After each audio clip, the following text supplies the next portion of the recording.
Welcome, super fans, to the fourth day of our playoffs. I'm Almira Tang, your host, and we are witnesses of a new era.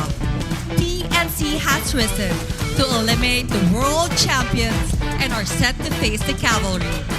Meanwhile, Aurora Gaming patiently waits for their next opponents in the grand finals. So sit back and feel the hype up in the air because we are about to witness another epic match on Underdog versus a Titan. Simulan na natin ang bakbakan dito sa MPL Philippines Season 16, The Playoffs!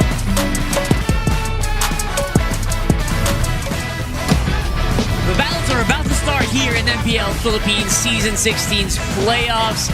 We are going to be your panelists for today. I'm Rockhart, alongside Leo, and definitely at your service with your dashing purple suit. Thank you. I saved it for a very special occasion, and that is this lower bracket finals here tonight.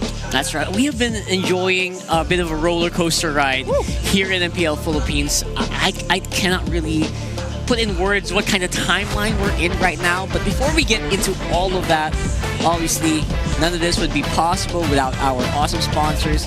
Of course, we're gonna go ahead and get started there really quick, of course, with BPI. Level up your game with Vibe by BPI. Download and sign up for Vibe, and you'll get 50 raffle entries. So that is going to be very helpful to get some of those wins. We have also like stalls and stands here for BPI. You can get a shirt outside, and we'll get that later on. Because last month we did give 200 lucky winners 1,250 MLBB diamonds, man. That's a lot of diamonds. I wouldn't know what to do with that. But here's the thing. This month, we've got about a week or so left in October. We've raised the amount to potentially win 50,000 diamonds. That's right, 4 zeros. Download and sign up for Vibe now. Begin an epic tomorrow with Vibe by BPI. And there, of course, is going to be one of our partners. They've been with us throughout the whole season and enabling you guys to save up better as well.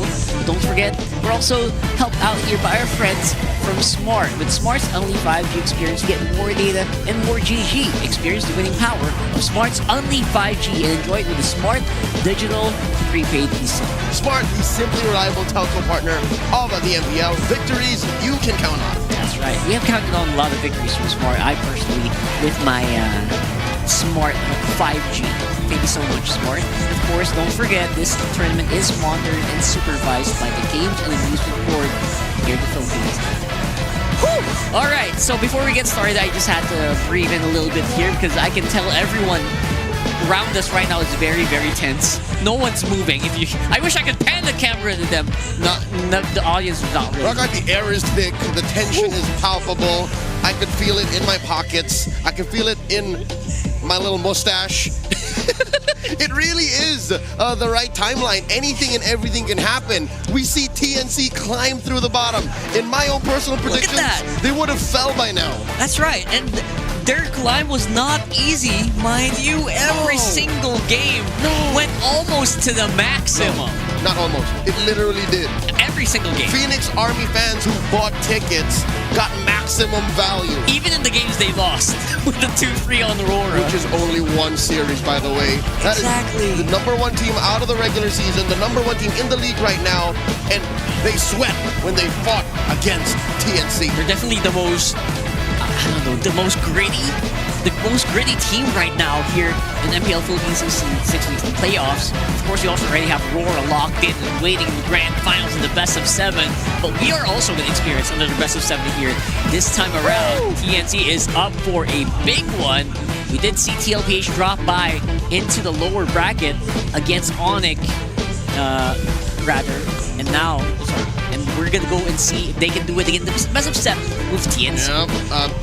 MPL Philippines is by far the only MPL in the world to have a lower bracket finals at 7, and that just proves how difficult it is to flourish and to maintain a position of power in the home of champions in this league. Again, just last night we witnessed the M6 World Champions, the Super Fam, third placers at the mid-season cup, by the way, lose to TNC. I bet the world is watching. All our friends from all around the world from the MLB ecosystem saying, what? There's a new challenger, TNC? That's right.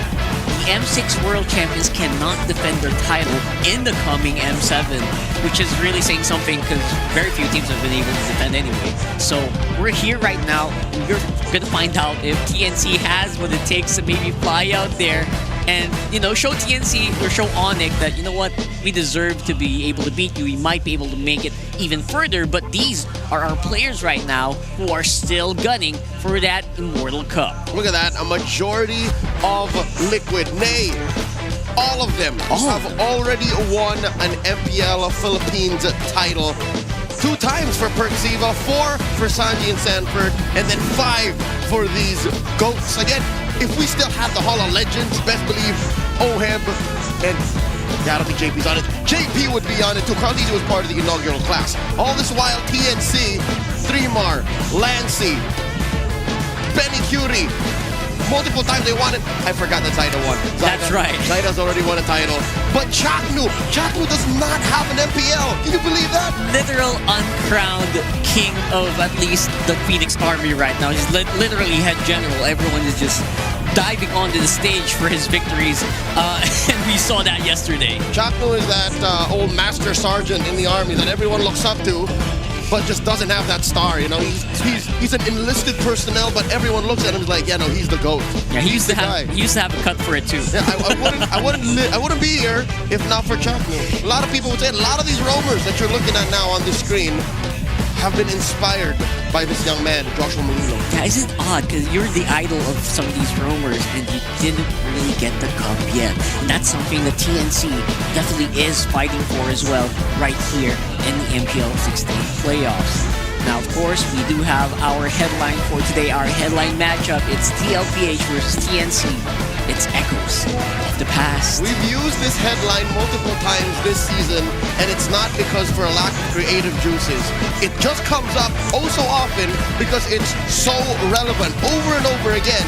When TNC and Liquid face off, the old ties that bind keep coming up, and I think it's that lineage of excellence that you have to look back to as to why they always just come up on a grand stage like this. Which is something that really happens here, especially for Benny Cutie, Zaida, as well as Fremar. They got blue blood. They got that Echo jersey, as you can see right there, fused. But look at this. Obviously, the ones that are making the headlines right now, it's the ones called Chaknu and Lancy. Anything and everything is possible, given that the looming shadow of a titan, the MSC champions, the world champions, the defending league champions, Team Liquid Philippines stand in their way. Again, just last night we saw Onyx fall. Nothing is off the table. Nothing. Liquid is sweating right now, weirdly enough. Like, they're already a bit, you get it, but no fire is burning brighter than TNC right now in the world of MLB Esports. Yeah, and Team Liquid versus the Flames of the Phoenix Army. I cannot. You can't write this better, right? It feels like it has been written from the beginning. But then again, TNC did fight so hard to get here, and they are facing a Titan that has really dominated so many other teams so far. Right. A lot of people will say, hey, an angry Liquid is something you don't want to mess with. But look at this, TNC dares to try, dares to step up to the cavalry. And I'll tell you now, Rockhart, this is the kind of story, this is the fiber that makes up underdog stories in sports masterpieces. This is, I don't really usually say this, but this is what makes for absolute cinema. When a team like TNC just flips the script. Yeah, and we flip the script against a team that it's almost unbeatable in the international stage right now. So many people who are watching, especially here in the English broadcast, would know any team that faces TLPH always runs the risk of being run over. Literally happened twice already in the playoffs with no wins under belt. These are champions, of course, coming from the lower bracket.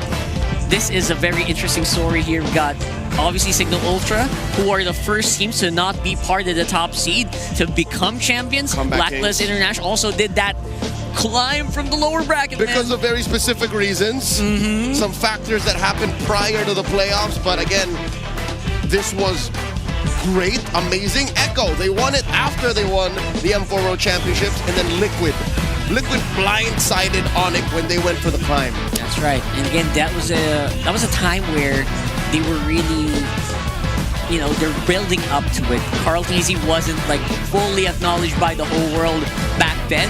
Right after MSC, he really took it. He really took it the world by storm, and that's what they're trying to get back here. They are still gunning for the big Golden Road here, which again, you can only complete the Golden Road by completing all of the major tournaments in the year, including MSC, including the M Series, and the regions. That's right. The Golden Stampede is just a few chapters away from actually being pinned.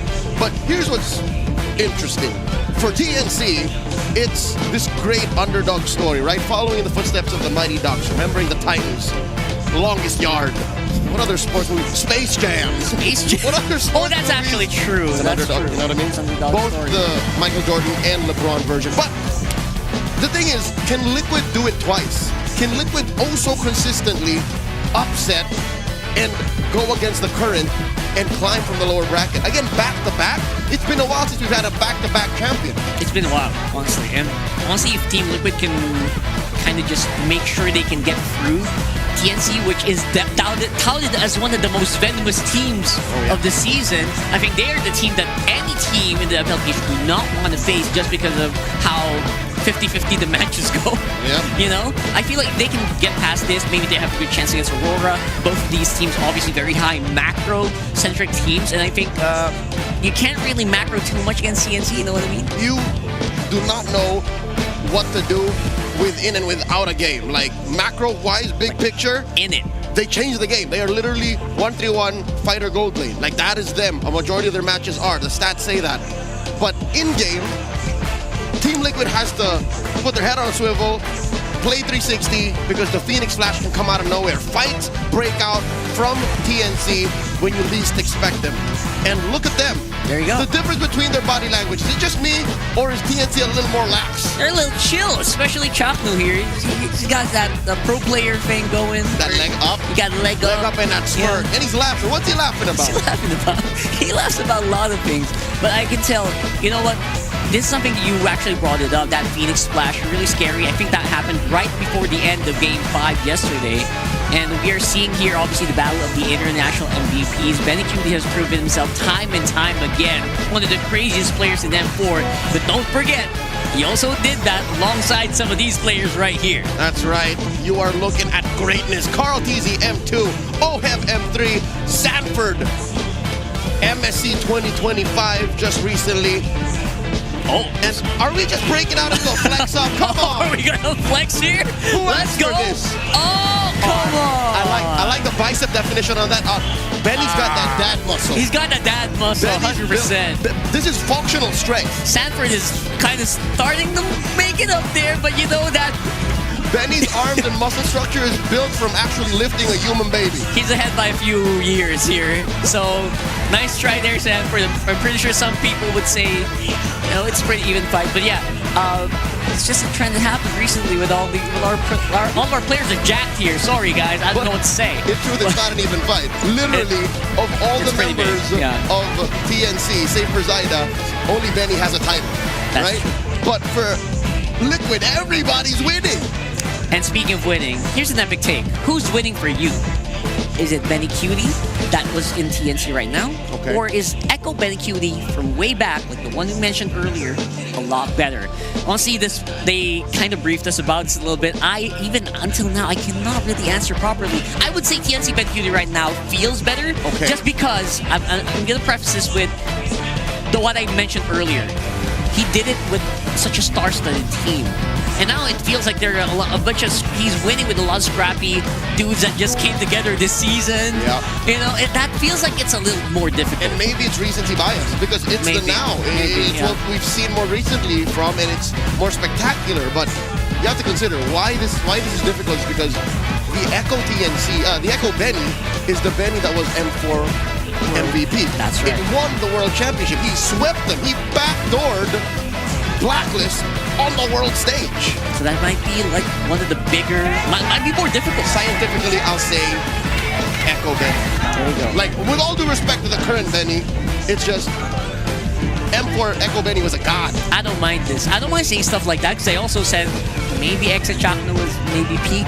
Again, a lot of stuff for social media, for the chat to talk about. And we're seeing here right now, obviously, they're parading outside before going in. Oh, wow. Connecta Astrodome Street is full to the brim. There's so many people. We can barely park at this point. And everyone is just starting to go into the arena. I love it. You know what? TNC reaching a peak now, a new height for the fan base and the franchise, brings me a big smile on my face because their fan base is so diverse and they bring such a fresh energy because look, we just came from the global era. We just came from Triangle Power. Where does TNC fall amongst those tires? They've always been in the lower echelons of, you know, the ecosystem of the community. But now that they are on this platform, they are what some people would call the podium. They have such a spotlight on him, and I love the energy the TNC I love it. Phoenix Army has. If you were watching yesterday, you would agree they were so crazy. I think they're going to start arriving very soon. So we're going to go into that in very few moments here. Before that, let's throw it over to our casters. Hello! Hello! There's three of us here. Oh, it's free because now it's going to be basically best of 7. Yeah, what's going on with Bring It Up? I've never seen her this. Whoa, she's got hands. What is that? What's up? I think I'm carrying over all the energy I still had after yesterday. I know we all went 5 games, but I feel like it still wasn't enough. And today, I might feel the same. Even though it's a best of 7. Yes. It is. So There you go. with Bring It Here, we're going 7 games. That's it. That's it. That's a guarantee. Oh no, This is a guarantee last now. night we went 5. Oh no! We had 5 games for the last series 2 days in a row. 2 days in a row. The exact time Brigitte came in. You know who was there all this time? What? This guy. Oh yeah! You've been here. You were. 4 days in a row. 4 days in a row. He hasn't rested. He's gone the distance. Hey, and also, it's Renmar's first time on the desk. Good to be back. I am not giving main character energy. I just didn't realize everyone chose darker colors. I decided to show up like ketchup and mustard, but it's all good. We were saving that Like for you. PPI. Oh! Right on the money. He's right there. I love it. I love it. Man, I hope you guys have a great time later. Obviously, it's going to be so intense. 7 games, and we're going to start to get the show started rolling. So I hope you guys save up your energy. We'll talk to you guys later. We forgot to ask him. I forgot to ask him what. Echo or TNC Benny? Oh, that might have been. We might need more than 30 seconds for that. That's true. And maybe they would have been ready too. We saved them. We saved them. We saved them. You're welcome. We're really good friends. Yeah, man. Apparently, Redmar's PPI man today. I did not recognize. I think that was a spur of the moment thing. He I just love it. I love it. hit him like more like he was loving it than anything. So before we get started, obviously, we're going to try to break down this matchup as much as we can. Honestly, it's a very difficult to break down matchup. Right now, you cannot tell what TNC is up to. You cannot tell what's up with them. Technically, you can. There are stats that predict exactly what they're capable of, especially after Onyx PH last night put them to the limit. There are some heroes that they would rather not touch. There are some strats that they're not comfortable with. And when they try to do certain things, it's clear that they're not as strong. But I think Liquid has that figured out. Coach RC and Coach Tid would not let anything pass by them. That's why today it's less about what new stuff TNC can show, but how Liquid can move around what TNC brings. That's right. I feel like if there were like highlight heroes for TNC, it feels like it's still within the range of the bans. Oh, for right? sure. It's not like they're gonna run out of stuff to ban sure. and then just TNC's gonna do whatever they want. It's still a matter of strategizing very well, and that's something I'm actually very excited about because Coach RC has been known to be really that guy who watches these games so closely ever since he was back way up in Myanmar, right? Oh, yeah. He has been doing this nonstop, and a lot of teams really have been, benefiting from what he's doing.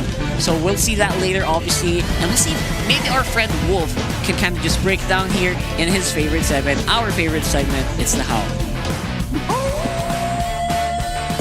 Thank you so much, casters. Para sa dalawang teams natin in the lower bracket finals, magkakaroon tayo ng focus sa dalawang heroes. At yan ang itatakin natin dito sa Infinix Keys to Victory. Para manalo sa laban na to, ang unang step is syempre yung draft. It's interesting na ang team like TNC ay nakapaghanda off of the regular season break papunta dun sa may playoffs. Kaya naman kailangan na silang bantayan for TLPH. Kailangan nilang gawin ay i-deny ang Lunox. Narinig naman natin ang panel na I think ito na yung masasabi natin na lahat na yung nag-agree na it's the Lunox for Lancy na nagbibigay ng panalo sa TNC, and if they deny that, which Sanji also plays, magiging mas maganda to para sa TLPH. Now they also have to win the mid-roam matchup or versus draft via draft o kaya naman ay jungle rotations. So ano bang ibig sabihin nito? Kung sakaling mas maganda ang draft ng TLPH, puruhan lang nila yung mid-roam matchup natin para mas makontrol nila yung river that eventually will make them control the map more. And also, kailangan mas mabilis sila dun sa pag-setup ng neutral objectives. It's also noticeable for TNC na mabagal silang umesto dun sa mga neutral objectives. Kaya kahit naman yung Onyx Philippines ay nauna. Pero once na makapag-setup na sila, sobrang solido na. TLPH has to deny that. Now for TNC, they have to deny the Yuzong naman. Na nakakatakot pag binigay talaga dito sa TLPH. They draft around it and they use it so properly, lalo na sa first turtle fight. And they have to set up for Zaida's invades kasi nakita natin na kapag nag-invade si Zaida, hindi nakahinga yung jungle ng kalaban. And that's also what Aurora did against TLPH and can also be utilized ngayon. At syempre, pag take care of your box. Yan ang kailangan gawin ng TNC. Kailangan nilang pag-ibihan na paggandahin yung kanilang box setup, yung kanilang formation para manalo sa laban na to. They can experience the victory just like you. So experience victory with the Infinix GT30 with GT, Trigger, and MLB certified 120 FPS. Enjoy ultra smooth gameplay and outplay the rest. Magkakaroon na ng labanan ng dalawang teams na mahilig talagang mag-outplay. Nobody expected TNC to be here. Nobody expected TLPH to be here. But nevertheless, nandito sila naglalakad papunta sa stage. Our marshals for this lower bracket finals, Joshua G, Chico, Patrick, and Yaku Jeff. This is the boiling point, the make it or break it match of the season. The Dark Horses versus the Titans. Introducing Sanford, Carl Teasy, Sanji, JB, and Oheb, the reigning, defending champions of the Philippines, Team Liquid!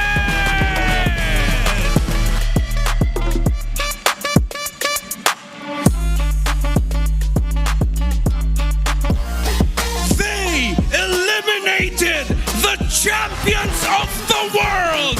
Can they empty and ruin another throne? How high can they rise? Three-Mar, Zaida, Lancy, Benny, QD, and Jackno, TNC Pro Team!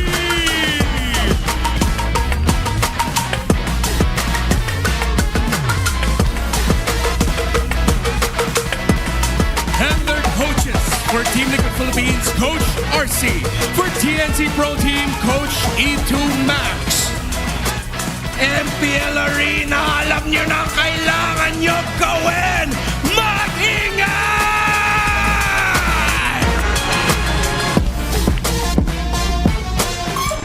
Here are teams here for our lower bracket finals. It is TLPH first. It's refreshing to see that despite what happened yesterday, Liquid can have fun. You saw them enter the arena Aura farming. while aura farming, Oheb at the lead. Especially since last night, it felt like Oheb was really shafted. Now, on the other hand, TNC, they're coming in with a brand new swag. Rockhard, is it just me, or are they coming in looking like they know that the world is watching? Lancy is definitely looking gunned here, and I think he knows the pressure, right? The pressure that's on his shoulders right now. Alongside the whole of the team, this is a big stakes for our only remaining homegrown team. That's right, TNC is a household name in Filipino esports, and look at how well TNC has played throughout the playoffs. Despite a rocky season 16, which a majority of these stats are taken from, you can see that they've always had that identity that they're very good at aggressive plays early on. First blood rates up, but they've slowly grown into building their game win rate and their overall stats because of how far they can take teams in the playoffs. Again, every single game that TNC has played went the distance. It's always maximum best of 5-game series. So that means there's TNC. time for them to catch up on the rest of those stats. That's right, and this is actually interesting. The way that they're shaping those stats as well is more on the early game, trying to get that first blood, and then after if they do falter in the mid game, right? They've got that late game, you know, the genius of chocolate to set them up and make sure that they can catch up even if cards are down. Save before the weird dip at about the 16 to 20 minute mark. Yes. That's when he burns out, and then 20 up, boom. It usually does happen. And we'll see if that happens here as well. Again, so excited to get back into the game. But before that, we go to our ping test. Daklo pogi ka daw. Hello everyone! Dito kami lalaban versus Liquid. Dating mga tropa yun Liquid, bigay nyo na sa amin to. Baka kami nakakaranas ng ganito. Sir! Kanan sa mga kamukha siya ni Chris Brown. Mga pasayenyos. Guys, totoo ba kamukha ni Chris Brown si Chuck? Sir Chuck, kamukha ni Chris Brown? Spam nyo nga, comment below guys. Sabi namin sa Liquid guys, galingan natin lahat. Mga kapatid. Be the best team win. Sana manalo. Para sa M7 Dreams guys. At na lang ang may ilaw, top 3 na kami! Let's go! Ay, hindi dapat sineselebrate yung top 3, di ba? Okay lang ba celebrate yun? Normal yun sa mga baguhan niya. Mga dating ibis na katulad ko. Nice, celebrate small wins guys. Shoutout ka pala sa pamilya ko at sa aking mga trapahan. Kay Lancy naman, shoutout sa mga taga Pampanga. Alae, Pampanga is the best. Yeah. Siguro sa Aurora. Sa Aurora, sa TNC pa lang. Hindi, sabi doon naging laban Ayan, congrats sa Aurora. Pasok sila sa M7. Sana all. TNC. Ayan, good luck TNC. Message ko lang sa TNC dyan guys sa mga, guys, sa Echo versus TLPH. Mga good luck mga ka-Echo. Tignan na lang natin mga sinayang ng TLPH guys. Pag natalo kami, Okay. We got a little bit of light aura here as well for Oheb and JP, which is surprised, man. I haven't seen JP smile like that in a long time. I think that's how they're approaching this. On purpose.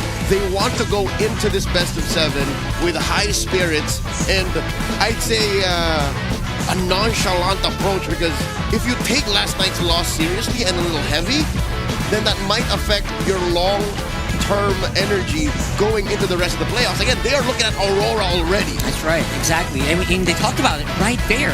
It's going to be a best of 7, so in case you guys are wondering, there's only one match today, and it is going to be best of 7. We're going to a race to 4 here, and obviously TNC knows how to play these long games. They know how to keep the pace. They know what to do when the pressure's up. Which is something that we've actually had very little sample size to going into the playoffs to talk about, but now that we're 4 days in, can't tell. For sure, yes, TNT are so good at long-haul games. There's no way to quantify it or put it in the stats in the regular season, but they've always had this game 4 stopgap. I don't know if you've noticed this, but in the 3 best of 5 that they went the distance with, game 4 has always been kind of the game that's like, yeah, we're just whatever. And then game 5, let's wait for it. It's over. It's done. My turn. All chat, my turn. That's right. And we've also seen, like, obviously game 5 yesterday was also just a little bit more anyone can have, anything can happen. Throw it over with those with those tectonic charges. I'm so excited. What is that going to do against the macro, which TLPH has been known for, right? They've been known for going for really hard onto YSS, maybe giving Carl Teasy a really good head start and making sure they can take the game by the mid-season, by the mid-game, usually happening around 10 minutes, 11 minutes, then they go crazy. Yep, I think it's poetic that these two teams play in a majority different parts of the game. TNC would like to have a good early start, but they don't mind going the distance. Yeah. Liquid, though, Liquid live for that early to mid. That is what the Stampede is all about. Again, sometimes it takes 5-6 minutes to get started, but they have to own that first Lord. If TNC find a way to block Liquid out of Turtle 3, first or second Lord, that should be it. Like, there's very little Liquid can do to win from that position, unless they tried something new. They figured something out after their loss against Aurora last night. Yeah, we're looking for the genius as well of Tic Tac. Obviously, he's helming the draft here. We're gonna see probably Carl Tizzy. The question is, can the GOAT really pop off even in the very bad start? I haven't seen TLPH go with a bad start in a while. So Well, they have had a rocky playoff. at least Again, day 3, yeah. Yep, lost to Aurora, gave over a game to Falcons, but they did sweep Onic, but that's a whole other story. We don't have the time to discuss exactly what's going on with the Super Fam right It's a now. long story. It's all about these two here. So, talked about Carl, we talked about the GOAT. We've got a few seconds, literally a countdown's worth There you go. before the draft begins. Something to note. I think Liquid would do well to attack Zyda's hero pool. Zyda yeah. has played 0 utility. Carl has played 1 in the 11 games they played in the playoffs. That was a bouncer, right? That was in the last game as well. That was the one that they lost. So we're gonna see if they can kind of just start getting on the utility train. Will it be to their benefit? Right? We'll have to wait and see. We're going Flying Clouds here. Obviously, you want fast-paced heroes, or you can get away with non-fast-paced heroes on this map. Yep, because you can die, come back as soon as you respawn, and you'd have barely missed anything. Yeah. Liquid takes out so many solid picks. Again, 1 for each star player. Lancey's Lunox, Zyda's Fanny, and then the CC, that's just a little something that they always ban anyways. When they didn't ban it, they lost, and then they went back to regular programming. I'd like to credit Coach Lyric. He started uploading once again in the offseason, and he broke it down, and I super appreciate what he did for all of us. While TNC, Coach Etomax takes out the Lancelot, the Yuzhong, you gotta do it. That's what Wolf said in the Howl and the Hayabusa. What is Zyda gonna end up with? I love that our players are getting in word for word. Literally, Yuzhong and Lunox, which did bring Lancey in a very formidable state alongside TNC yesterday. And now that's a lot of Assassin fans. We're looking at possible Zyda picks. I feel like one of them is going to have to go utility, Leo. I don't think there's a way around it. I think it's likely. Because of that Zushin Prio, TNC end up with that Zushin. Gatot, a big pick. JP really doesn't play much of the Grok. That is the unique pick that Shaknu has, so they're willing to roll the dice, let it through. We're going to go ahead and wait for what that pick is. Yeah, I want to confirm what that is because 100% the YSS is really strong in most of these matchups. Really good. I like the YSS Gatot. Yeah, the YSS Gatot. And Chakno, the Gatot has been like, what do you call this? Salt on the fish. I don't know how that... It just makes sense. It's just good. So here we are. Here we go. As expected, it's really Carl. Carl is the one to walk away and get away with really good utility jungle picks and make him feel like an assassin. This is his #2 favorite hero of all time. That's right. He's the Fred man. Number 1 is still Lance. Obviously. We also want to see Sanford on one of the best picks you can imagine for Sanford. You know, Sans may be the, the Arlot. Now this makes you wonder, is this an Alice 4-3 Mar? It makes sense. It just makes so much sense if it does. And there it is. Beautifully predicted right there. I love the team fight that's gonna come out of TNC here. Their 5-man full-on clash is gonna be so crunchy, especially when when an AOG lands on at least 2 people and follow up with the Throne of Ruin. That just makes Zyda's job so much easier. Yep, it's a little baby combo. And there's another baby combo I'm looking forward to that maybe they can pull off, unless Liquid sees it coming from a mile away. The Selena. Because, look, Lanny doesn't have a pick just yet. What's left in the metagame? The Valentina. Like, those are his only picks. So they banned the Matilda. That is one of Daddy JP's unique picks. Wouldn't be surprised if TNC go ahead and ban the Grok as well on Red 5. I just don't want to see like a weird Valentina, which I think I saw yesterday, and it lost out so badly, where you can't really use any ultimates given to your opponent. But this time around, obviously, maybe Crimson Beacon is a really good one to use. Other than that, though, nada zip. I do not want to see that, but maybe we'll see something more. I'm hoping to see something newer, because honestly, the mid lane hero pool has been kind of dwindling. Yeah. Have we seen Lancey's Selena in a while? It feels like it's been a while. Not in the playoffs. Right? Yeah. We miss it. I want to see it. That or Louis, given how small the hero pool is in the playoffs. And your Lunox is going to get banned 100%. It currently is. Right. the gold lane is really the land of opportunity. That's where dreams are made. That's where you could really find some leeway. And with the S16 on TNC, it seems like they are going to go for a fighter. They can afford to go for a fighter. The Hylos ban here closes off the Trinity and only really opens up the Hylos, the Khalid. That's it. The Hylos, the Khalid. Everything else out of that becomes a niche pick, a specific pick. So what can Daddy JP do? I'm thinking Chip. Maybe Chip can work here. I would love to see JP on Chip.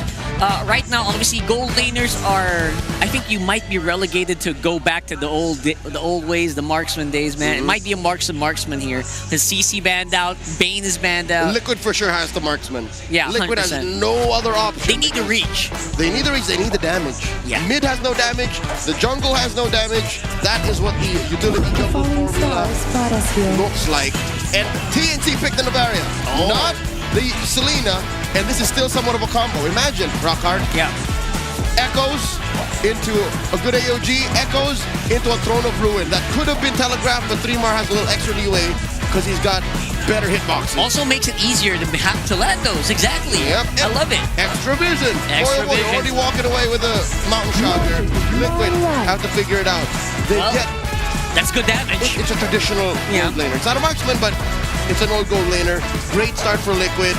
What do they give Daddy JP? It's the Rome, man. What's Rome looking like here? Rizak? Rock Khalid. Rises when I give the word. It is a Khalid. There you go. I like it. This is good. It's good. Very liquid coated. They can go fast. They can play hard in the early. Benny Cutie. What about this though? So no CC. Maybe he has to break through the Fredrin. Cho. Does he want to go fighter still here? He can go Granger, doesn't matter. Granger feels like okay. But is that enough of a front line? He might go fighter. I think this is a fighter. All right, let's see. We could see the Cho. I might still, I might like that, especially if Zyda gets going. Yeah. That's what I'm looking for. I think it's utility. There has to be some extra utility pick, not just pure damage. That's a Granger. All right. Never mind. He went classic, which we kind of expect anyway. I think this is because of that Harith pick. They needed someone to keep Oheb down so that they still can play into that late game situation that, again, based on the stats, TNC is just much better at. Yeah, definitely looking like they want to go for that big double snipe combo we've seen a few times in the playoffs, in the regular season rather. And this is definitely something that can be dealt with the front line of TLPH. We want to see how they can thread the needle, get that damage in, especially with the Fredrin in the front line. So we're going to see here, obviously, TNC versus TLPH. This is a best of 7, ladies and gents. We hope you have your lunch or dinner ready. We're going into it right here, right now at Candenta Astrodome. Give it over to our TriCast panel. TriCast casters, let's go. Ladies and gentlemen, welcome to the lower bracket finals here. You're going to be blessed with our voices all night. Hopefully 7 games. Hopefully. It's me, Naisu, Brigida, and Renmar to bring you this one. Guys, how are we feeling? Brigida? I know. Yes. You're thinking 7 games here. Renmar probably is too. Yep. I don't know. What do we think for game 1? I will say this now. What I'm thinking isn't in line with what I want. What I want is 7. What I'm thinking is 5 at most, but I hope we get the full distance. For this game number 1, though, I was hoping that TNC would have committed for the fighter gold. Yes, it would have been high risk. They would have been lacking range, but they already had the Novaria and the Wise has to funnel into. But the Granger is the safer choice, and there might be some good counterplay here. If they're careful, there is always that inevitable power spike that you'll have to meet when you're up against Khalid and the Harith. I agree, especially with what going back, Renmar mentioned about him not being sure if what he wants or what he thinks are the same thing heading into this series. Hey, that's just how life is sometimes, but this series specifically, being the echoes from the past and just the amount of history between these two teams and the individual players, like across from them. I mean, it's a star-studded lineup on both sides, but even when it comes down to like what they've been through, what they've accomplished, and what this could possibly mean. I know we're a ways from it, but if TNC is able to take down another juggernaut here, mind you, their journey, their trip throughout the playoffs even, they've gone the distance every single time. Now, I would say, even if we get 5 games, 6 maybe, and then 7, regardless of the outcome of that, TNC did a hell of a job. Oh, that's the Purify already used by Sanji too, but could they possibly punish Chaknu here? Doesn't have the Revitalize anymore, but I don't think they have the resources to finish off the kill. Okay, so Chaknu did not actually use his Revitalize, so that means they still have that strong utility. The Team Liquid Philippines, other than getting that kill, really wanted to get that Revitalize off of the Gods and Content. Chaknu! Once more, that's gonna be first blood! Wow. But Taida, can he get a trade on JP though? Quick Sandguard still ready. I guess he wasn't expecting that first. He didn't even use the Revitalize. Yeah, I don't think he needed to stand that front, and now the risk is now Team Liquid Philippines just invading Zyda's jungle. He'll be able to get his purple buff without a problem. Chaknu needs to be a little bit more careful when trying to provide space. I know he's holding that minion wave so that Lancey and Zyda can comfortably clear it, but he could have just let it go through instead of giving that first death, especially giving it to Khalid right now. Is it the best idea? Or maybe just use that Revitalize, man. You guys weren't even going to commit into the turtle anyway. Yeah, I think we've seen that play come in from Chaknu a couple of times even yesterday. He likes to really stay in the mid lane as long as he can. I think even, or especially before the first objective, Crimson Beacon though from Sanji.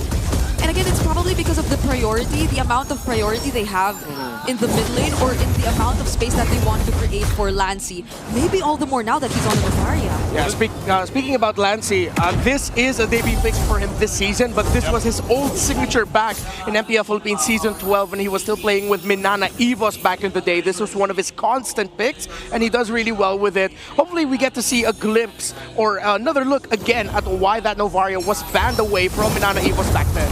Yeah, we might even, along this right in the mid, there's a whole lot being thrown out here. Are they going to still go or do they disengage? 3 Mars drawn in, but I think you just back off of this. A whole lot of nothing happening in mid. So, again, with Lancey specifically, I'm actually surprised that you brought that up because for some reason, I was thinking he had played it this season already. He hasn't, though.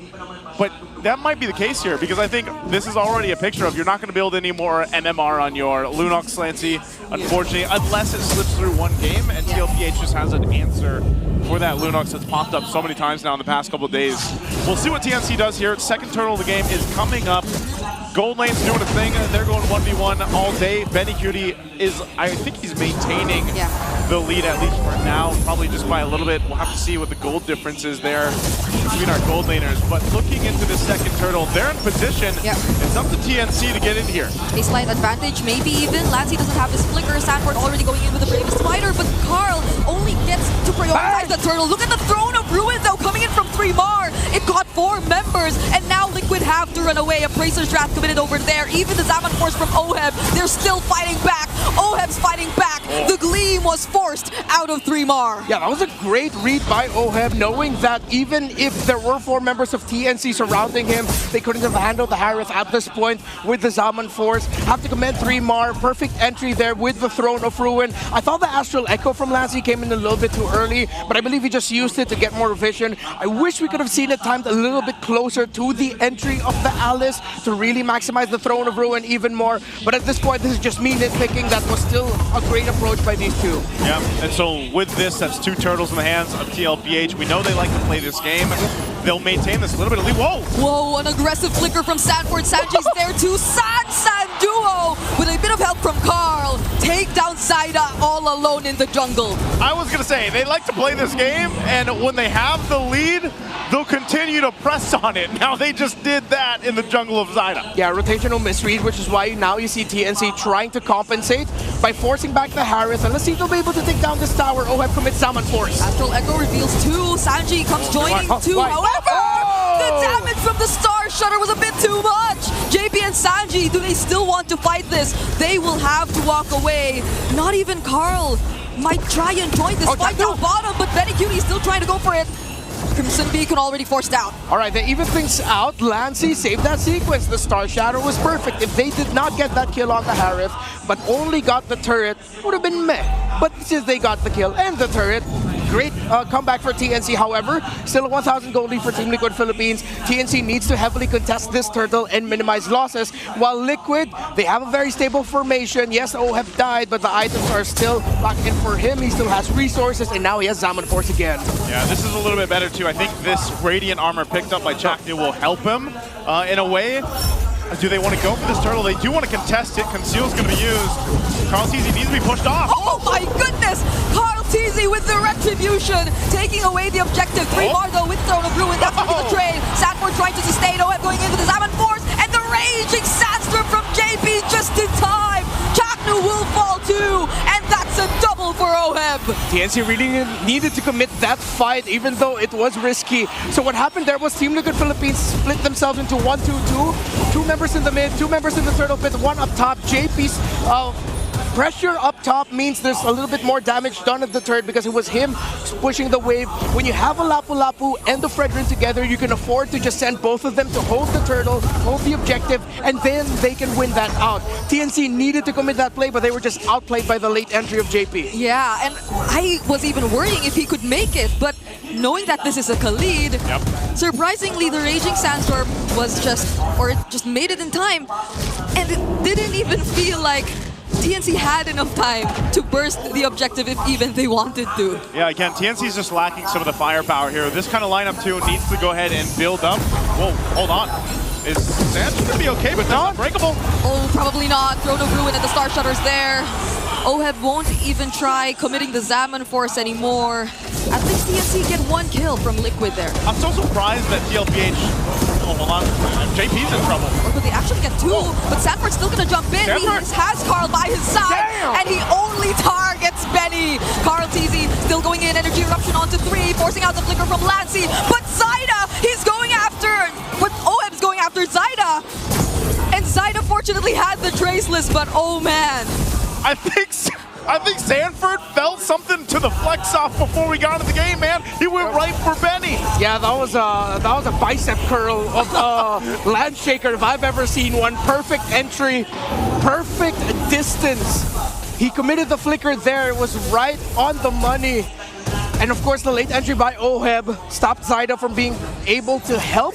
So now you see TNC Pro Team and one of their best qualities for this season, forcing out fights when you least expect it to. Only one other team we attribute that factor to, and it's Omega. Yes. But Team Liquid Philippines, they are countering. Oh no, Sanford could not move. Carl TZ might be the next target here as the front. Sanji and OHEB will have to reposition themselves, but that's 1 member down for Liquid before this potential Lord fight. And that's a major member down. We'll see if TNC can capitalize on it.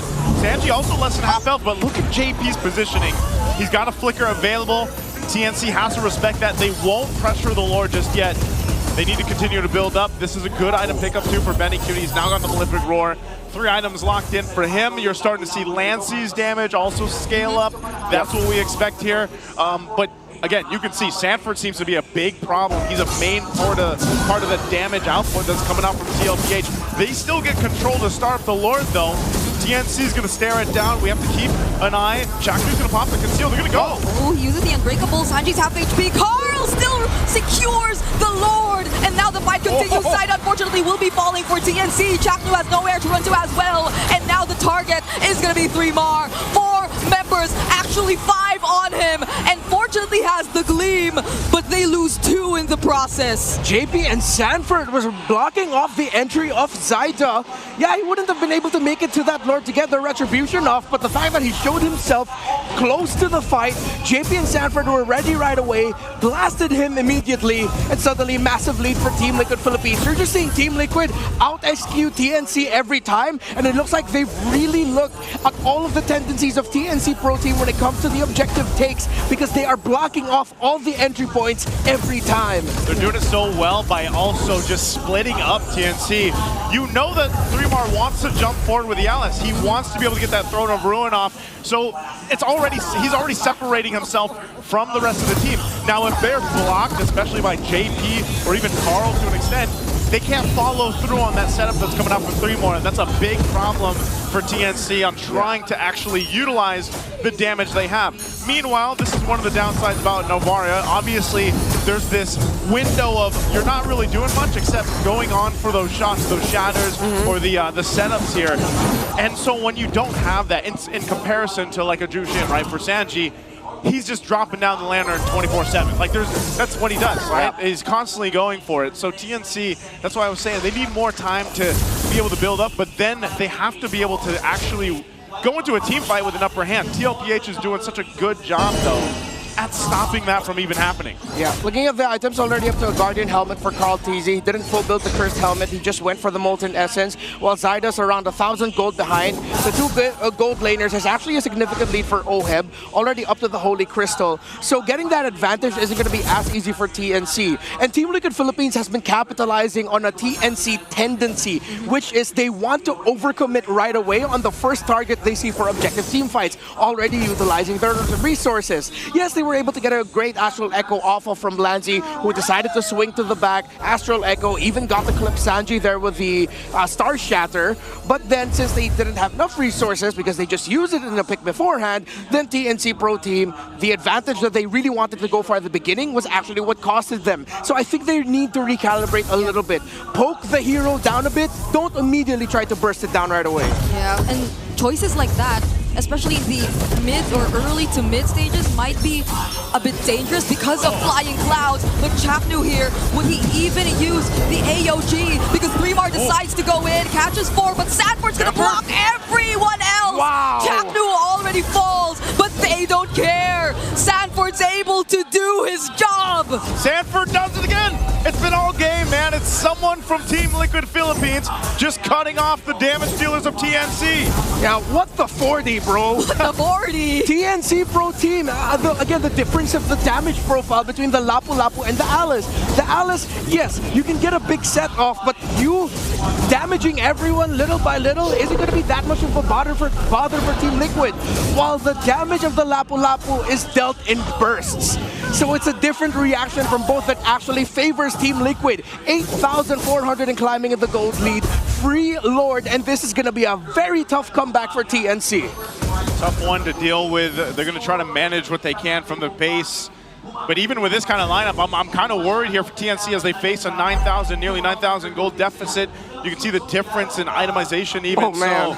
So there's quite a bit of a gap here, Renmark. Yeah, it's already 3 items for the Jushin, already up to the Sky Piercer and even the Blood Wings. Only up to the Magic Lantern there is the Novaria, and already there's a Divine Belay for the hands of Oheb. Sanford, knowing the lead they had, decided to go for the build that you go for when you have the lead as a Lapu Lapu, get 2 axes. Ooh. Okay, Lord coming his way up top.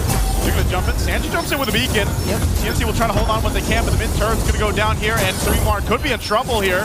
Doesn't have the gleam anymore, but will be using the Throne of Ruin. Oh, but Primar, looking at the damage, they already have enough. TNC get to work on defending their base for now, but there's another wave coming in mid. Would they actually still defend this? Okay, they're down 1. Primar's a major part of this. Team Liquid might want to potentially have the game. Oh, JP goes in, he blocks off 4. Chapnu trying to defend as much as he can. Carl TZ denying Zyda of him being able to throw out those basic attacks. Oheb with his Ammon Force 2, and that's gonna be enough. It's game number 1 going over to Liquid. Team Liquid Philippines will take game 1 in this best of 7, and it was a dominant game for them.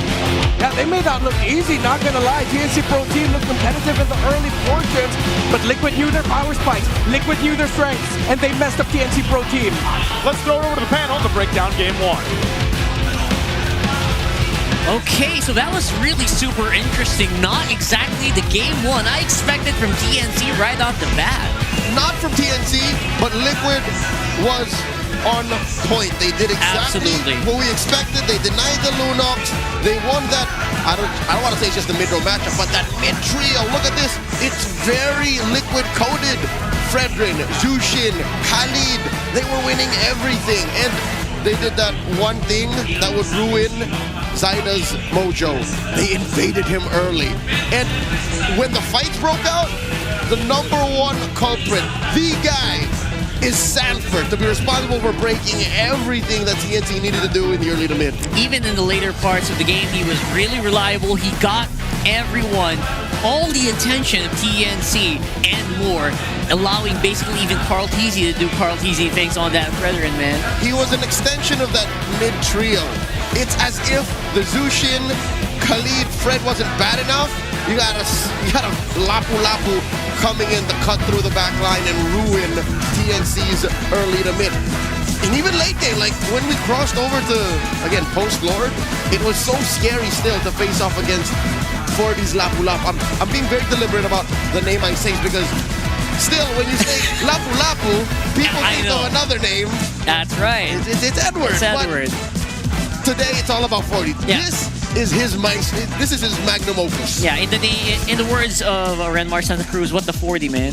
What the 40 is this performance right here. It feels so clean. It feels like he can go basically 1v2, 1v3 most of the time here.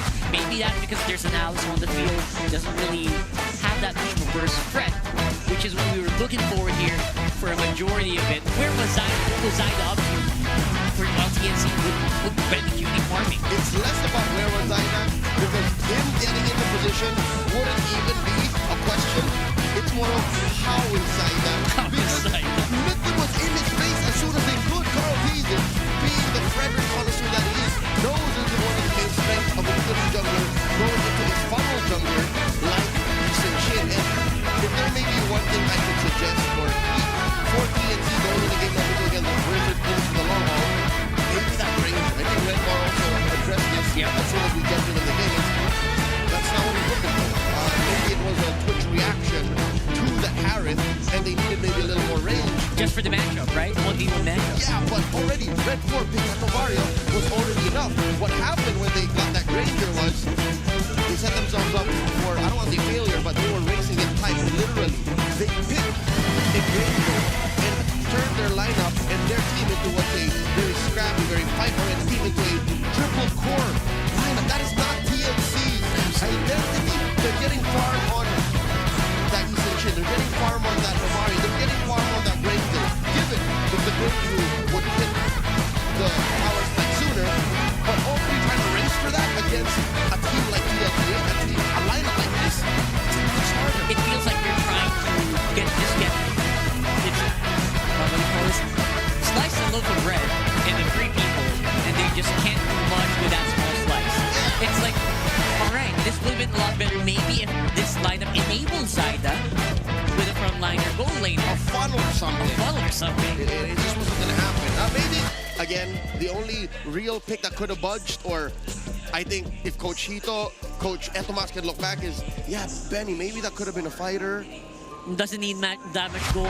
Yeah, that could deal a respectable amount of damage. I'm pretty sure there was 1 or 2 other picks beside the CC that could have provided for that, but maybe the export. Yeah, no, the export would be good. Given that you're looking at a Frederick and a Lapu Lapu, they would hate that. Yeah, you're going up against the Harris. So you might lose out on the lane match if it was. Yeah, your Round Armor would have been popped quick, but yeah, no. Anything else except for the green.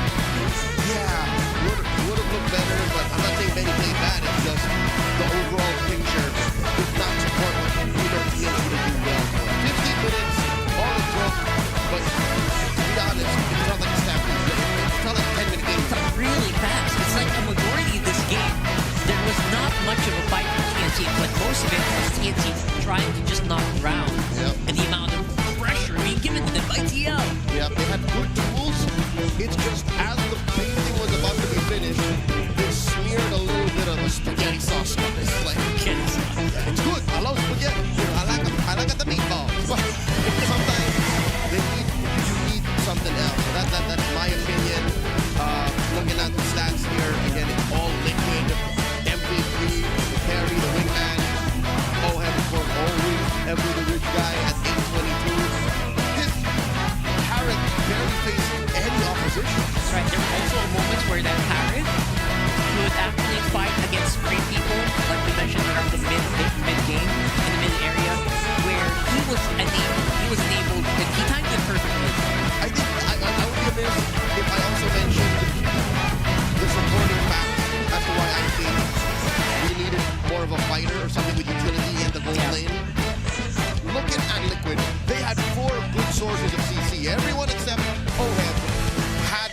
crowd control that could enable the rest of their lineup to succeed.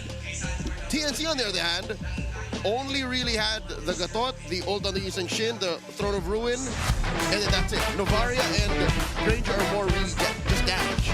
Yeah, and we're gonna look for that more maybe later on in the draft. Hopefully there's gonna be some changes by Mr. Quito and Itama. Before that, let's roll it over to the more you know. Thanks so much, casters. At syempre sa mga panel natin, for the English viewers out there, you might not have heard this, but sometime during the pre-game show, Midnight actually said that Benny Cutie is the best fighter gold laner in MLBB right now. And I cannot blame him, kasi parang nakita naman natin sa mga pagmahalagang fighter gold laner ng TNC ang naging quote-unquote meta.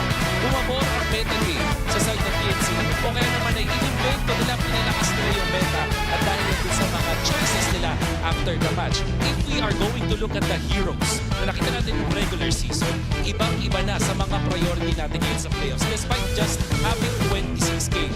Gisun Shin and Lancelot ang mga priority na picks. Pero ngayon sa playoffs, Gatot Kacha ang pinag-aagawan ng mga teams natin at sama mo na dyan ang Lunox sa TV. So Lunox is important because it is a hero na may shred na pangkontra naman dun sa mga tanky heroes katulad ng Uranus, katulad ng mga Alice na nakita natin naging sikat na rin pagdating sa playoffs. Now when it comes to hero bans, interestingly, yung 1-1 na laging binaban ng mga teams natin ay hindi na pinapansin ngayon sa ating meta from 88% na hindi na nga natin nakikita man lang sa highest contention rate. In fact, Zushin pa rin naman ang pinag-aagawa ng mga teams here when it comes to the ban.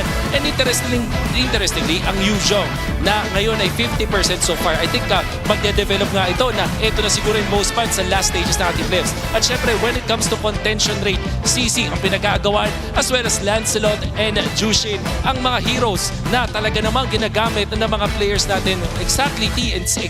To be specific is TNC. Dahil, bakit nga naman ito ay sa fighter gold lanes na pinapalakas ni Benny Cutie. Gatot Kacha at 96% is to me surprising. In my head, 100% pa rin para sa Gatot Kacha. Pero sana ay may mga natutunan kayo para naman ma-apply nyo yan sa RG at manalo nga kayo. Sa sarap manalo with the Nor, masarap din ang magkaroon ng bagong kaalaman. This is the more you know. Expect TNC to still pivot their way into fighter gold lanes. Kanina nagulat tayo na Granger pa rin na kanilang pinili pero hindi naman ako magtataka. This is a 7-game series. Marami pang mangyayari. Marami pa tayong fighters na makikita at marami pang MLBB to be played. Maraming salamat. Back to the panel. There you go. So the more you know. And I think he was kind of just attributing to what we were talking about earlier. Benny Cutie is definitely one of the best fighter gold lanes in the league. And when you say that, it feels like in the world. In history. In history. So why are we not utilizing that? I feel like that's what kind of Wolf is trying to go with. I feel a little validated. Thank you, Wolf. Thank you, Nor. I thought I was speaking out of my behind when I was spewing out facts. It feels right. My opinion. But now, you know what? For those of y'all who don't speak Tagalog or couldn't pick up on the context clues, Wolf just said, yeah, the heroes that they pick and what they prioritize eventually spelled out to that red 5 pick being more of a fighter gold lane. Should have been. Felt like it should have been. Shoulda, woulda, coulda. But you know what? Wolf is right. This is a long-haul match. Lessons could be learned. There could be some conditioning, some war going on. And I'd like to think Coach Chito and Coach Etamax have this under control. But we have to address the elephant in the room and consider that a point is still a point. You can't afford to just throw these over, especially when you're going up against Apex Predators, Titans of Industry, like Coach Arcee and Coach Tic-Tac. These guys are champs. I mean, it's already in the resume, and like that doesn't lie. They have been able to really beat out even like teams with international caliber. So that's something that TNC is trying to step up into. So I feel like you cannot really afford to try even for one round. So that's why I was thinking, you know, maybe there's something spicy that might come out of TNC here. But then again, it does feel like we might have to just come up with something new. And what that is I think they should go blue. Let's go blue. Maybe. Game 2, go blue. Honestly, with blue, you have you have the ability to first pick the YSS, if ever it does open for Zyda, or maybe get a Lancelot in the field. We'll see, right? These are banned. We'll talk about the draft maybe later on, but for now, let's throw it over to our friend Odin, who is coming out with some merch. What is up, MPL fans? The battle is getting intense here at the MPL Arena. Kaya naman, your very own Odin is back on the side with an MPL superfan, Mark Hill.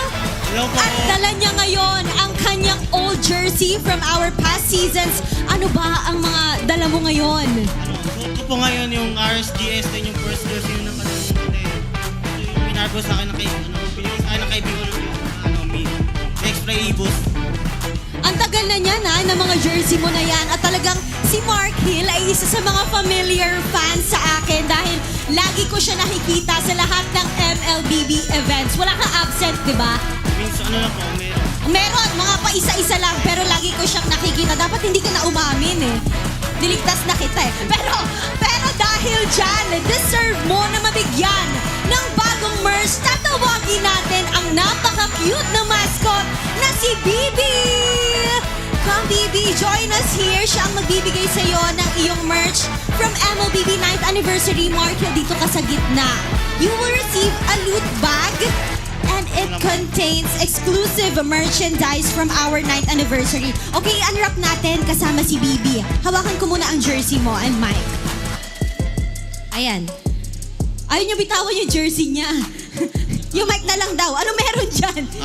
Stickers actually.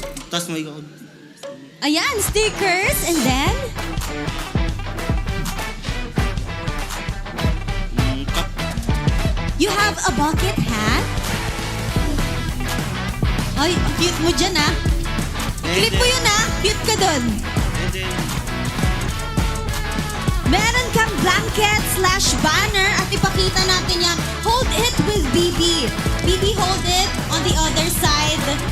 Sobrang swerte mo naman, Mark. Idadagdag mo to sa iyong koleksyon. And sino ba ang sinusuportahan mo na team ngayon sa ating playoffs? Aurora and TNC Pro Team.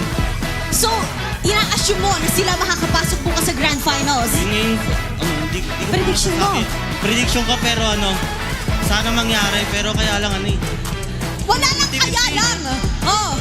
50-50. Walang kaya lang. 50-50. Pero tiwala lang ako kay Lancy tsaka Chakno. Naririnig ka nila ngayon? Ano ang gusto mong sabihin sa mga paborito mong players?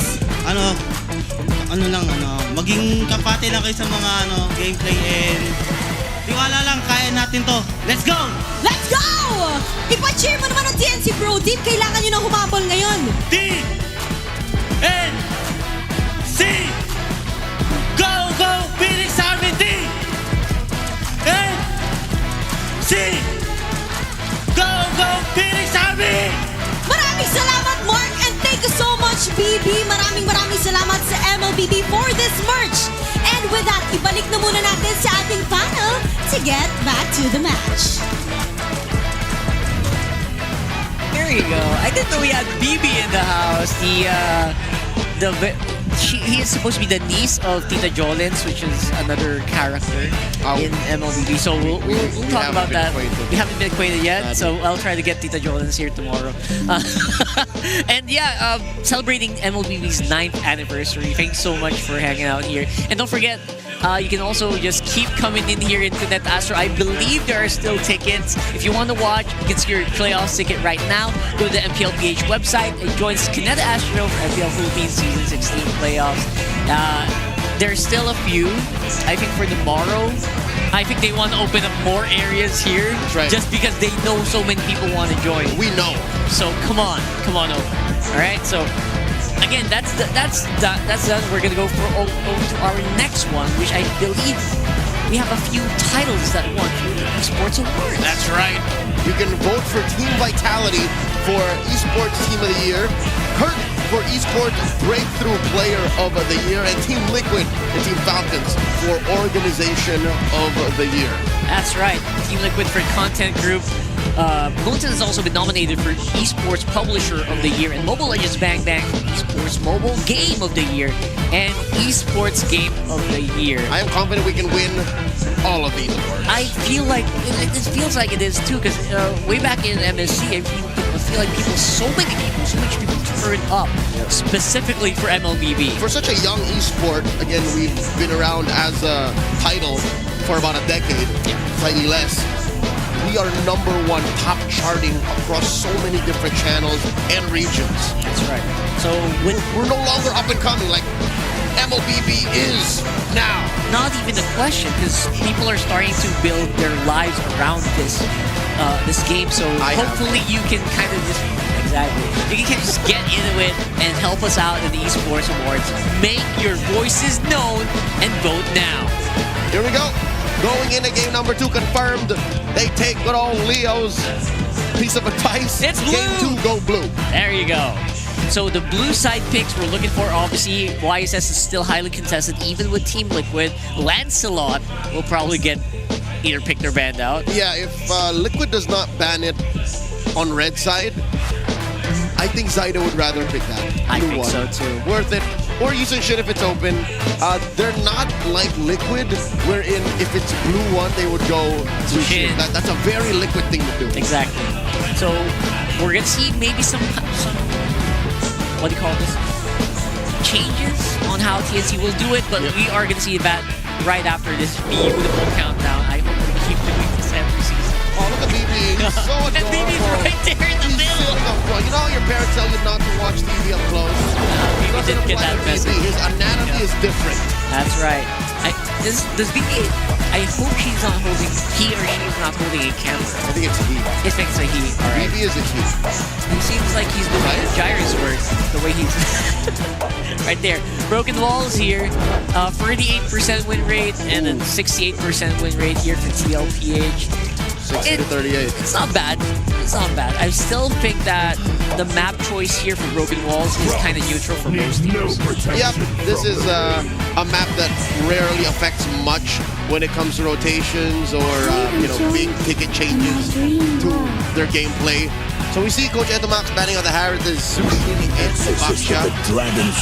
And since they did not ban the Zhuzhong, Liquid doesn't ban the usage. They get it. This is a trademark 2-pick swing. The Kotkacha plus a jungler. TNC walks away with the dragon. Is that worth it? I think it is. Because you're winning early game from that lane. You could put a Joy on... Joy or Haya on Zyda and call it a day like you're fine. Haya now! Haya now! Haya now seems to be the call. You don't want it to get banned out in second phase here. Yeah, because if you don't Joy or Haya now, Liquid's gonna ban... Oh, it's a ban! Fanny's still open! Even better! Fanny's still open. They're forcing Oheb to pick a Cho. Or something to the effect, like something to lock him down. Yeah. My lord, or something in the EXP lane. I'm sure there's still options, but... Oh my god, TNC want to go fast. They want to go fast here, which is exactly what they were lacking earlier. And they were trying to bank on the super late game with free cores, basically. Time was against them in game 1. Now they said, time look at me, we're best friends. They don't want this game to drag long, because those are the times it feels so strong. Yep. Look at that. There it is. That's Oheb's pick. That's an Oheb pick Again, right there. You're a 1-3-1. You got to usage into the jungle. You can afford a fighter gold lane. And a fighter at that ruins Fanny's day. Bibby's just watching. Bibby's here for the vibes. I know. Bibby loves this. Right in the middle of it. I expected... I guess I don't know if Bibi can fit in the chair. I want to cuddle him. But yeah, that's the vibe. That's the vibe right there. You can sit with me. Yeah, so right now, obviously, we want to see maybe a bit more of a front line that we're still missing here for TNC. I'm not sure what kind of front line they're picking about. Gatot has been taken from Chaknu. Brock is open. Brock is open as well. Brock is open. I would love to see a Brock on Chaknu. Brock would be good. But it's banned out. All right, right. So we're down to the high-low switch. Unless they really, really hate. No, you know you can't do it. You can't do this. Chaknu. Chaknu has 17 heroes throughout season 16. Yeah. It would be weird to force a high loss on red 4 just to throw the Gatot Kachai to the EXP lane. Chaknu says, you know what? I've been through worse. I've been through worse binds than this one. I can ape one out. Make my day. Come on. So obviously a lot of rogue bans have been given by TLPH here, and the XP bans coming in for TNC.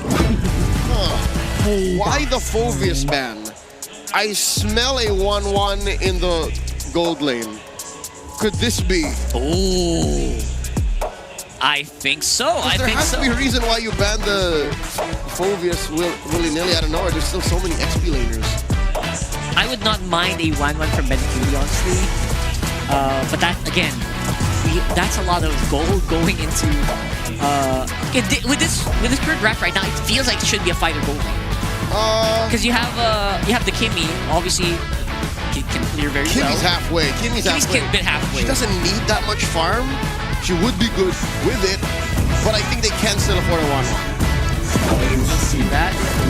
See if a 1-1 can make it. Hylos is locked in. So that's a Chaknu hero, 100%. And it's a Bane. Bane, I think, falls closer to a Harith in terms of what kind of gold laner it is. But, you know, technically it is a fighter. It's a fighter. Yep, so they close up with an Edith. Wow, it's been a hot minute.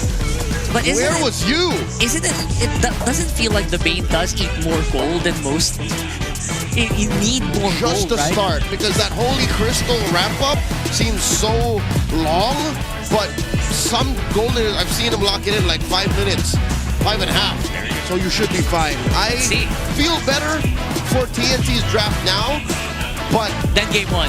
Yes, but only because Liquid drafted in a way that they're really answering to Zyda's early fanny. Let's see if the answers are going to be enough. Let's load him onto game number 2. Very crucial matchups to get for TNC. Let's see if they can do it against TL right here. Game 2. Casters, let's go. Let's go, we shall. Thank you so much to the panel again for breaking down at game 2.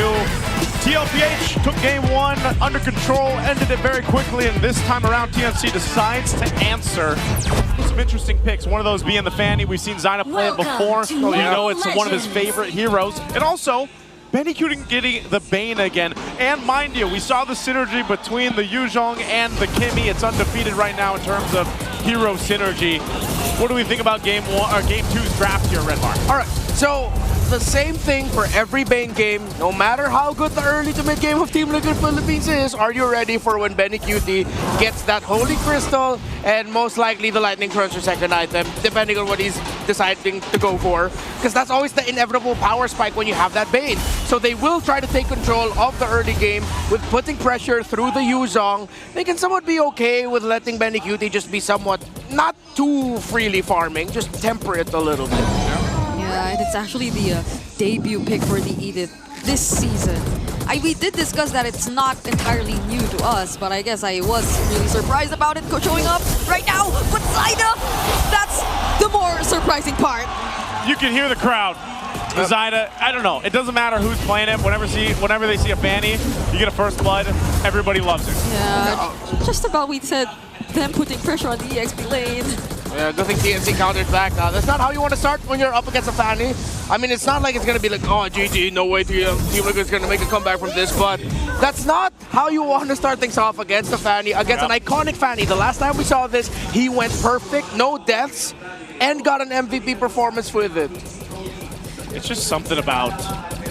It's something about the hero Fanny, you know. There's not that many junglers left competitively around the world that will pick it up and have the confidence to bring it in this situation. Again, it's only game 2 in a best of 7, but if somehow you get a better start here than what TNC had in the game 1, that's the best case scenario.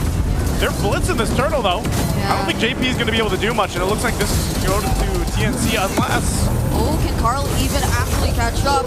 3 bars just gonna block the way. JP2 will be falling down. Sanford already using the Primal Wrath. Yep. But TNC don't want to fight. They just actually want to take the turtle. Yeah, great discipline to not go for even more kills. Again, this is Zyda on a Fanny in Broken Walls. For the longest time, we always thought never play Fanny in Broken Walls. It's going to be way too tough, but he just looks comfortable with it. It doesn't feel like that there are Broken Walls on the map with it in his hand. He tried to time the entry perfectly. He still got the turtle. TNC Pro Team, they can just continue snowballing through here now. Yep, and what's happening here is Benicudi's able to just go ahead and do his thing. You know, he can farm up, got a little bit of extra gold over there, and we all know that that's a timing thing for this Bane. Definitely going for that Holy Crystal. Once he has that, he'll be a big burst of damage right now. Zyda mostly. Wow. Fracture Pulse thrown out, but JP is trying to go ahead and put some pressure here on Zyda. We know that they can't fall behind because the minute that they fall behind, TLPH did this in the previous game too. They'll put pressure. Whoa, Sanji's going to flicker out defensively. Good usage of the Glorious Pathway. Yeah. It's a bit too obvious that Team Liquid might want to start playing or rotating a bit more aggressively, but TNC are just too quick to react as well. They have enough ways to stop you in your tracks if ever they wanted to. Imagine that. Just with the Glorious Pathway, the flicker was forced out of Sanji. Yeah, the retribution of Carl TNC too. That was the most expensive reaction to a Glorious Pathway ever. Yeah. With barely anything happening in the map at that point. So that was a great call by Chapley to drop the ultimate down, already up to the Heptaseas for Zyda. Doesn't have a significant lead over Carl TZ. Oh, no, wait. Oh, wow. Zyda, bro. Look, even we don't get to react on time with the amount of speed that Zyda is using this Fanny with. If Lancy is Luna, Zyda is Fanny. It's Fanny. And, you know, the crowd knows it too over here on this side of TNC. That's going to give them an opportunity to just take the second turtle. Not sure if Oheb and JP want to do anything. They're getting the information, but yeah, it's just another objective in the hands of TNC. Great start for them. You're 2-0 on the Fanny. Zyda scaling up really well. He's going to go for Oheb. Oh, now he wants Oheb. Cutthroat already committed. Deadly catch as well. Does Oheb get to dodge this? He doesn't! And now Zyda still goes in. AOG committed by JP, and they get to save Oheb. Yeah, don't run Wolf King. Second skill, saved himself with it.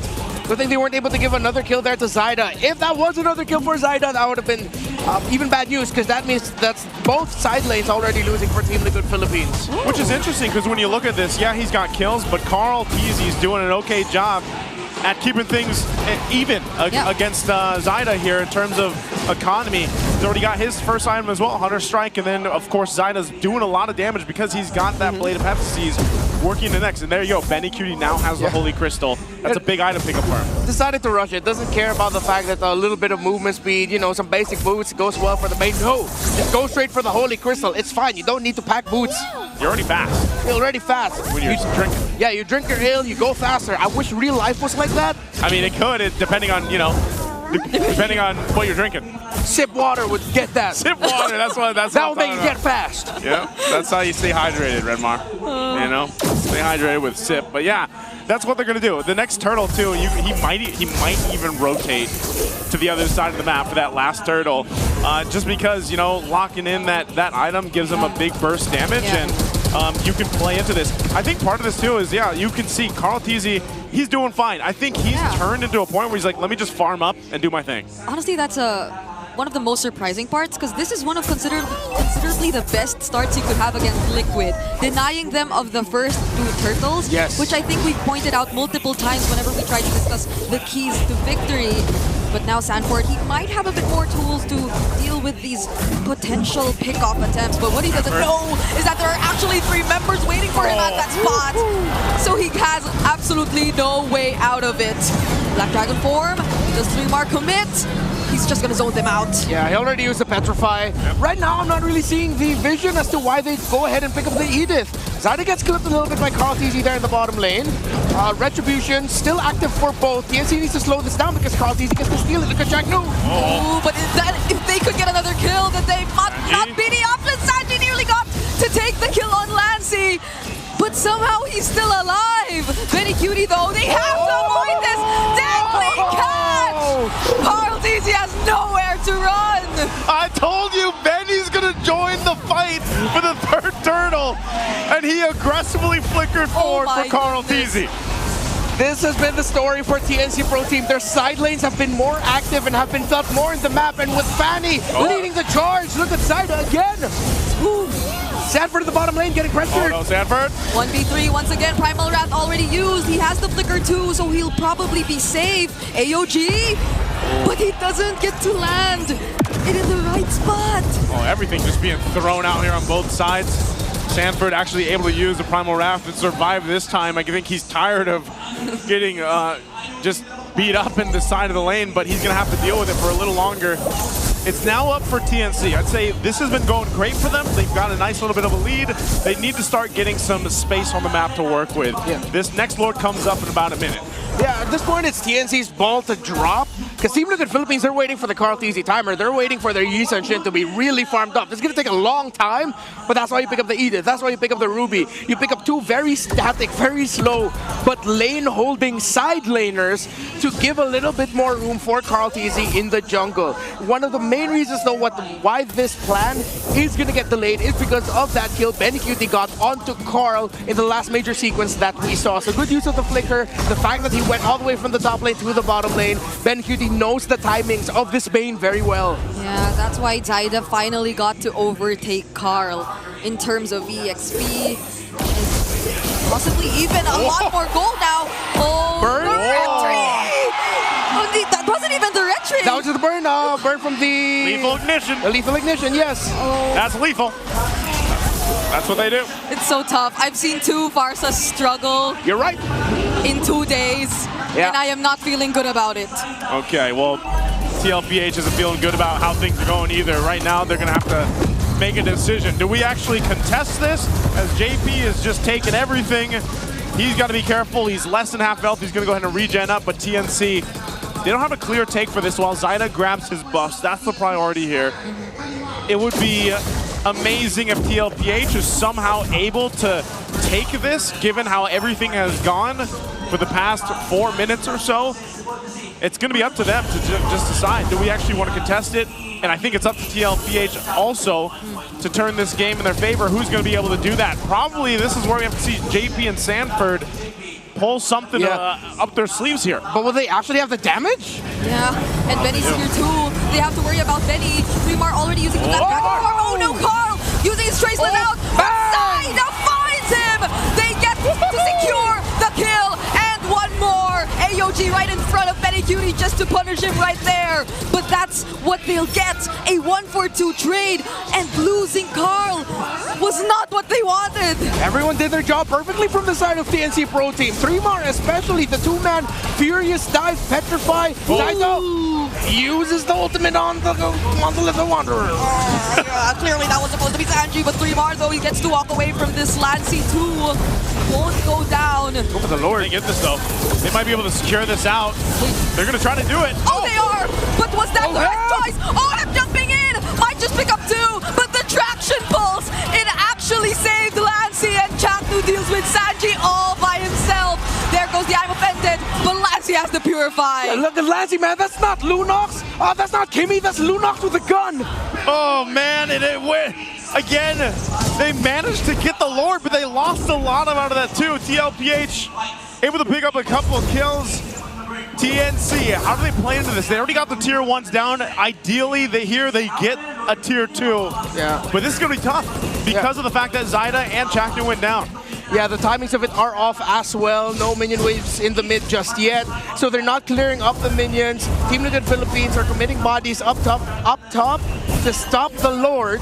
If TNC fast clear mid enough, but no, they can't read the map because Team Liquid Philippines aren't showing themselves. They'll clear it. Minion wave crashing through mid. They might be able to get the top turret though. That might be their saving grace with this Lord push. See what they get here. TLPH clears out that mid wave.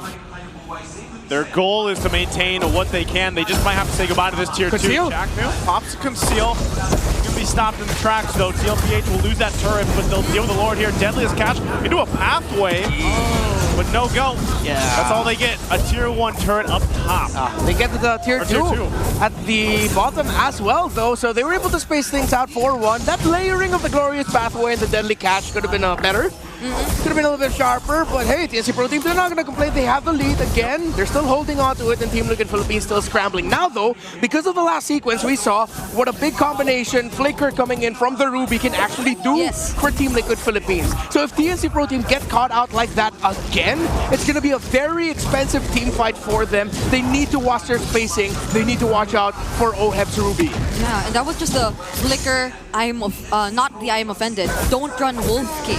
So he just tried to put himself in between those two members of TNC who were already really low, but that could also be the I'm offended. So maybe if Team Liquid Philippines start playing this a bit more aggressively, they could potentially find much more favorable pickups, but ideally, you have to have a clear idea of where Benny Cutie is. I feel like Benny Cutie and his sudden burst damage could be the major difference maker in the team fights later on. And the one that's going to feel that the most and has been feeling that pressure is Sanji. Sanji's such a big component of that damage profile that TLPH has, and a lot of times it's either Zyda or it could be Benny as well that forces him to either end that feathered airstrike early or even to go ahead and wings by wings out. That's happened a lot of times.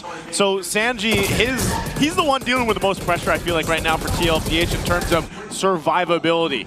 And that's something they're going to have to work with. Real quick, though, you guys can take a look at this. This is the Infinix GT30 Pro experience victory for every Madlang gamer. Right now, we're getting a good look at Zyda here on the Fanny. So that's how you do it. That's how you do it. So this is how you clear minion waves with the Fanny. Ah, you need finger sleeves. I never knew. Just basic and triggers. Triggers, yeah. Okay, now Lord's up. We're almost 14 minutes in. Zyda, is he going to go? Oh, that's some echo tactics right there. I was going to say, good check there. Oh, Chaknu. Oh, the damage seems to be quite enough. Flicker from Sanji, but Zyda's trying to hunt him down, though. He just stays on top of the wall, and Zyda couldn't find him. There goes the counter AOG, forcing out the Purify from Lancy, but 3mar still decides to go in. Zyda too looking for a target, but JP, he couldn't handle the damage. Oh, he missed. Flicker from Sanford, not gonna be enough. Carl Teasy gets caught as well. One by one, Liquid are falling. Chaknu seems to be the only trade get OM handle is all alone. It might be a no. They have to walk away. It's only him and Sanji. What a bloody fight. They just ignore the Lord and they decided to fight anyway. That's what we're going to see here. TNC, unfortunately, aren't able to capitalize just yet, but they will start up the Lord.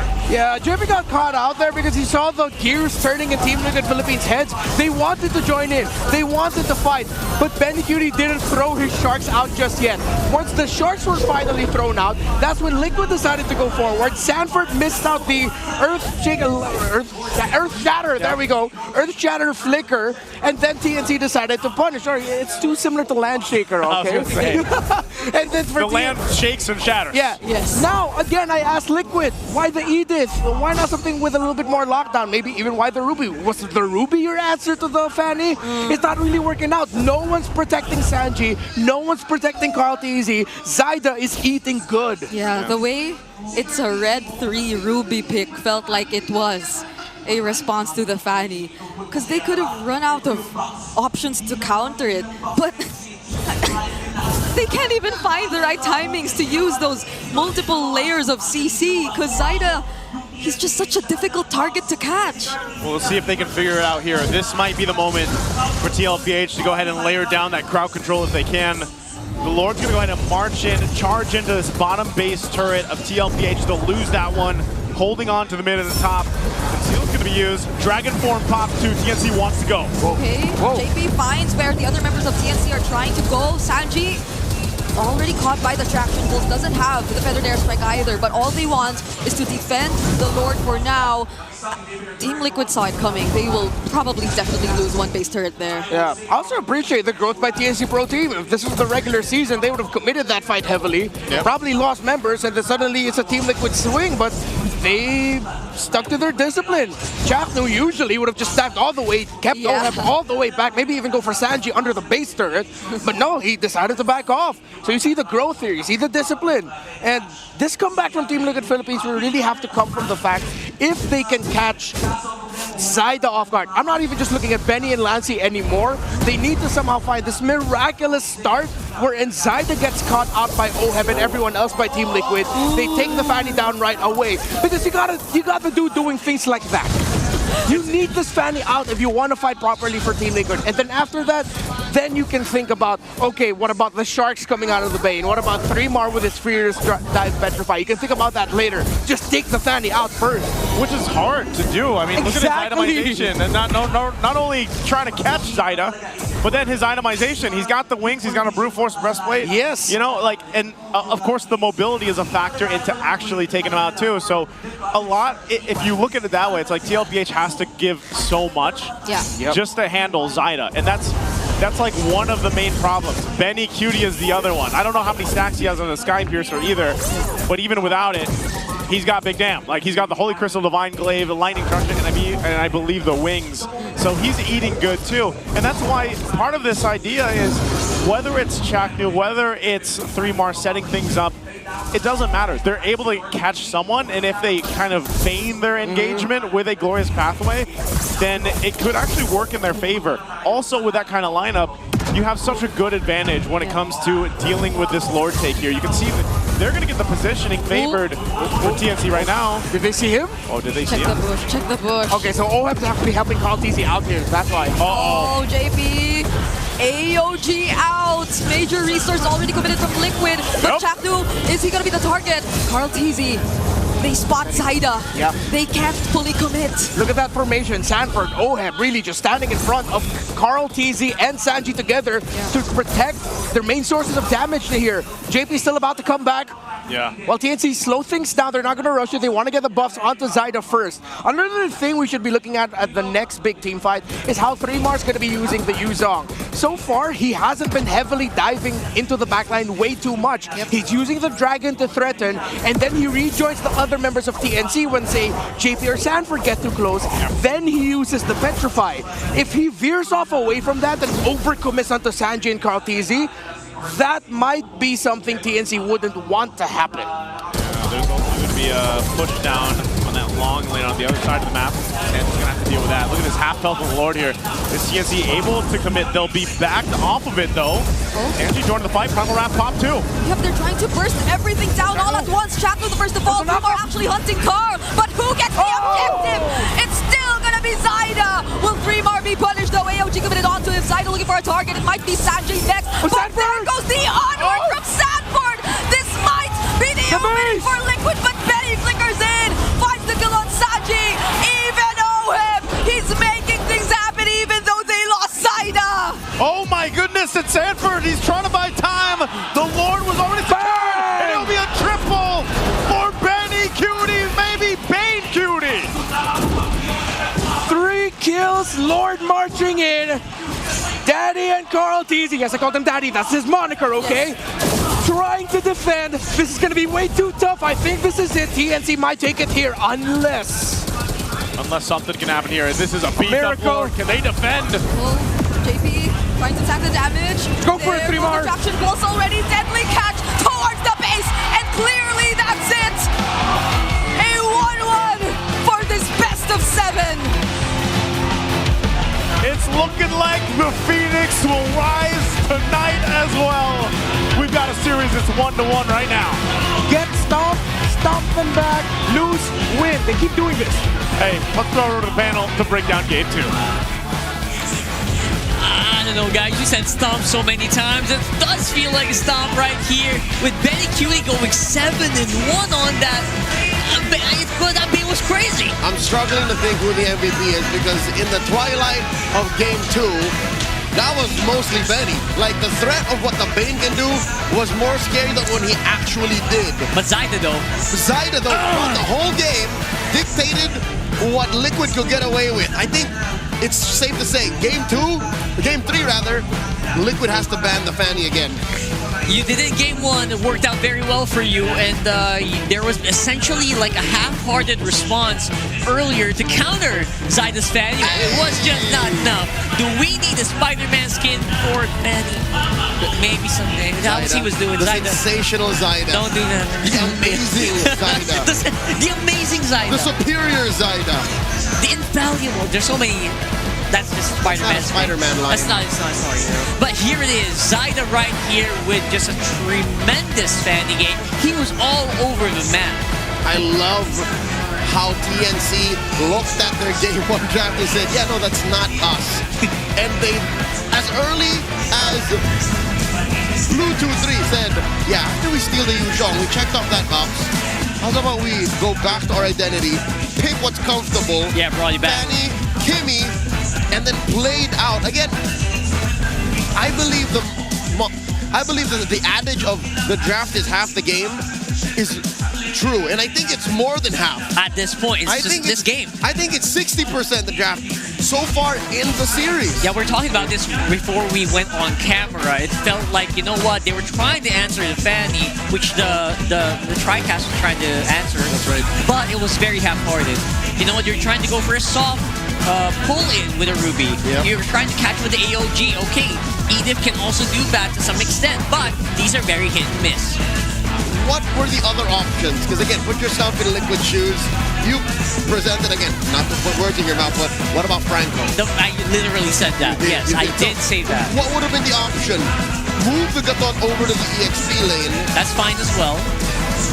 Not ideal, because again, Gatot is one of the 3 trifectas in the Rome right now, in addition to Hylos, Gatot, Grok / Khalid. Yes. Like, those are your only real big ticket roamers. If you switched it up, you did Gatot XP lane and then Franco just for the Fanny.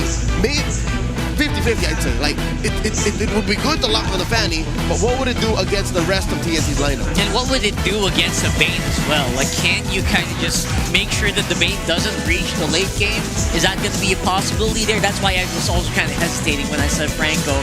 But then again, it might have been better than what we saw here right now. Yeah, there's a reason why Edith did not show up alongside Phylax in Season 16. Like, that whole little girl robot duo. The whole season, I was surprised to know, or when they mentioned, it's a debut pick for the whole season, not playoff, the season. It's a swing and a miss. So Liquid tried, Coach RC, Coach Take That, they tried to cook, and it did not fly. 20-minute game again. TNC proves that if you give them enough time, they will find a way out of what could have been a comeback. I'll tell you now, there was a moment where Liquid found the comeback. They found a way to, again, time out Zaida's entries, to time out that Petrify, the Black Dragon form, and to wait for Benny's deadly catch. Once those were out the window, Liquid found a way. But that was just, what, one moment, one play in the mid-game? Yeah, one play. For a majority of it, Benny QD did a very good job of keeping low-key, keeping a low profile, while the rest of the map was being overtaken by Zaida, Fremar was flying, Lancy was just hiding people non-stop, and then Chaknu throws out the red carpet, the Glorious Pathway. We didn't see the full combo of the Deadly Catch and Glorious Pathway that much, but we didn't need it. Yep. Exactly. It was just too perfect. Real quick, peek over at Benny QD's items. That Sky Piercer, second item build. He goes Holy Crystal, Sky Piercer. That's how he knew. Crazy. That's what he was going to be, the major threat to Liquid's lives.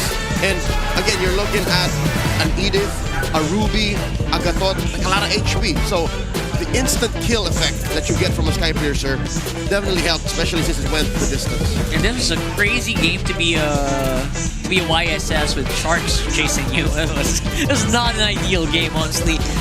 Usually this lineup would do well to funnel all the resources into the YSS, but Carl Beasy could not move properly in this game, just like in Game 1 when Zaida was playing it. Yep, range was an issue. And again, just the sheer amount of utility and damage TNC was playing with was just too much. Again, the BPI rank like Zaida, he himself alone could threaten Carl easy. And again, the Edith and the Ruby were struggling to protect Carl. And that's not what you want to be. As the cavalry, that's not your identity. They overstretch themselves just to try and build around what they picked in the first 1 and 2, like Red 1 and 2. All this while answering what TNC did. So it's a little too much. It's not them, it's not TL. It's task saturation. That's right. That's what we're trying to do. I guess what you want to do here is obviously the TL way, to try to stampede through them, to try to just steamroll them into panicking. But no, we did not see that in this game. TNC was really calm and collected, even in the times where Benny QD was still trying to build up onto that Holy Crystal. He was trying to make sure that he doesn't get victimized here by the gangs coming in from the Gatot. Nope. So we saw a lot of that, and we saw this Fanny scope crazy. And I wonder, again, this is on a map that is, for a lot of people, it's not ideal to play Fanny. No, but again, Zaida is currently the Fanny in MPL Philippines. He's a few steps away from being the Fanny in the world stage. Again, we are fighting for the grand final slot and that M7 spot as a Filipino representative. So, going into Game 3, the gloves are off. Again, TNC found their groove. If I'm putting myself in Liquid shoes, their turn to go blue again. And then ban Fanny, ban CC, ban Luno. Like, that's a good start. That works already. I feel like you don't want to change that, and maybe just adjust on your red 2s, on your blue 4 and 5. Blue 4 and 5. Yeah, that's Blue fine. 2 and 3 is also a very strong pick, like the way that they drafted in Game 1. If you can make TNC make more mistakes again, like in Game 1, like that red 5 swing, like you can do that too. It's all about trying to bait it out. Again, it's going to be high-level mind games coming in the draft for game number 3 for sure. But before that, let's try to break it down a little bit more with our analysts. Thanks so much sa ating panel. Tatlo ang natutunan ko sa laban na to at tatlo din yung importanteng pagtandaan ng mga viewers natin. First is yung box ng TNC na napakaganda na makikita natin na reserve nila. Second is kung ano yung task na inallocate sa'yo ng inyong shot caller, gawin mo yan at pag nag-overcommit ka dyan, magiging maganda. At syempre, number 3, retry ni Zaida ay kailangan ng pag-aralan. At nabibigyan ko natin kayo ng chance sa pag-aralan dito ang box, pati yung mga task ng side ng TNC. For example, etong si Chakto ay nasa harapan lang ng trigger para kay 3-bar na i-activate yung kanyang ultimate. Another task for him is kapag meron ng shot call dito si Chakto. At pansinin nyo yung pwestuhan ni Zaida, Lancy at itong si Benny Cutie. Hindi sila sabay-sabay na magpapakita sa kalaban. Pag may isang lumapit dun sa box ng kalaban, out sila tapos palitan sila parang tag team. Panoorin natin ngayon na force ni Lancy yung flicker doon sa far side, nagulo yung box ng TLPH. Pagpasok ni Benny Cutie, threat na siya. At panoorin nyo ang retreat to. Eventually, Chakno will fall. Bibigyan kayo ng konting segundo para maghanda. Tignan nyo kung ano ang gagawin ni Zaida para makuha ang Lord. That is the combination of the ultimate cutthroat dito ng ating fanning mula kay Zaida tapos sabay dun sa retry. In converse, eto si Carl Easy, na-late siya ng kaunting-kaunti lang pero wala siyang nakuwang bonus kasi nandun din siya sa harap ng laban at napipressure siya ng side ng TNC. Pag layout natin itong bakbakan na to, magiging nasa pabor na siya ng TNC kahit maganda rin naman ang pinakita ng TLPH. At dahil na yan, syempre, sa closeout ni Benny Cutie, kung gaano kalakas yung DPS niya dito, just taking down the important members of TLPH and then chasing down Sanford to check that kill. Yan po ang napakagandang bakbakan na nakita natin mula sa TNC and TLPH. With TNC, this time, na-correct na nila yung pag-take care ng kanilang box. Madaming beses sa Season 16, sinasabi ko na hindi ganun kaganda ang box control ng TNC. But in the playoffs, it's totally different. That is what we saw from that game. Now, back to you, Kylo. Thank you for that, Wolf. And you know what? Box control, that is actually true. This is doing it against, again, the current MSC champions who are so good at playing around that area. We saw that in the whole season, right? We saw that in MSC. And this time, TNC feels like they can really catch up. Yep, that box is defined by the deadly catch, defined by the glorious pathway. If they can sneak these picks in even when they're on red, they should be A-okay. And don't forget to sip purified water, by the way, since you're so busy chasing these boxes with filtered through volcanic rocks for a crisp and clean taste. That is sip purified water here. Alis uhaw, sip na. Also, if you have no funds to shell out for air conditioning units that you will only use once, worry not. Arctic Aircon Rental has a wide range of packages that will surely fit your budget. Be it an indoor function like this one or an outdoor affair, Arctic Aircon Rental is here to make your events cool and fuss-free while keeping your guests comfy. I'm actually surprised they were able to make this whole place like really cold. I'm literally shivering right now. Yeah, no cap. In all of our years doing MPL Philippines, like this might be the coldest we've been. Yeah, that's true. So thank you so much, Arctic. And of course, don't forget, let's go to Go Hotels. Hashtag go explore more with Go Hotels. Go ahead and call them right here if you want to book your next vacation. You want to stay out here, you want to watch MPL Philippines Season 16. There's also one nearby. Go ahead and book and call them on those numbers. I know that you, much like a lot of us, are excited to get some rest tonight. Get some rest. Hey, everyone just wants to get some rest.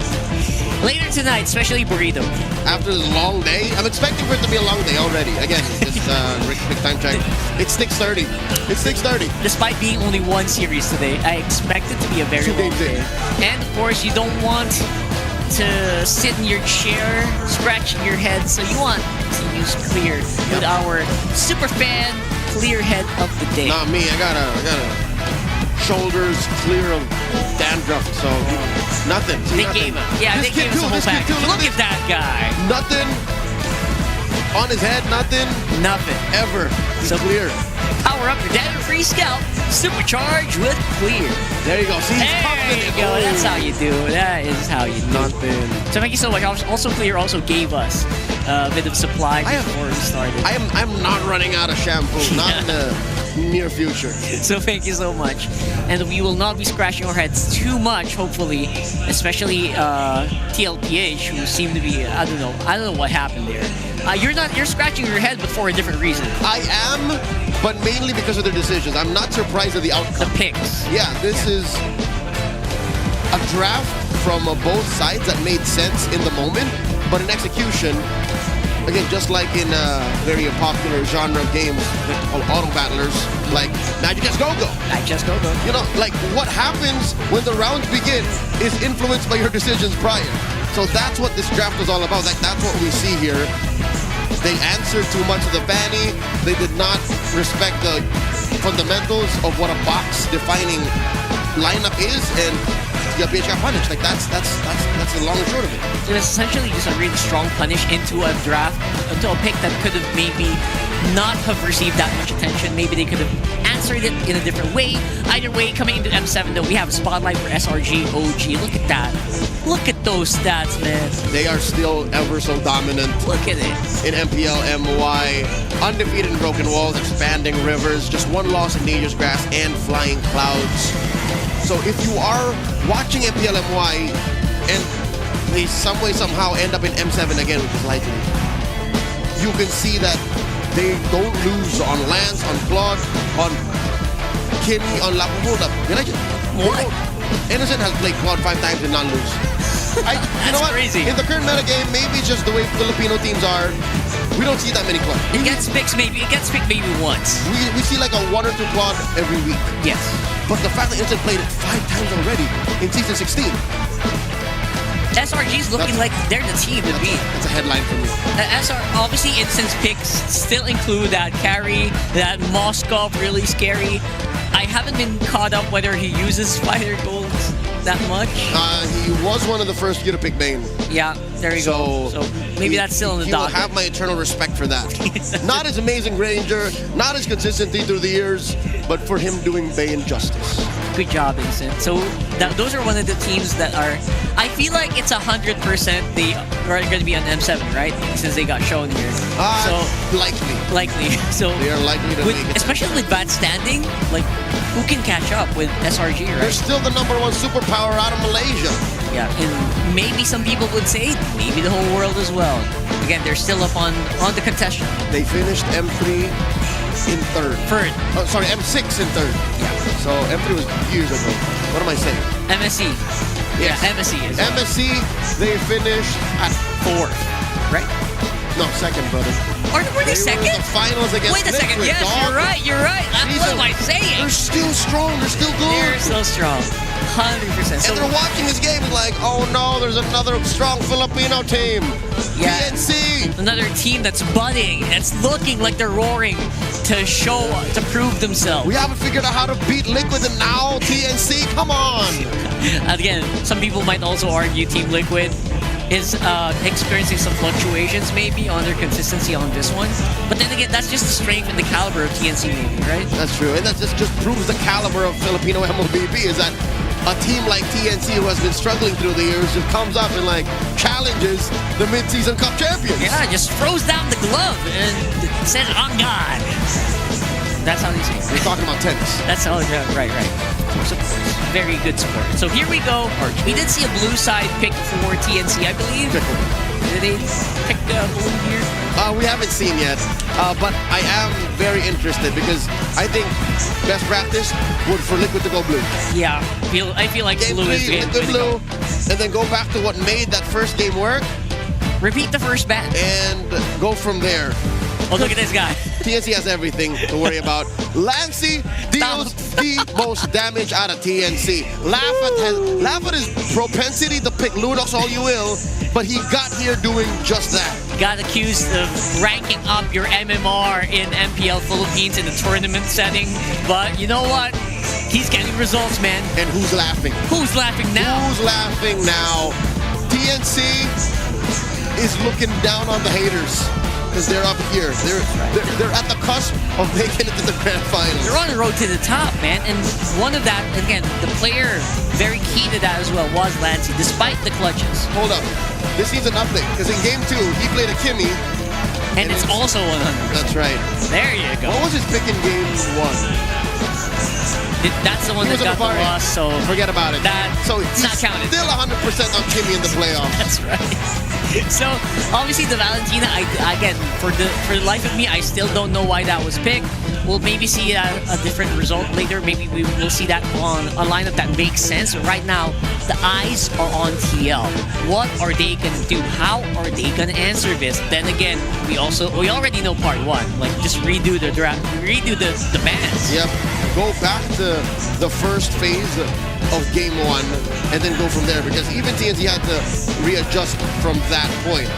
In game 1, TNC went to respond to the Zushin, Gatot Yusunshin. Correct. Yes. Alice, I think that's fine.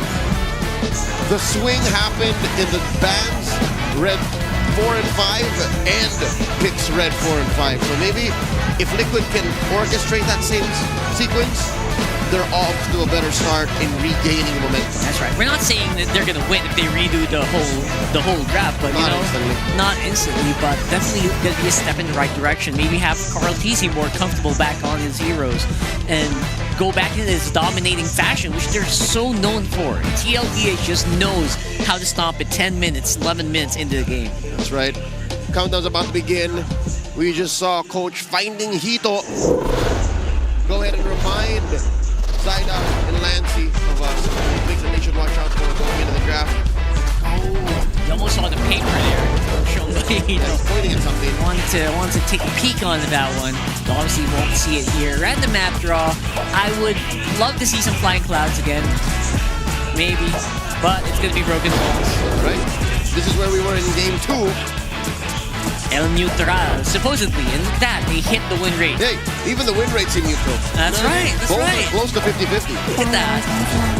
It worked out. It worked out in the end. So going to draft, I think the bans are already locked. Yep. There you go. Literally the Step game 1 opener. I'm just gonna go ahead and copy these my notes. You can probably do that. Forget about it. Actually, it's not the same. They go ahead and steal the Yusunshin to start. YSS this time around on Carl Easy. Again, very strong, usually, on their draft. And this is the powerful blue 2 and 3 we're talking about. Yep. What's the answer going to be against Chakdu's Grok and that Kimmy on Lancelot? Yep. Sorry, no. This is TNC's adjustment. They did not go Gatot Yusunshin because, again, Yusunshin's gone. They go Grok Kimmy. So much stronger start for TNC. Very fair.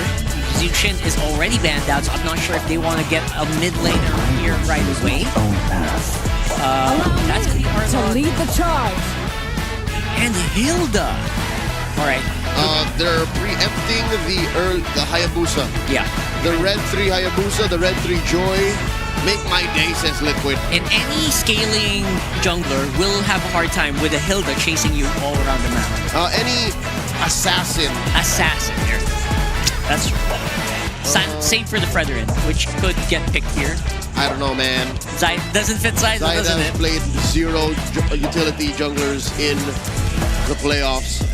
They might even just go ahead and pick a 3-mar hero and then Alice force Liquid to sandbag those assassin bans in 4 and 5. Drop the beat of the Never mind. Never mind. Risky, too risky.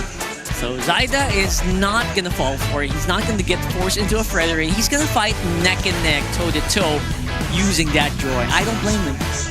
I mean, if I were a coach, I would also just do that. Yeah, this is the best way to go. If you went the former route where I said, hey, you pick a 3-mar hero first, or even Benny Cutie first.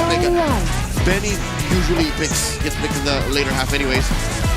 You risk I am not the only one what Zaida's strengths are. So at least with a Joy, you know that you're getting a good Zaida performance, or at least an okay Zaida performance. Harris gets banned out. So does Phobius. Still looking for that gold band here, probably for TNC. Maybe ban out a possible Fighter gold once more. Again, that's just how the things are going here. Nah, they're gonna fight her gold. They're gonna fight her gold too. So that's gonna be Valentina out. Okay. What's that preempting? What's that preempting here? I think TNC are going to pick big ticket votes going into the second phase. Oh, Bane got banned out. They attacked Benny. Bane was also banned out in game 1. Here, It's a redo. Feels like a redo. In this very same spot. Red 4 could be 3-mar. What's the big ticket ulti here for XP? I don't know if I feel about the Alice, but it could be. I feel like Alice just makes sense, especially if you layer it in with alongside Brock, right? Yep. A lot of dispositioning, good sustain. A lot of people are gonna just stay still. It's a little too much magic damage though, so I might like the Lapu Lapu. Alright. Lapu Lapu more. Thinking about that XP lane already. And it is gonna be Lapu. Get locked in there. It's a better foil to the S16 because all you gotta do is wait for the traceless. You're mine. And balance it out as well, because you already have Joy and Kimmy on the Magic anyway. Yep. That seems to be it. So Liquid looking for pick for Sanji and Oheb. The two baby boys of Cavalry. I don't mind getting a Granger here, because we're not gonna suffer the same fate as the Granger of TNC on game 1. Yes, but also you're in a Yushin. Already, you feel like that's just it. You just have to give all the gold. Yeah, funnel it over to Carl. Pick a fighter. Fighter for Oheb. But what fighter? That's right. Ruby might make some sense, or better sense here. But at the same time, your damage might lack. You need magic damage as well. There's that Farsa. Yep. It's still the Ruby. So they're gonna say, go again. Okay. This is the same picks they had in game 2. And I think Liquid changed up 1. Are trying to address what went wrong in game 1. Yes. Game 2 rather. So what's Benny to pick? I think they can still afford a fighter, dog. Yeah. I'm gonna say now. 100%. Because they have a Joy and a Kimmy. That's enough. Pick a fighter. Which fighter, though, is the big question, and we seem to be running out. A lot of them were banned out already. A little annoying and risky given the Arlott and the Ruby, but a Cho. I think Benny can still Cho. And we've seen him be very comfortable on it. So I wouldn't mind seeing that here. Lest they go another great marksman, I don't think they will. This has to be a fight. Cho X-Borg. Cho X-Borg is there you go. Cho's easier. Man, it's either we know TNC now, you called a lot of these things, or I'm pretty good at my job and I can be an analyst. Both can be true. Both can be probably true here, Leo. No, it's just I love TNC's brand of MLBB. It feels great. It's good because they have so many threats and they come online when they need it to. Not just because they have a Bane as well. They love picking their Bane. Not just. All this while, it's just my humble opinion, Liquid feels like they live in the past. Liquid feels like they're trying to correct what happened in game 2 and get a win off of that. Yeah, they might be trying to answer too much as well against TNC's lineup, which again, we've seen in game 2 was going to be a big mistake. And I hope it doesn't get repeated here because...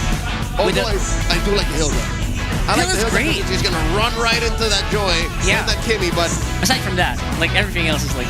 yeah, everything else looks better for TNC. Yeah, so let's see. And Chapman on the Grok feels just so intuitive. It feels so slotted It's him. It's him. Right? You can't go wrong. Lancey should not die, ideally. I asked all the pro players from TN16. Half of them said, Grok, what do you think of? First pick, Chapman. Groknu. Right there. So... Martisi on Lapu Lapu will also just do well against Sanford in general. So let's see. Against Carl too. Against Sanji Everyone. too. So that Lapu pick was just really on the dot. Again, they're trying to balance out their magic damage and their physical damage. Yep. It works very well. Lapu Lapu is going to output. And the Cho. And the Cho. Benny's going to build this hybrid. And I wouldn't be okay with just calling it a fighter in the gold lane. It's an assassin in the gold lane. I expect a lot of kills come through earlier on, especially for TNC because of the Cho pick. Yep. It'll be a lot harder for them to gank. Actually, they're the ones who are probably going to do the ganking here. That's right. So, because Carl is still going to be on farming duty. That's right, that's right. At least for the first 5 to 6 minutes. Not even. I'll say... You think around 8? 9 to 10. conservatively speaking, yeah. Right. Because look, what's the power spike you're looking for here? It's gonna mainly come from the Yusuf. No, that's not the Yusuf. It's gonna mainly come from the Farsa. Like that is the initial salvo damage. That's it. And then you transition to maybe good pulls from Ohem, and then that's when Carl comes online. Ohem is also going to be just relegated to the clearing as well. Ohem or 40. Ohem or 40, like either way, because we've seen some Arlots go ham. They're basically on the same roll. So that is TNC. That is what you did to the game. What? You changed the game. You put fighters on both ends of the map. They're so interchangeable, and they're just doing the same job. Man, oh man, I am so excited to have some changes with this soon. I hope we get a new hero, maybe Obsidian. Oh my God! Look at that! Brought it back. That's an OG. That's the same image from last night. That's right, exactly. It's crumpled up, so you know they already used it. That's 2019 Chaknu. It is 2019 Chaknu though. He is their patron. This is the drill's master sergeant you were talking about earlier. Legend goes. That photo, when he's not bringing it to events like this, stays in his room on a wall. On a shrine of Chaknu. It's just up there. It's hanging up there, and everyone's just looking at it. A little touch and a kiss before he leaves. And everyone's just bowing to it a little bit every time they pass by the hallways. Yeah. Say thank you, Chaknu. Every star they get in RGs. The blessed photo. Or some people would say cursed, but I would say it's blessed. Who says it's cursed? Some people do. They're wrong. They're all wrong, I know. So we're gonna try to slow it down a little bit. I still heard a little bit of a low growl when everyone banned out, when TLPH banned out the Lunox. I think everyone still wants to see the Lunox today. The world now went from laughing at the Lunox to being scared of it. Just yeah, and all the fans hoping that it also makes an appearance because it's just so scary in the right hands. And the right hand being Lancey's. Lancey, exactly. I would love. And you know what? Ohem also has like a little bit of a history there, so I would not mind to see that as well in the hands of TLPH eventually. And Mima, come on, Mima's been here since day one. Oh, Mima's feeling it. Oh wow! Oh, it's a news battle. Oh, they were here last night too. That's right. It's a new challenger, folks. They are. You know what? TNC. This music theirs won them last night. Absolutely. They would not be able to drop Onyx without the support of their music. Look at that. They had a different representative, and today TNC 360. They're wearing the right colors as well, man. Yeah. I don't know what to say. They came prepared. Mima Darts, I don't know if that's allowed. Man. Mima Darts, there are children watching. I don't think you should do that. Yes. But look at that. We got backup here from the multiverse. Oh. That's a lot of backup for TNC. That's a huge crowd. You see the crowd? Mima Darts is rocking with. This is bigger. That's huge. This is more recent. This recency bias. Yep. All the way from Rihanna. JP was giving the honor. The nod. The nod. Yeah. Oh damn. That's right. So, by association, Mima Darts is allowed to wear that crown. That is true. So, all of this, I hope you guys are just... See, Carl, this is what I'm saying about the energy that we get from the Phoenix Army. It's a lot. I miss this kind of chaos. And they have grown. From what I know, from what I talked to with our Phoenix Army friends, some would say the Phoenix guys. The Phoenix boys. The Phoenix boys, according to Chaknu. Yeah. A lot of them also came from like the Omega fan base. A lot of them are also present here today. Yeah. So that's what's so cool about these fan bases, these communities. They're very inclusive. Like you can be part of one, yes, and part of the other as well. Very flexible. And then you can change the energy you have when you're with different groups. Yes, because you know, TLPH, they also have a lot of like combined group efforts. Like some of them are from like way back then. Oh yeah. From Aurora, from some agents because they followed Ohem. See, so we are in an era where you are probably not a fan of just one team.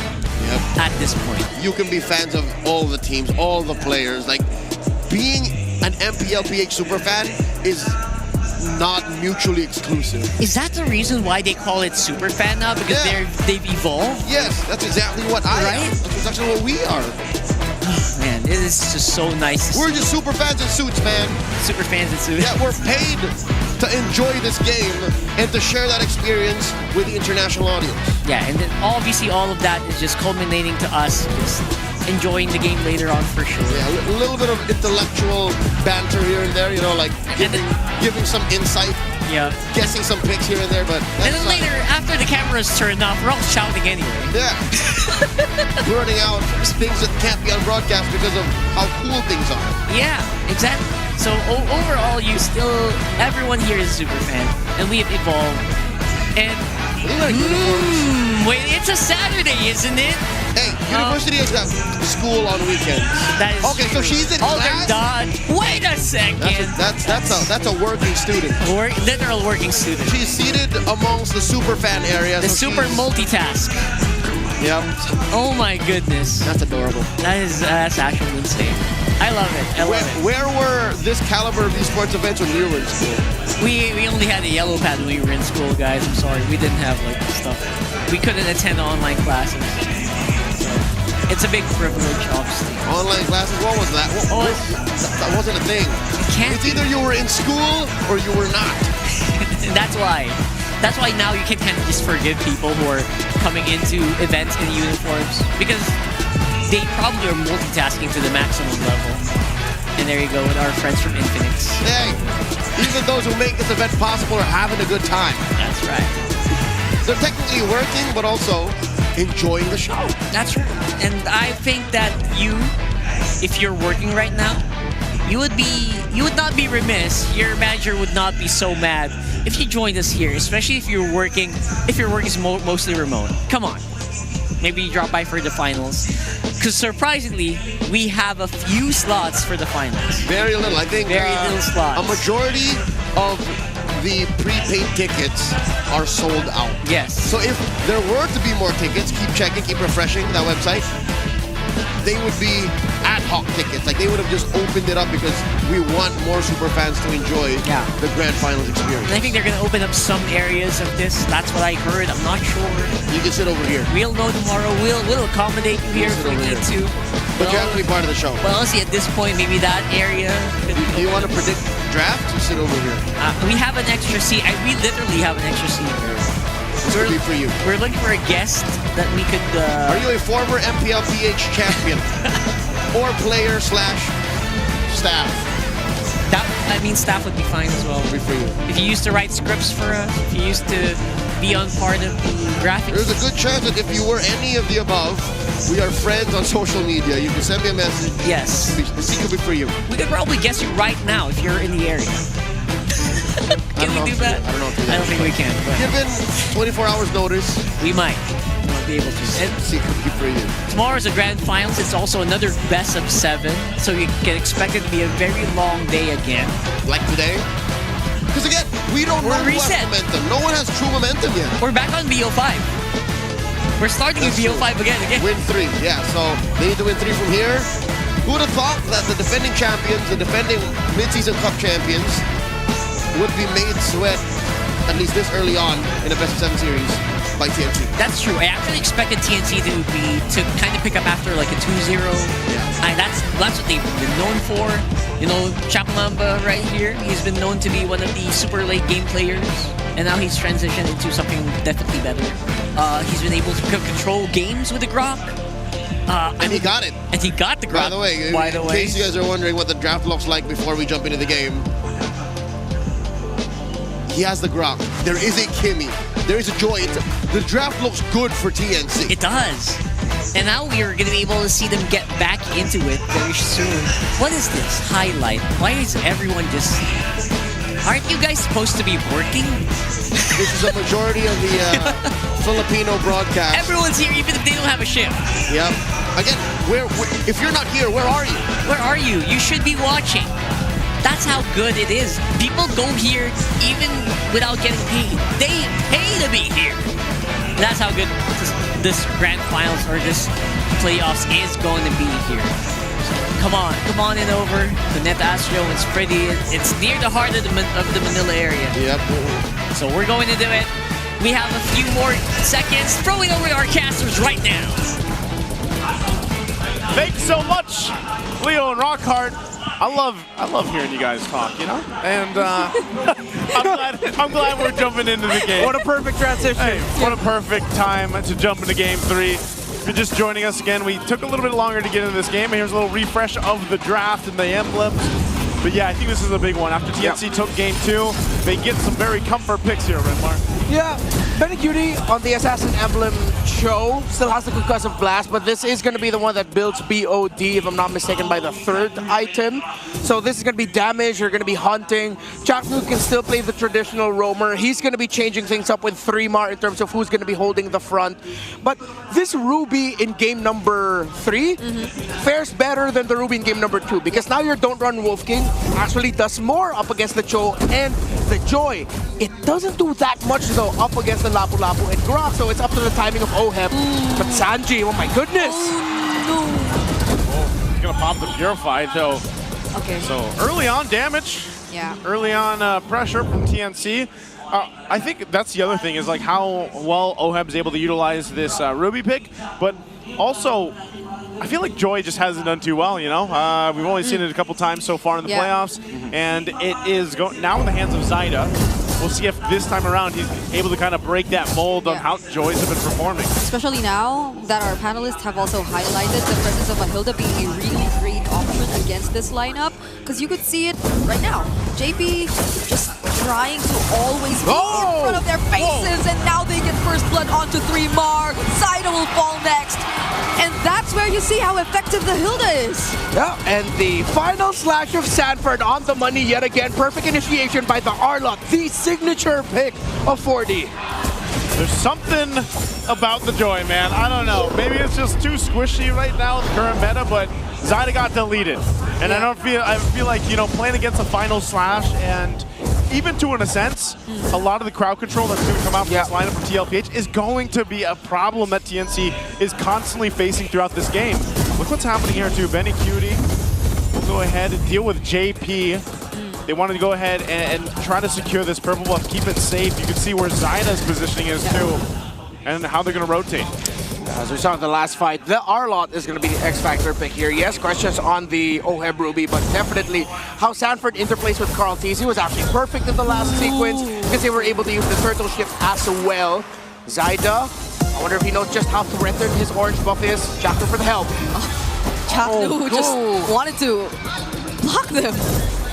He just wanted to help Zyda because you could feel the threat of Liquid coming not just from JP now.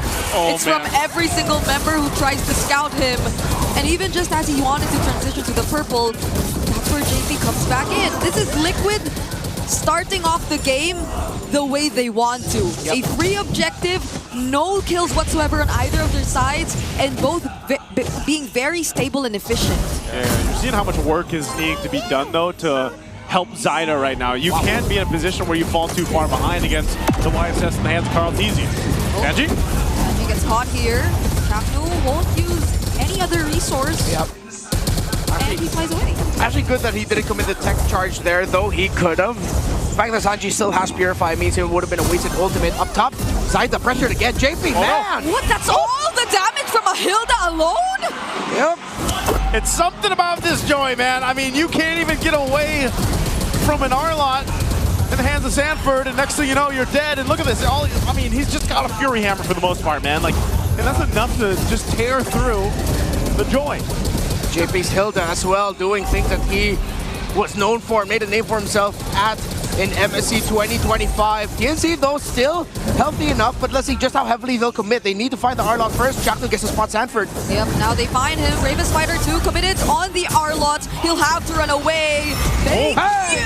3-Mar actually picks up the kill. Will the other members of TNC follow up? They get to zone Liquid well enough.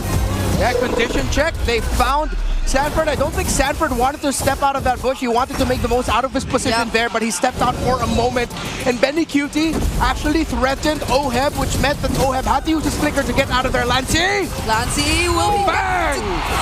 The concussive blast was enough, and the flicker from JP. But 3-Mar with such great precision too catches up. Fancy moves from JP, but not enough to get away. Still, though, he gets a kill. That's great for him. Again, this roamer, anytime you end up getting a kill as the roam, especially in the hands of a hill, though, one of the most annoying roams to deal with, that gives you a little bit of an advantage here to work around. It slows down Lancey. I mean, he even used up his Purify earlier on, too, so now he's even more susceptible. Yeah, you see, Zyda just built up the tough boots, and he really needs that with all the crowd control that Team Liquid keeps throwing at him. Probably would have thought, hey, maybe Warrior Boots would have been good for him because all of the physical damage is what's actually messing up this Joy. But the crowd control is what he needs to get rid of the most, because there's a chance he'll be able to, once he has his items, yes, he'll get out of the crowd control much quicker, then he'll just regain the life that he lost. Oh, don't run Wolf King. Not allowing Benny Cutie to pull off the full combo, and they might actually get to defend this. Look at Oheb. I gotta say, trying to...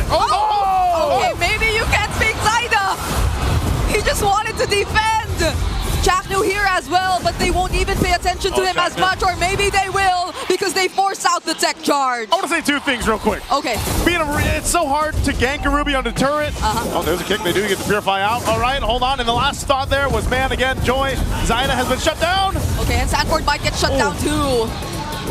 All the crowd control in the game, putting in the work. Sansan putting in the work. Sanford, again, now this time, he didn't show himself out of that bush. He waited as Carl Tizzy and Sanji were the ones pushing the turret. He waited for the eventual defense of TNC, which is why they were able to get a kill. Oh, Chaknu? Is he going to be targeted? What a sidestep! And he actually gets to catch multiple members, 3-Mar with follow-up 2. He's going to go after Carl. Feathered airstrike from that reposition on Sanji. But TNC will get this objective. Oh, wow, Chaknu using the flicker to change the trajectory of the tech charge to knock 3 members of Liquid up, showing why our guest in the Filipino broadcast panel just a few days ago, Fuego, one of the most well-known content creators in the MLBB space, why he saw Chaknu. Wait. Whoa. I did not expect that.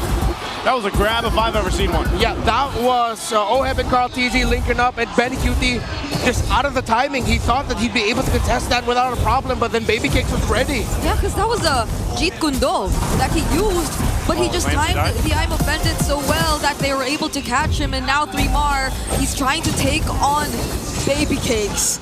He brings them down to at least half HP, but not entirely something, or he can't even take a kill, right? 3-Mar wanted to fight that. At least he keeps the turret up, but I think it's still eventually going to be pushed in here. JP cutting off that side too.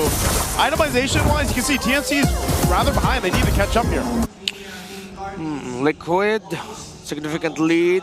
No, clearly up the gold laners. Yeah, 700, 800, floating, 500 between the 2 mid laners. And Zyda, who's suffering the most. Of course, with the 3 deaths, we saw the difficulty he had. Good stun by Carl Tizzy, forcing back 3-Mar. And now TNC Pro Team really have to play for their Joy. They need this Joy online and good to go. But if he knows 2 members, Way of the Dragon already committed. Tech charge 2, it still catches JP, but Oheb will go back. He doesn't catch anyone with the I'm offended, but oh my goodness, Sanford, he still finds a target. Sanji there too, but Zyda and Benny are after him. He still has the wings by wings, and now they change targets onto 3-Mar. He might not actually last, and that's a mega kill for Carl Tizzy. I look like an overcommittal there. I was surprised that Chapman committed the tech charge. I thought after JP was able to get away that they just let him go already. But since Chapman used the tech charge, Liquid just comfortably fought after that. Chapman trying to keep that holy shield up. He gets pulled. They bring them back in. He still gets to walk away, but Benny Cutie has a Way of the Dragon, uses it on Sanford, but Oheb picks up the kill. Oheb has not stopped emoting for the past 2 minutes, and they will get Chaknu as well. Bad TLPH. At this point, they're playing with TNC. 3-Mar using the bravest fighter. Oheb all alone because Sanji has the wings by wings out. But he's still not stopping the recalls. Oh, man. Oheb knows. Oheb knows just how much in the lead they are. JP and Sanji together have just put so much pressure in the center of the map that it translated everywhere. Carl TZ was free to farm.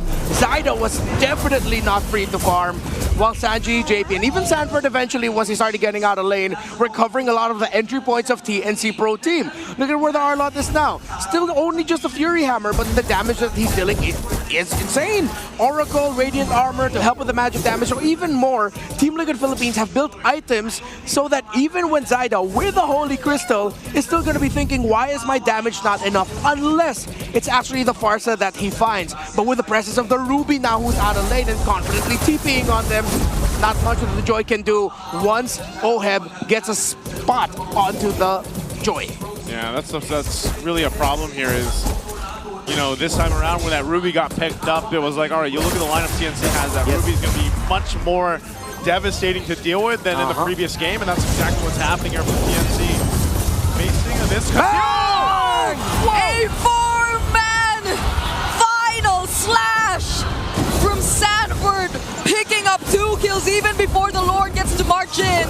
Oheb with the I'm Offended also catching Betty. Now it's just Chapnu and 3 Mar on the defense. Oh, it's looking grim here. Chapnu, he's facing the Stampede. What can they do to prevent the Stampede? They'll tank everything and they'll end game number 3. That wasn't a final slash. That was the 4D slash. Coming out of the bush, utilizing the conceal. Perfect setup by the Apex Predator. Whether it was the Ruby, the Arlot, everything was a problem for TNC in that one. We're going to have to throw it over to the panel to have them break down game 3. This is what we're talking about, guys. When we say you can get stampeded by Team Liquid, it's this fast. 11 minutes, 12 minutes, it ain't even a thing. They get the win. They get over TNC in the crucial. I think the key to Liquid's success in game number 3 is the fact that they knew what they were trying to do before the game even began. What I'm trying to say is it's an execution diff. Execution diff. TNC, their draft was sound going into game number 3, but parts of this game, again, it was very quick, so all the more it was easier to punish. It seemed like they weren't talking. It seemed like a lot of communication was suffering, and guess what? Who best to sacrifice and to get in there and make you remember that, hey, you're fighting us, or you're fighting the MSC champions, you're fighting the defending champions. 40, the Apex Predator, oh my god. I did tell you, before even Carl TZ goes online with the East and Shin, it's one of 2 heroes that'll help him ramp up and get there. Not the Farsa, it's the Arlot or the Ruby, and here Sanford stepped up. That's right. He's so aggressive, he even final slashed the cameraman. That's how strong he is. And he did it so well. He's like, I'm sorry. Was that right? Was that too much? All right. So Sanford, obviously, I think he was also MVP in game 1, wasn't he? I think he was. He was also in the Lapu Lapu back then. So right here, obviously, so many things just went right for TL and TNC. They were having a hard time connecting with each other across the map. Yep, I like to think it wasn't just purely because of 40, not to, you know, downplay how good he was in this game, but there were so many things happening on the map, and I think that's exactly what it is. I just stumbled into the right words. JP running into dude, Sanji, feather airstriking, Oheb single-handedly threading fights. That final sequence, I'm not sure if we'll see it now, but the 4-man final clash, I could have sworn it was a big I'm Offended too. Like, it couldn't be one or the other. And there was also so many, obviously there were brilliant moments. You can expect that from TNC. But there are also moments like, why did Zyda randomly die somewhere? Why does Benny get picked off here out of nowhere? Stuff like this should not happen, especially in the highest level of play. Yeah, so is it task saturation that they got distracted and they did not make the right call and the right mechanical decision to flicker on out or dash through, or did they dash into it not thinking that this was possible?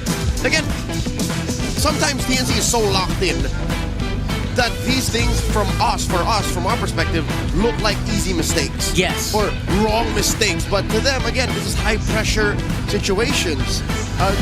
that, oh my god, that happened so fast. I would have to like give it to them, right? I would have to give them benefit of the doubt. Yes, you're still human. You still have to react to it the way you're presented. But TLPH is presenting it in a way that's almost impossible to react to. Yep. On so many different fronts that make stumbling and losing seem to be inevitable.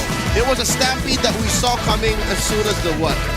3-minute, 4-minute mark came around. Around that time. At that point, you knew that, okay, TNC are getting good timings on Lords, maybe turtles here and there, but they got a majority of turtles, but they came in very expensive to very little payoff. So I think that's the problem here.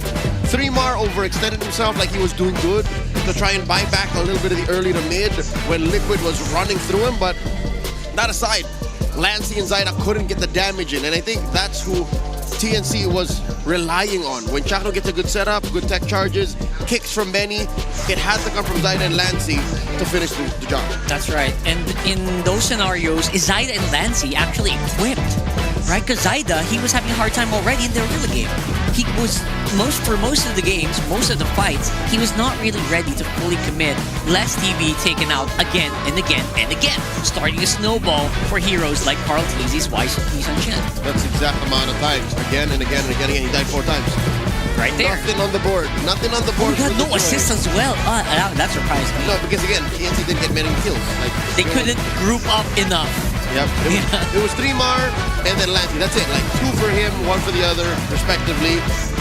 On paper, it looked like it made sense. It looked like there was enough utility. Again, 3mar to scramble Liquid. You got 3 frontliners. Good. Right, yeah. Technically, for 4? TNC, it's like 4, right? Yeah. 2 because you're looking at the Lapu-Lapu in the ground. The Cho is not a frontliner. The Cho is trying to hunt down the Yisun Shin or the Farsa. That's it. But Liquid had more solutions than TNC had problems to present. Yeah. Sanford, JP, Ohem, all of those stopped Benny.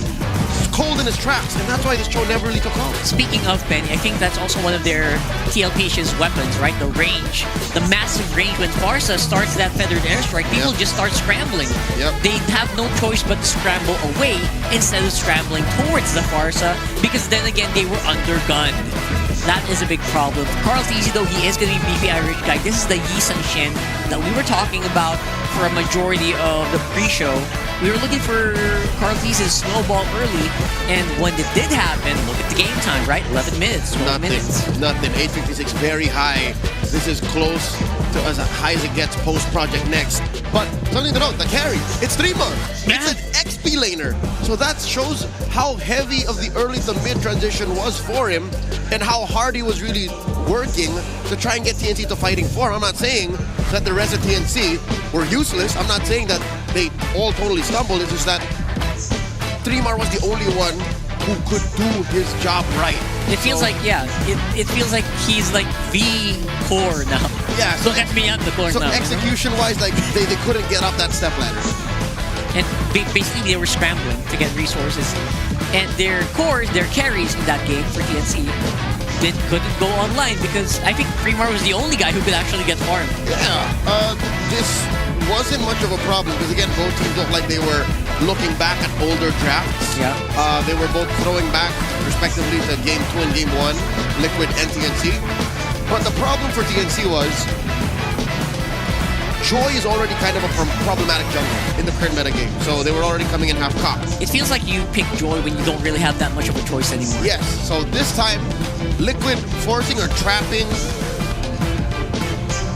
Zaida into that seemed to have worked out. It was that or the Hayabusa. They made their choice. Sorry, this is a redo of the bans from earlier, right? Yes. Yeah. So the Hayabusa was open, and Zaida picked the Joy. TNC picked the Joy. That's another big question mark. So from there, you go to what will they do now to help set up and get the payoff from this setup? I guess that already is a big question. It really is. Magic damage, 2 different kinds again. DOT for both, but both playing at different ranges. Yet TNC have to get their big picture kind of drafts recalibrated. Yeah. Because if this is how it's going to be, that means they lose always the odd-numbered games. It's going to come down to this, so something has to change. Are we seeing a pattern here? You're absolutely right. Something has to games. change. Come on, you gotta change it up. Because you're right, absolutely. Your first point is you gotta recalibrate what your draft is supposed to be like. TNC's draft was supposed to be a lineup that was 5-man grouped together, but that didn't happen. So I guess that's a big what if. But for the meantime, though, join the new season of MLBB Rising Open. It's still ongoing. It's an in-game mode designed to provide players with a platform to engage in competitive gameplay and earn in-game rewards. So go ahead, gather the squad, call them up, get them on the group chat, and jump into the action. Also, we'd like to remind everyone the Aspirants' new skins are available. Participate in the Aspirants Unite themed draw event. Your first 10 draws using diamonds is going to be 50% off. So every 10 draws guarantee an epic skin or higher quality. That's right. I've also been doing that. 105 diamonds for a 50% every day. Just click it, you're good. And come to join the draw and witness the power of aspiration together. Have you gotten Vexana or Gunimir? I got both, finally. Wow. Thank goodness. Big bucks. I didn't need to get maxed out on my second one. Oh, you got lucky. Thank you. You got lucky. That's never happened to me. Right. That's never happened to me. I got in like 5 draws. Which is still pretty bad, but you know. It's better than some. About 6,000 diamonds on that second one? Yeah, second one. Not bad. So thank you so much it's an awesome skin. Either you pick Vexana on mid, it's still pretty good on the rank game. When if you're just about to break out. Because again, we're starting to see fighters in the gold lane. It's just a matter of time until when eventually breaks into the meta game. It's very, because it does the same functions. Come on, teams. Let's go. Jennifer, please. Jennifer, anytime. Rayash is waiting. Not Vexana. Yeah, Rayash is watching. We had this conversation last night. Someday. It can happen. So before that though, let's take a breather. Let's throw it over to Odin. We got a surprise for you guys. Break muna tayo from all the actions that are happening in the MPL arena dahil alam naman natin na sobrang init na ng mga laban. And right now, right here with me sa MPL arena, kasama natin ang Sony Music Philippines artist. Give it up for Nobita! MPL, kamusta? Wow! Nasa starstruck ako sa inyo. The 5 of you guys. Ngayon lang kami nagkaroon ng guest na isang band na pinapakinggan din naman talaga namin. And nabalitaan namin na talagang MPL fans daw talaga kayo. Yes. Grabe yung energy dito ng mga tao. Nakakadala. Actually, kanina pa kami dito sa harapan nakikisigaw din kami. Oo nga, nakikita namin kayo dito sa front seat. At syempre, I'll give the honors to you na ipakilala yung mga sarili. Ako pala si Jay. Ako ang vocalist ng Nobita. Ako si Richmond. Sa guitars. Jonathan. Mark on bass. Grabe. Kinakabahan na ako sa performance nila. Dahil alam ko na hindi lang kayo yung magpa-perform ngayon. How is the MPL experience dito sa harapan? Kasi alam namin na iba talaga yung experience na nanonood lang kayo sa TV, kumpara dito. Is it your first time, guys? Yes. Ito yung first time namin dito at parang babalik kami bukas. No? Kasi grabe yung yung energy pag may mga nagdidigmaan sa may nagisigawan Nagsisigawan at this time around, mukhang kayo na ang sisigawan ng ating mga audience featuring our own guitarist, Ocho Gahaba, aka Wolf! It's now time for you to jam!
Hey, make some noise for Woo! Grabe, MPL Philippines showcasing the talents of Filipino music as well as the talent ng ating caster. I'm so happy na nakita namin kayo nag-perform dito sa stage namin at live vocals ha, walang backtrack. Palakpakan natin ang Nobita. Sobrang solid. Hinaranan nyo kaming lahat. Kinilig lahat ng mga audience as well as our players. Narelax sila sa jamming nyong yun. Jay, meron bang specific team na sinusuportahan ngayon ang Nobita? Both teams magaling pero dito kasi kami nakaupo eh. Sa Liquid. So, go guys, galingan nyo. Make us proud. Meron ka bang favorite player dito sa Team Liquid Philippines? Sino yung ano? Yung si Sanford. Si Grabe Sanford! yun. Sanford! Anong mensahe mo kay Sanford? Mapapanood niya to after. Pwede ba tayo magduo mamaya? Ayan! Bubuhatin ka daw ni Jay. Diba, Jay? And ano naman ang gusto niyong i-plug na music by Nobita? MPL, naglabas kami ng bago naming single. It's a collaboration.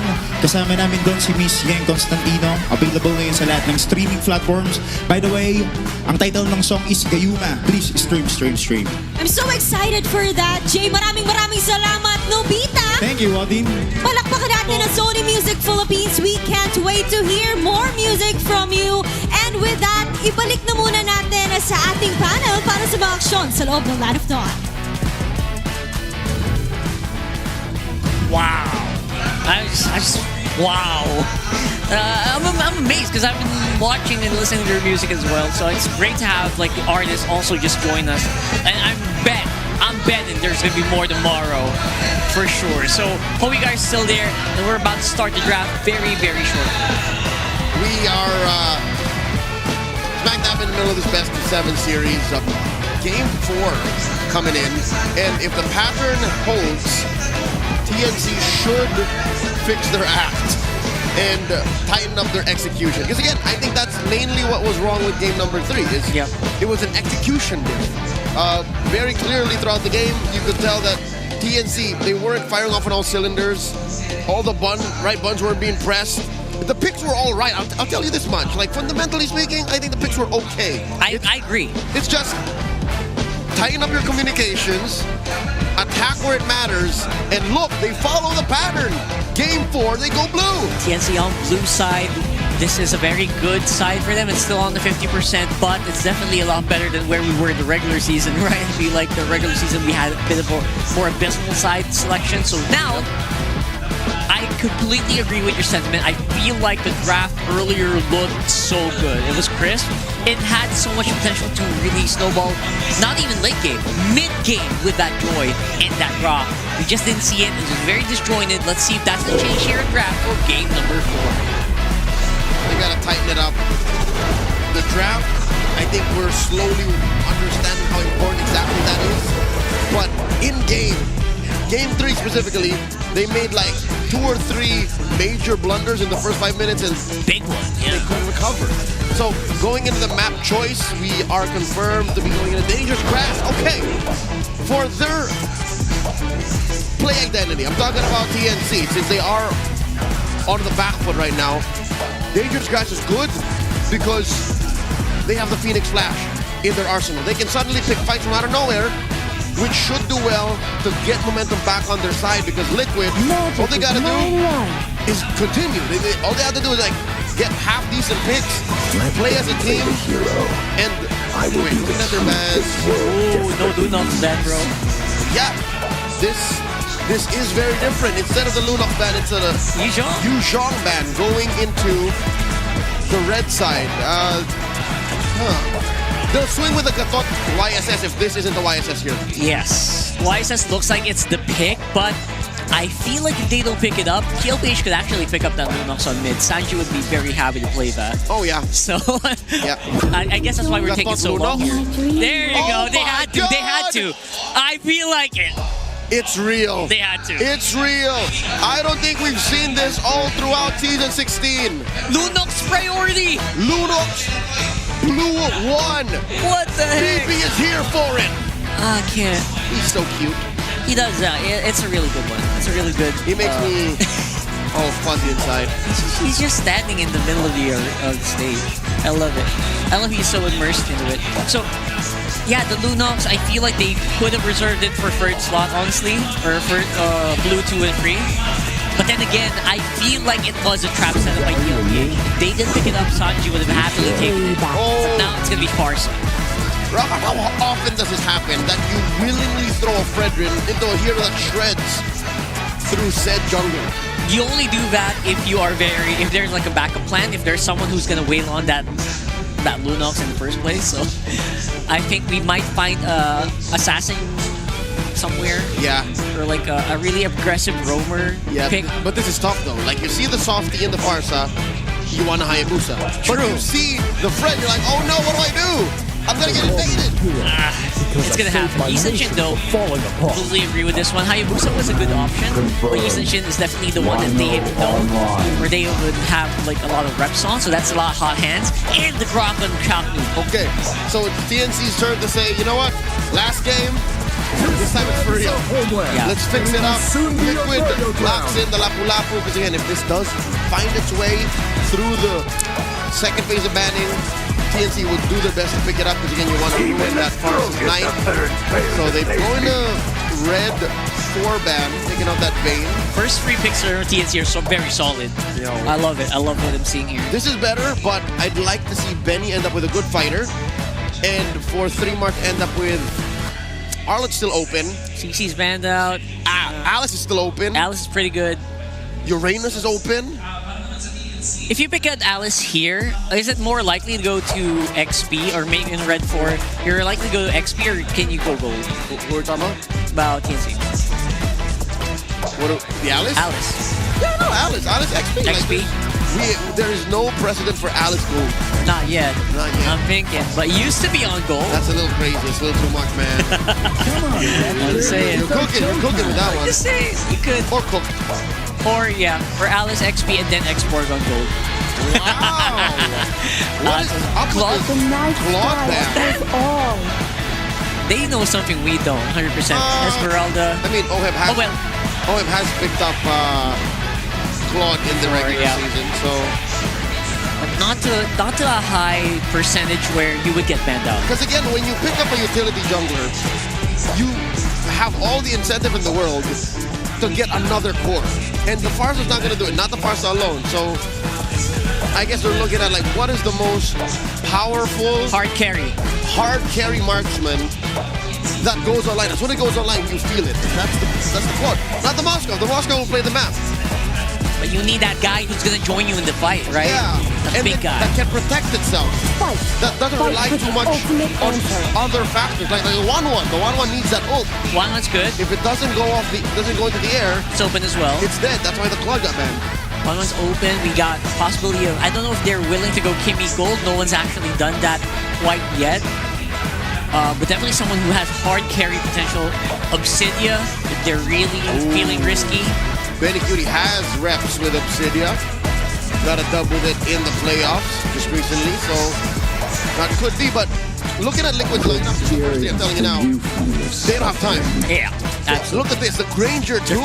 Speeding it up. This has Liquid Stampede written all over it. Which is the classic. This is a very classic duo that they run. The mid on Farsa and the Granger on, you know, in the relentless flow of time continuum, There's the Arlet. I am the constant that breaks the What goes time. into Benny's hands? Okay, Benny. What's it gonna be? They can still afford a fighter. Do we want...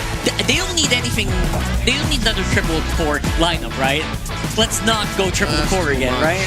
They Let's should go. pick something low to the ground. Fighter. Cho. It's a fighter. All right, let's go for the Cho again. Okay, so still the same 2 targets, man. Still the Farsa.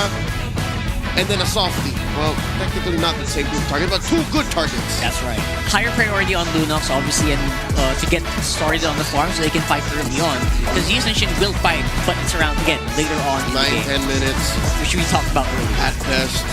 And this Cho has a good time in the lane. All Benny Cutie needs to do is dodge these straight lines from Ranger. That's as easy as it is. Like, you just literally just should go backwards a little bit, and you're golden. Wow. Look at how sideways this draft is, like how weird the layering and the decision making is.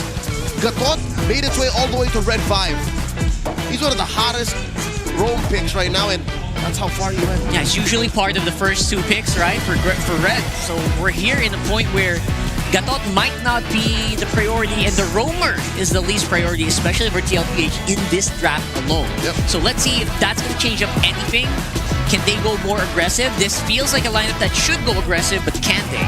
It's a matter of, again, execution. And Liquid, I love how they put a Purify on Granger and Farsa. Just on paper, I'm liking what the Cavalry's bringing. I'm smelling match point. That's right. This feels like they want to go for the long game. So let's see if that's going to happen here. We're going to game number 4, Casters. Let's go into the Land of Dawn right together with our beautiful TriCast. All right, here we go. Another game. Game number 4 upon us. I'm still a little serenaded, by the way, by Wolf and Nobita there. Also, BB on stage. I love to see it. Favorite mascot right now, but hey, let's jump into the game here. Landed down. It's B9, Brigada, and Renmar for game 4. Now, looking at this, man, I have to agree with the panel. It was a little weird to see the ordering of the pickups here. But I will say this, Lancey getting his Lunox that was banned out previously, he's got it, man. Is this enough to, well, looks like we're gonna take a little bit of a break here. But yeah, that's my question, Renmar. Is this priority blue pick Lunox enough? I'm pretty sure they picked it because other than the fact that they're getting a comfort pick onto Lancey, of course, the iconic pick for the guy during the playoffs, it's also because I think they expected that the Fredrin was going to be coming in through as the response right away by Team Liquid Philippines, knowing that Team Liquid would rather choose the lineup that can get Turtle 1, Turtle 2 easily, and that's what I expect to happen. My question is, do you actually have enough in you, TNC, to pull off a lineup that is way more difficult to use compared to the lineup of Team Liquid Philippines? Because it's so much more simpler to pull off the Granger and the Farsa together, paired with the Fredrin and the Gatot Kacha. It's so easy during the early objectives. Well, you're gonna have to ask Ben Cutie to, hey, leave lane. Yo, manage lane enough. Can you try to gank? Yeah, also make sure you're getting items because we need your damage. It's so difficult. It's too much to ask for from each position for TNC. If they can make it work, all the more impressive and all the more evidence that Team Liquid can no longer give the Lunox to Lancey. Yeah, though I do think that to some extent that's the kind of gameplay we're seeing from Benny. A bit more of him individually making those solo decisions and choices across the map.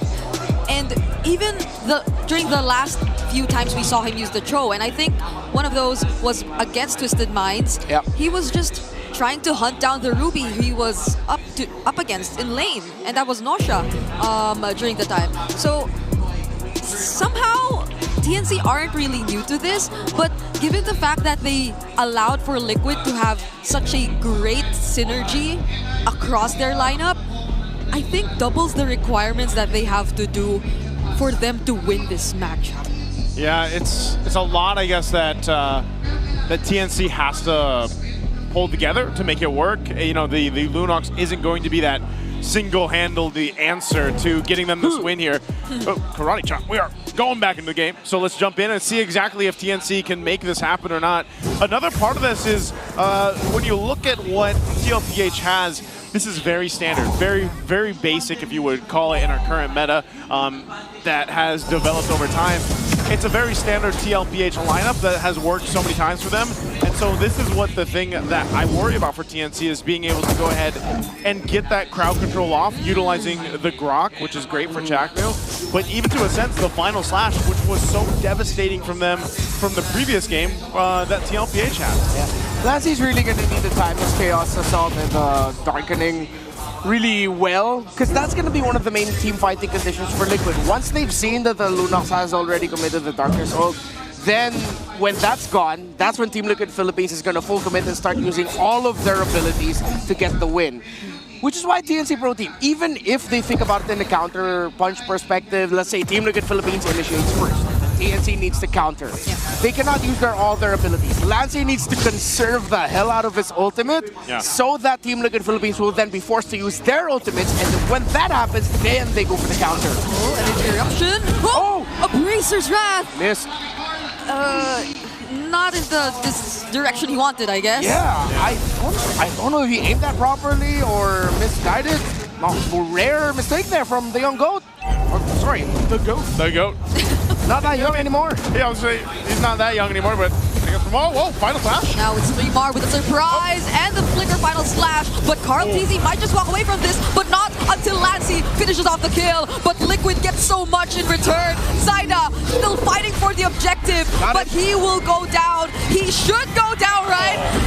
Against 3 members of Liquid, but that took time. I'll say Zaida did what he could there. Almost maybe potentially got a kill off of it, but he gets the turtle.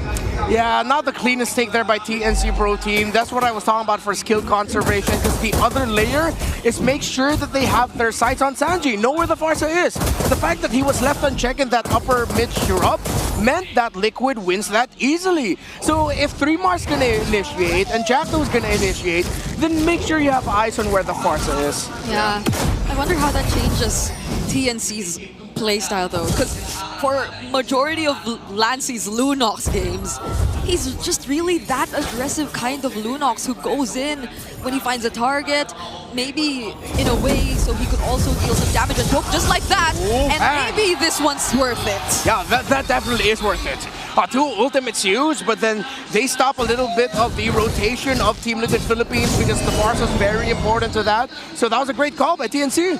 Using that Rampart, but also getting the Purify out of it. So, yeah, it's a pretty good win for them. A small win in the mid lane, but at least it kind of helps build up. Also, you got to see Lancey's sitting on 2 kills. So again, you know, this Lunox, it showed time and time again in the hands of Lancey that it can turn games around, and if he gets a lead and builds up into his scaling a little bit quicker, that's going to be great for TNC. You can see he's barely ahead of Sanji, but still, nonetheless, having that little bit of advantage and lead for the team as a whole will help TNC into the next objective here. That second turtle should be a lot cleaner, I would say, because of just this setup going into it.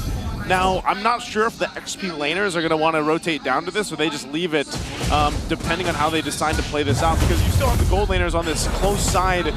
Plus, oh, you can see this, they're prepping for the potential rotate. Yeah, the thing about Dangerous Grass is Benny Cutie can hold a perfect spot right now that Liquid needs to constantly check. So this is a great map actually for a gold lane show, and great positioning by Benny Cutie. See Carl Tizu had to check, he has to help Oheb get that crab coin, and now Benny Cutie can just continue threatening there while Chakto and Lancey handle mid. 3 more final slash! Oh, Mountain Shocker, Sanford's down, no help from the EXP laner of Liquid expected. AOG out, but Carl gets the turtle. Okay, he gets the turtle. Is that worth it though? I mean, they technically traded Sanford even though he got final slash, but they got the objective. Well, if they can build it into a Turtle 3 win, but at this point you don't want to give any more turtles to Team Liquid Philippines. They're playing around a Predator, they're playing around a Farsa. I'm actually surprised too. You're still, you know, when you think about it. Hold on. Charge up from JP. This is going to be used. Final slash. Error. Final slash, Lancey using the Dark Ultimate. Sanji though, oh, his feathered airstrike gets cancelled. The Bracer's Wrath also doesn't land. And now they're trying to fight against 3mar all alone. Sanford doesn't pick up the kill, but 3mar might just go down. Oheb will pick it up. Oh, a whole lot was thrown there, Redmark. Yeah, what hurts there is that Oheb actually got a Skypiercer stack on him, so that begins the momentum now for Team Liquid.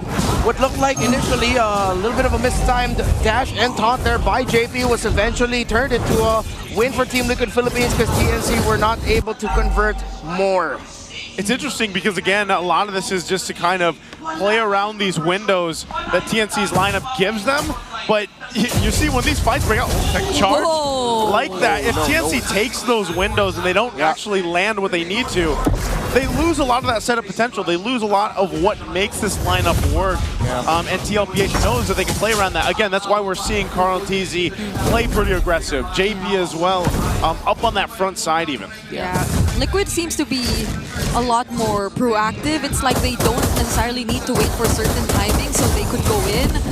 Carl TZ just up front shows himself and checks the brushes for everyone. TNC, their lineup, as mentioned by Renmar, suits this map so much, but they're not getting the timings that they want. They're not finding those surprise angles that'll give them the advantage in the team fights. Again, we mentioned this earlier in game number 2, if I'm not mistaken, or earlier in the series, where TNC just really love to overcommit too much on the first person that they see. Yeah, they see JP now, but then that's just a zone out. There's going to be no committal there. But the previous engagements, that has been the story. Flicker final Why? slash. 3mar catches a few, but they don't get to convert it into much, and now he goes down. Tech charge from Crackdu doesn't land on anyone as well. Brilliant's already committed, but the AOG allows for Oheb to actually secure the kill.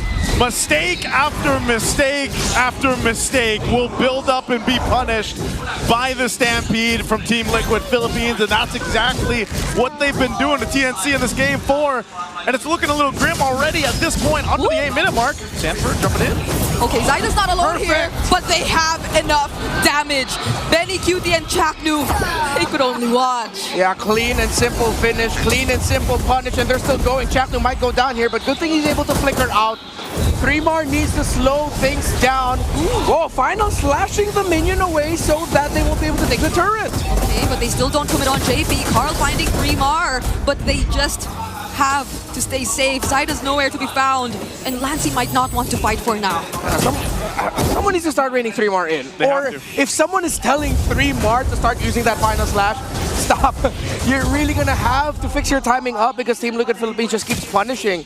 Jackno, another missed tech charge as well. So now it has Baluto 4,000 gold lead. The Skypiercer on the Granger has 2 stacks, has a significant lead over the Cho, something you don't want to see. Even Benny Cutie with a rapid boost now, so he's more active in the map because TNC have now restructured the rotation so that they funnel a bit more onto Zyda and Lancey, which again begs the question, why do they keep initiating? They need time, they need farm. That's the problem. They keep initiating and they don't even really have the damage yet to deal with TLPH. Now at some point they might be able to get a play where it's like, yeah, one of those final slashes or tech charges are going to land, but they haven't been.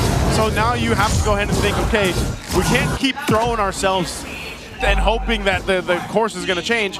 We need time to build up here. Benny Cutie as well, this Cho, unfortunately, has not been able to do anything in this game. Like, he's been pretty much non-existent. And so at some point, aside from just providing vision, Neymar jumps in again? Oh, he finds one, but will that convert into a kill? Sanjay and Oheb just walk away. Now Lancey's forced to use the flicker, but Carl's chasing after him. Energy eruption used. There's the wall just to keep them safe, but the AOG once more, and Sanford jumping in. There's nowhere to go. If you're TNC, Carl, TZ, and everyone else, they're just so good at positioning and blocking TNC.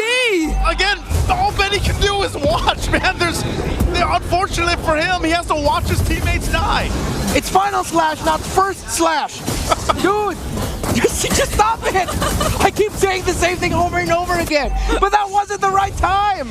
You still don't have any other members of Team Liquid Philippines, Mark. Team Liquid Philippines are doing everything right. They're just punishing at this point. They're letting TNC, all right, do something. All right, cool. Watch us punish you and just take everything else afterwards. Yeah, by the way, TNC, we want them to take some time, but I don't know if Liquid are even allowing them to get that. Because even from afar, just look at the amount of range and damage that Sanjay and Oheb can throw at you. Yeah, Lancey now had to compensate, and he had to rush to the Divine Glaive as a second item here. Yeah. You still don't see a third item, still on the way there for Zyda. Yes, he has pretty close gold in terms of Carl TZ. Actually, at one point had the EXP lead, but everyone else on the map has suffered because TNC refused to slow things down. It's like they kept beating their head against the wall and hoping for a different outcome. When the wall, even the wall was telling them, yo, stop, you're hurting yourself. You know what the definition of insanity is? That's right? it. I mean, that's what's happening here.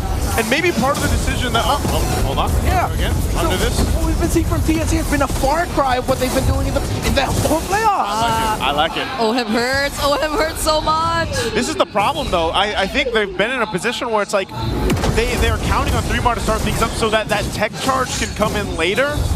Maybe that's the idea here from TNC, but they might potentially even get pressured into the base. They don't really have much of a fighting chance currently. They need so much time. Yeah, but again, they keep doing that when they still don't have the full info onto where the other members of Team Liquid Philippines are, that it's easy for Liquid to just go counter punish. Yeah. So now they're going to have to play from behind up against a lineup that is range-based and has an 8,000 gold lead. This lineup, perfect for defense, but it's also great for offense. Oh, JP going in. Sanford too might go next, but he gets to receive the Way of the Dragon. 3mar though has to figure out, but now the Appraisers Wrath lands onto him. He's still actually going to go in. 4-man tech charge. Benny Cutie looking for a target, but he doesn't find Emo. any. Carl Benny, TNC no Benny. longer has the immortality. Zaida will be picking up the kill. Lancey going in as well. But everybody's still trying to fight back. Lancey actually finding a double. Oh, M2 goes down. Another shutdown for Lancey picking up a triple. JP. But JP denies him of another. JP and Sanji left alive. They'll conceal to disengage. They're happy with that. Oh, Sanji! Oh, so close. All right, Zaida's gonna live. Yeah, well, see what I was saying? They did it after Team Liquid Philippines initiated, and they went for a counter, which was good. Now you have a tech charge because you have full info. That's what TNC needed to do for majority of this game. Now they finally got it, and I think that was a bit of a heat check now towards Team Liquid. Carl TZ won't have Immortality back for a while, but I think Liquid now are going to slow down the pace so that they have Immortality back on their hands. Sanji is up to a Divine Glaive, and even more so now, even though TNC were able to crawl a bit back of the gold lead, get just a little bit more presence in the map, just a little bit. The fact that there's a Divine Glaive on this Farsa now means TNC needs perfect execution to swing it back towards their favor. Yeah, but this is looking so good for Lancey though. Majority of the kills went over to him. Yep. So now he's pretty much equal with Sanji in terms of gold, also the number of core items that he already has secured. But Jump in, JP. Oh, Lancey's in trouble.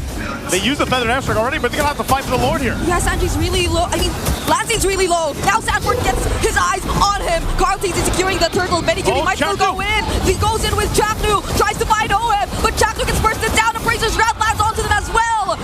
3 members of TNC are down, and now they're going for the chase. Carl TZ was fired up. He was yelling towards TNC. Ooh, Unbreakable doesn't land. Sanji wins by wings. Can they actually go for the sandwich play? Oh, the Traceless keeps him safe from the stuns, but JP, he's still going after him. Can Zaida live?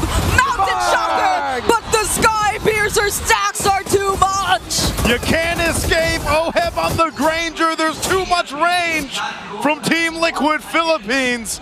And now with this, they're gonna get ready to march towards the base and potentially ending the game here with this kind of lead, this composition. Can TNC defend and stay in the game? The Lord charges in the mid. Endable, it's endable. Oh, hold on. Lord's still there. They're gonna have to clear this out. Waves are still gonna be working on here. Jack doing the brunt of it all. Okay, now there goes the final slash. 3 more catches, 2. Tech charge has the follow-up. They might actually find an opening, but Sanji, he's walking away as much as he can. They can't, or they are not paying attention to Oheb. Benny lands the kick, but the Revitalize is there. 2 tanky members side by side, and Sanford going in. JP follows too, but they want the cleanup more than anything. Before anything, a monster kill for Oheb. It's only Zaida left, but there's nothing he can do against the cavalry. 1 step away for JP, Carl TZ, Sanji, Oheb, and Sanford to make it back to the world stage and to make it back to the grand finals to defend their throne. Such a close time here, but I'll tell you what, TLPH leading in charge. Let's throw it over the panel to break it down. Yo, that was brutal. It was a 14-minute, 15-minute game. But then again, TNC just got removed from the map so many times. The brutality comes from the fact that TNC found a window, and yet still, Liquid said no. Liquid said you will be punished for the mistake of not recognizing the patterns and for repeating what you've been doing for, what, I guess the whole series, because in Game 1, it was a drafting issue. In Game 4, now it was a matter of threat assessment and timing. And guess who punished that hardest? JP.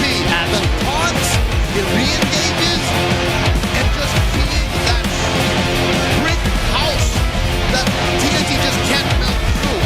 Someone discussing the 600 GPM in the middle of every single engagement.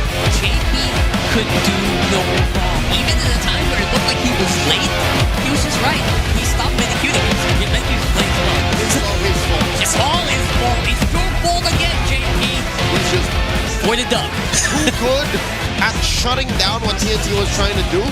And even when TNC were trying to do it, because again, we'll see in the highlights, and I'd like to talk through it as we run through the stats. TNC, the reason why it felt like it was such a miserable and, I don't know, repetitive cycle is because they understand that they only have such a small window to work with, and they can't force anything after a certain point. That's right. So Daddy JP said, I think I understand what they're trying to do. And that's why he constantly kept standing in front of them. You rarely see JP run away just for the sake of running away. Yeah, you don't see him not in front of like the fight. Like just standing his ground, doing his job, knowing when he is needed, which is one of the big strengths of being such a veteran player. You forget how many MPL championships this guy has. Yep, and I think that was part of why TNC kept fighting. It's because, yo, we could just give Daddy JP, right? A kill on JP would matter, yeah? Yeah. Repeat ad nauseum until a point wherein, dude, why are we down 7K? It feels like they're just racking up that lead every single fight. And I think this is the breaking point. At about the 8-minute, 9-minute mark, they were dealing with a 4,000 gold lead. That's fine, because you're looking at TNC, right? Yes, the truth is, you're still waiting for Zyder to farm. And it's not like he was being denied the farm as bad as he was in Game 1. Game 1 was the worst. Game 1 was much faster than Game 4. The reason why TNC keep fighting is because I think they've already warmed up. I think they looked at Game 3 and said, yo, we could have done that better, right? Execution dip. Here they were forcing that rep, and they were forcing better execution, but at the wrong time. That's right. TLPH was like, are you sure? What do you mean you don't want to fight? You have to fight, or else you're gonna get run over. Yep, and you can see it on a macro scale from the team as a whole and on the individual level, because of all of them, I think Lancia was the only one who got really rewarded for wanting to fight like that. Everyone else, 3-mar, forward, dash, final slash. Guys, I hit 4 of them. Wait, you're not ready? What do you mean? You know what I mean? Chaknu, tech charge into 3. Wait, you're not ready? What? Benny. I think Benny was right in the middle. Like sometimes he would be able to go ahead, knock up 3 dudes, kick the right target, but still, like, not all of them were on the right page at the right time. Yeah, I feel like Benny had the worst of it all, honestly, because if he pulls off a kick and no one's following up, that's just him just fizzling out. And I think that happened so many times in this game. Benny Cutie just fizzled out over and over, even with a good kick. And I think that's something TNC has to work on right here, right now. It's weird to ask for a team to adapt on the fly, but that is what champions are made of. You need to be able to trigger that resilience gene and learn that the reason TNC are so good at stampeding is because it's not always just forward momentum. You have to have an entry point out. You have to be able to back out of there and say, this is not worth it. Looking at TNC, a lot of their fights and a lot of their blunders are off the back of the fact that they have no way out. They're always all in. Give them 1 second, and again, this is just the identity of the Phoenix Flashes. 1 second, boom, I'm a knee in, what am I gonna do? And they're trying. TNC it's not for lack of trying for TNC, right? But at the same time, they're being forced to go by TL. I guess this is the effect of what you have with the Gatot Kacha. Why the Gatot Kacha is such a strong pick right now. You are being forced to fight over and over, even if you don't want to. That's JP. More than just the Gatot kid, as you mentioned, JP and his veteran wilds, like, yeah, I know what they're gonna do. I know how they're gonna respond. Watch this, watch this. Let me get that taunt. Let me get that. All right, I gotta revitalize on me. And I think just follow me, right? He saved OHEB several times. He saved Sanji several times off of that. And that's why this kind of draft, you know, you put a Frederick on Carl, you put a solid frontliner or someone who can help facilitate an in and out and re-entry off of JP, and of course, whatever, just give Sanford whatever. Like, I can't remember the last time I saw Hero and Sanford said, that doesn't work. Every zero works for Sanford, that bro. Is the championship formula for Liquid. That's a clutch gene, right, that you were looking for here. And if you are TNC, if you want a shot at the championship, that's something that you have to have in buckets, which right now, we haven't seen, at least in the past 2 games. It seems like that bucket is just full of this new meta type-ish. Yeah. It's like fighter gold lanes, all right. Forcing a Lunox in. All right. And I'm not saying it's bad. I'm not saying don't do that. It's just when you want to break into grand finals and Filipino representative territory, it has to be more than that. Exactly. has to be so much more because you're going to be facing so much worse when it comes to the M7 World Champs. Questionable. Okay, let's go. I'm gonna say possibly it now. worse. I'm gonna say it now. All This right. year is the toughest MMP you'll ever play in your entire career. So that's why we're demanding, or the league is demanding, that level of adaptation. It's just right now, you can't just keep forcing fights like that. Yeah, and just like Maisu said, keep doing it over and over again, hoping for a different result. That's insanity. It's insanity. That's not how it works here. And you have to read the map well if you want to fight against a team like TLPH, who will usually they'll read the map twice as better as most teams. Yep. So Oheb is going to be BPI Rich Guy. He had a fun time as Oheb does usually when he is on the Granger. It's just how he is. He's the Filipino sniper after all. Pre-project next, post-project next. Oheb is still, I believe, on top of the gold charts. Yeah. And that is even with their loss against Aurora in the upper bracket final. So now, hard till the swallow time, Liquid are one game away from going back on to the grand final stage and defend their title. Yeah, that illusion or that image of the Golden Rose is starting to appear more and more solid as the minutes are progressing. You can hear you can hear the Golden Stampede from about like yay over here. Like there are echoes of it. Like where? And I would say we are in the point where TNC, if you ever had anything hidden in your barrels, now is the time to bring it out. That's right. Benny Cutie did allude last night to, we have more heroes I'm not using yet. Come on, we're not done yet, hopefully, because it's pretty early. Let's roll over our solo analysts to break that game down even further. Mukhang ang word of the day para sa akin ngayon is the box. Kasi bukod sa hindi lang naman ito yung time na sinabi ko na importante ang box para sa TNC, dito naman may unboxing na naman na pangyayari. Pag pinanood natin ang clip na to, it could look very normal. In fact, yung game kasi na to, kung iisipin natin kakaiba. Kasi nga naman, madali lang siyang nangyari. Parang it was very smooth for TLPH. Ang nakita nating goal differential ngayon para sa the TLPH ay napakabilis, pakakit din talaga. And the reason why that is the case dahil sa disenyo ng kanilang draft. And by talking about the design of the draft, ito yung makuha natin na priority dun sa early game. Apart from that, isa pang kailangan nating i-feature dito na related din dun sa goal differential na graph na nakita nyo kanina is yung head-to-head ng dalawa nating junglers. Zaida is picking up yung mga comfort picks niya, and this time 1, 3, and 5 yung kanyang naging score. But Fredrin mula kay Cartesi, di ba nga sabi natin ang second name ni Cartesi ay Fredrin. Fredrin de Pomoceno on the case na naman Detective Fredrin ay nakikita natin hindi kadun kataas ang gold at XP niya in the 8-minute mark. And why is that the case? This is a Fredrin. Hindi siya tulad ng Yisochin, ng Lancelot na mabilis mag-farm. But alam naman natin na effective ang ating nakikitang galawan mula dito sa side ng TLPH kahit pa ganito yung case.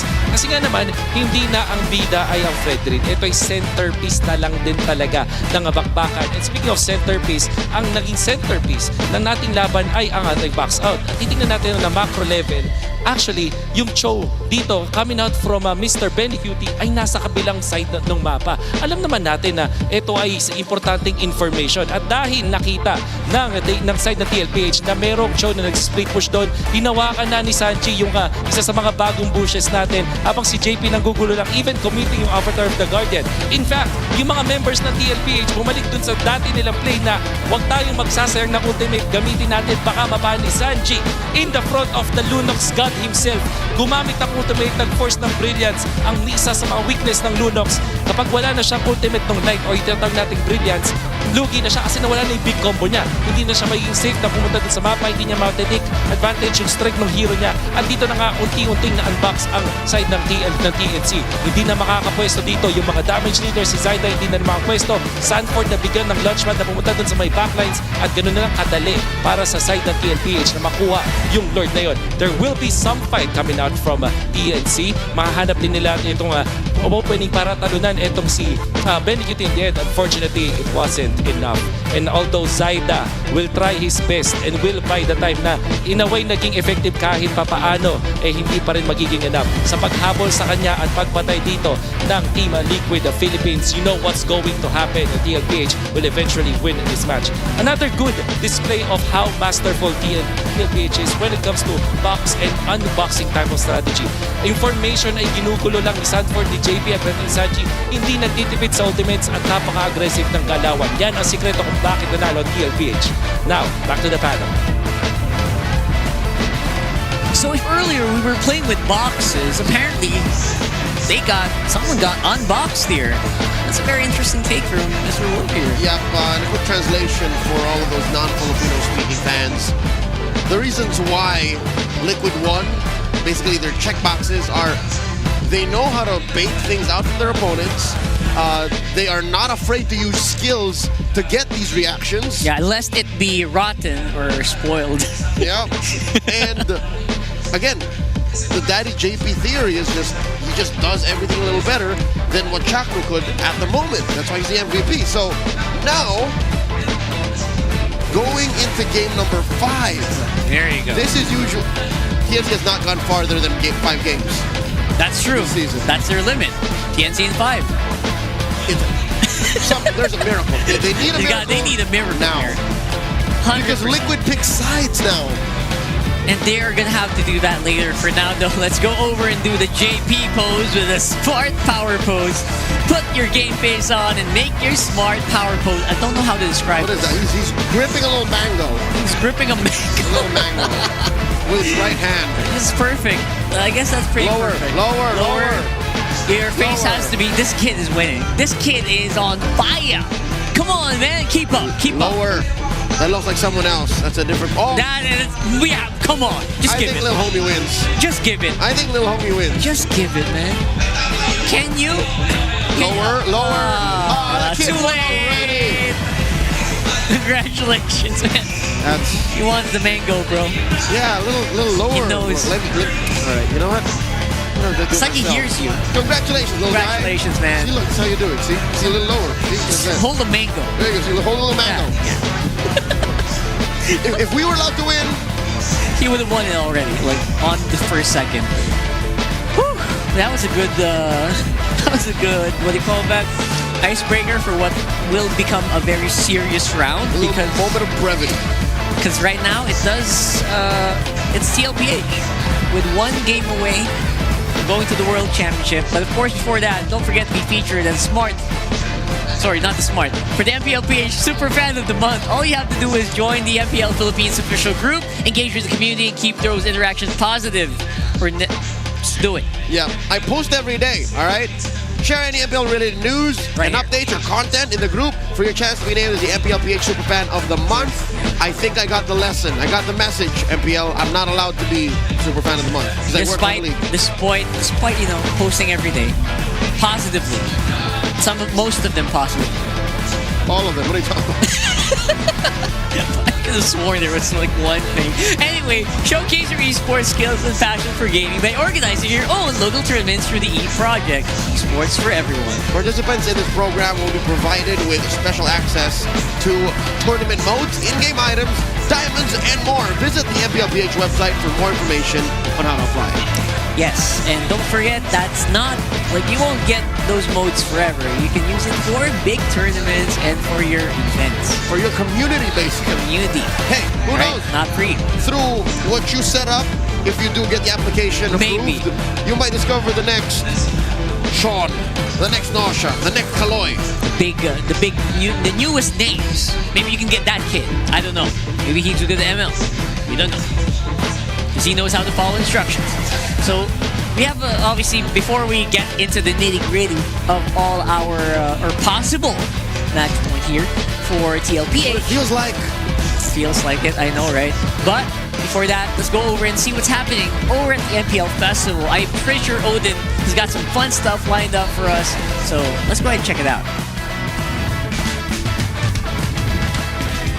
Magandang gabi and welcome back to Super Fan City. Kanina ay nakasama natin ang ating very cute mascot na si BB for our 9th MLBB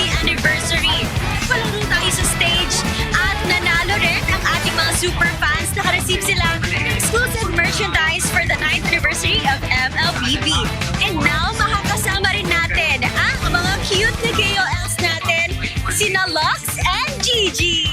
Hello! Welcome to Super Fan City. Ay! Na para bang nahihiya. Ay! Mahihiyain kasi talaga ako. Kumusta ang naging experience mo, Gigi?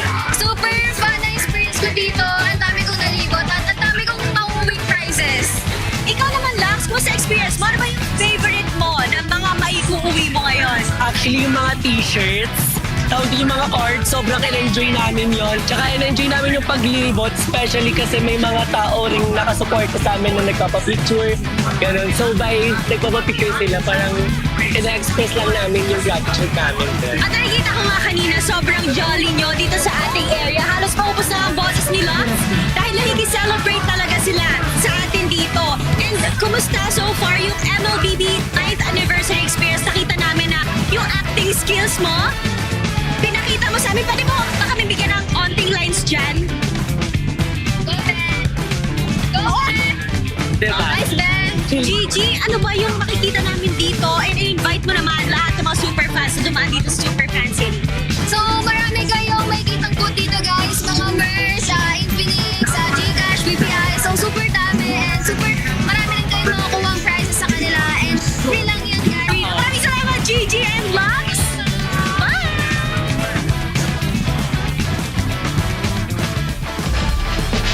Yeah, never forget the big MLBB MPL Super Fan City happening right outside. You can watch it even if you don't have a ticket.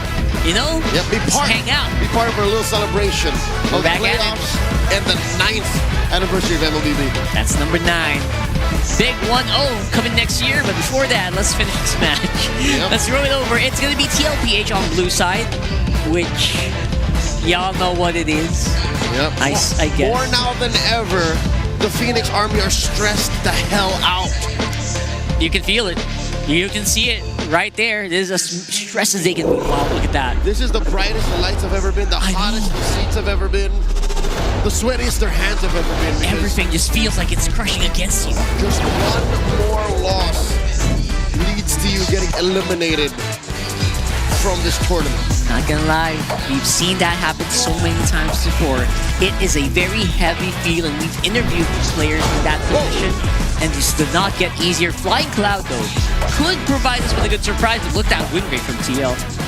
I think a lot of these numbers mean very little now since we've learned more about how these teams play in the playoffs, like they've grown.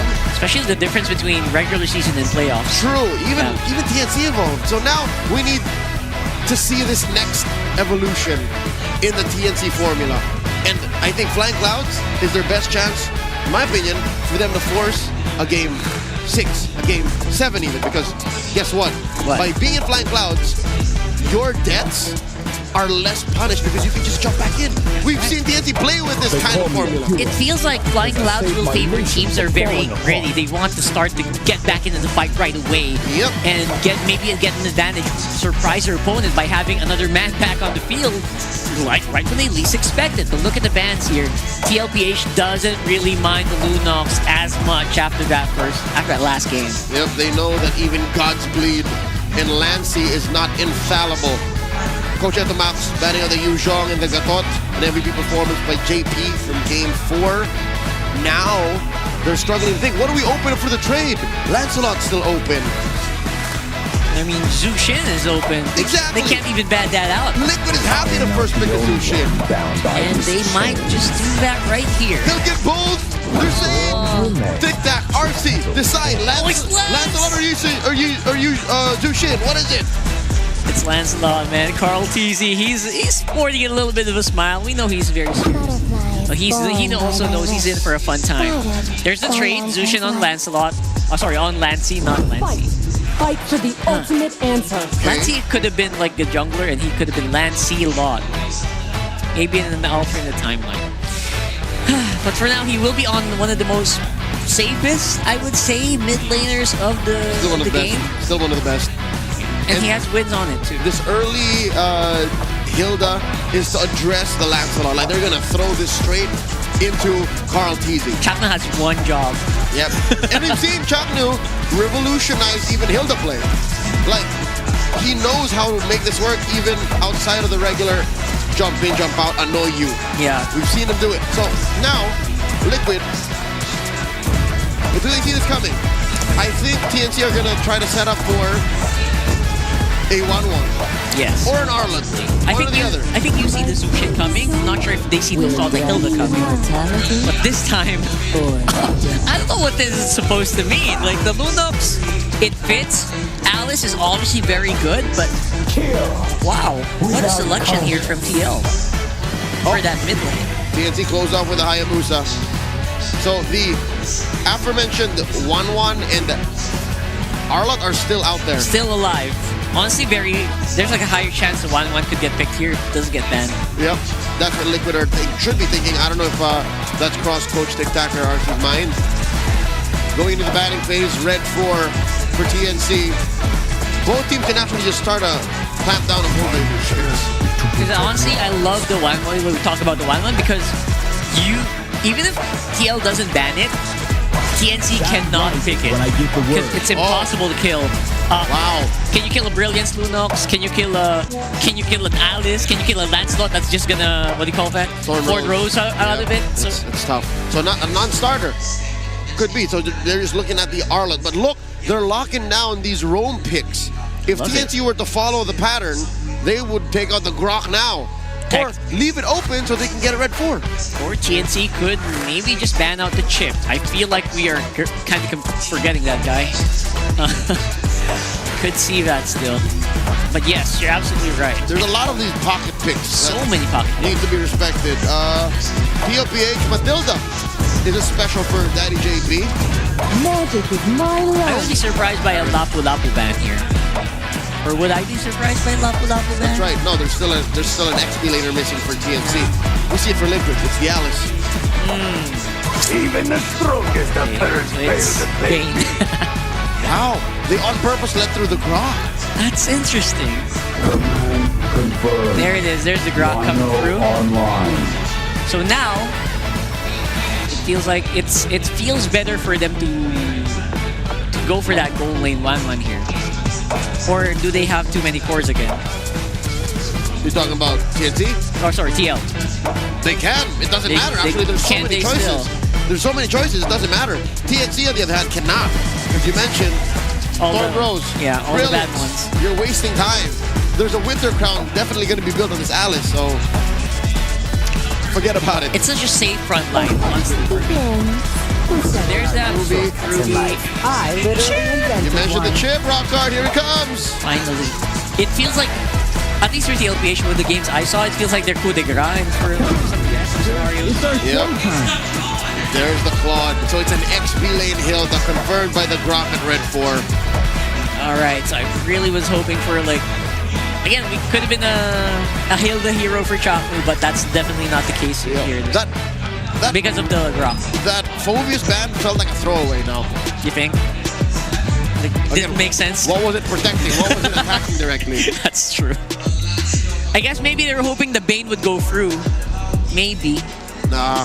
Yeah, but now TLPH saw straight through that. This feels like all the weight is on TNC's shoulders. They have to make this work now or make peace with the result of this match. Yeah, make something happen. And they're doing it with the Claude and the gold lane. So they're in it for the long haul. So we hope you are too. We're going into the Land of Dawn here for possibly the last game of the series. Let's throw it over to our TriCast. Let's give them a good show. Potentially the last game of the lower bracket finals here, unless TNC can dig deep and bring out what we've seen them do the past few days and get a game under the belt to extend the series here, or will they be stampeded over by Team Liquid as they've had in the past couple games? Is this enough? This draft, leaning on some comfort, leaning on some variations of the past themselves. Brentmar, what do you think of TNC's draft this time? I have so many questions about this Claude. I get it, the Purify, but I'm always so hesitant to see a Claude go up against a Ruby in the major team fighting perspectives. You did point out to me something though. They could just make TNC or make Benecuti specifically just go for the split push plays, as the Liquid lineup is great for fighting together. But with the threat of a chip, how well can you actually split push when suddenly the entire cavalry can just show up through portals? Yeah, I think that's how they manage the threat of classic Benny as well. Because there are just so many ways you could play around either the Y walks or the shortcuts. More now after they've adjusted the chip, and even those brief stuns you get from using the ultimate might be very useful to make TNC a bit more hesitant in terms of going in, because that's all you need to counter the damage that'll come from them. Both the dives from Zyda and Benny Cutie. Yeah, not only that, but this is, again, one of those things where, you know, I know we've been saying this throughout the series and even the past couple of days. It's like, yes, this is a hero that Chaknu loves. Picks the Grok really well. Mid lane, that's it. Sanji looks like he's in danger. Zyda actually picks up first blood, and to our surprise, TNC get the better start. All right, as I was saying, you know, they're going to have to be able to utilize and activate Chaknu in this, but a good early kill for TNC already to put them on the board here. He might be in trouble here. Remember, Sword Rose lands onto him. He'll try to go for the kill on JP though, but there's a flicker still available. The wall also displaces them for just a bit. Sanji trying to go for the kill and has the brilliance just in time. He walks away safe, but Zyda nearly tried to go for it. And Lancey, both Lancey and Chaknu won't let him escape. Okay, those little micro stuns coming out of that Grok have been helping TNC. But Carl TNC and Team Liquid Philippines will get that turtle as Zyda committed his shadow kill into the pickoff onto Sanji in the mid lane, which is why it made a lot of sense for Sanji to commit and be aggro there, because he knew, and Team Liquid Philippines knew, that Zyda did not have Ubi shadow kill. You gotta remember too, this is flying clouds. So everybody's back to the action very quickly here. That's something that could play a part. And also in consideration on a macro level, we've got a chip in play for TLPH. And so in that sense, you already know they're going to be taking advantage of that. And it's almost, I'm wondering how this interaction will be with the shortcuts plus the clouds. Oh, whoa, like there that. You go.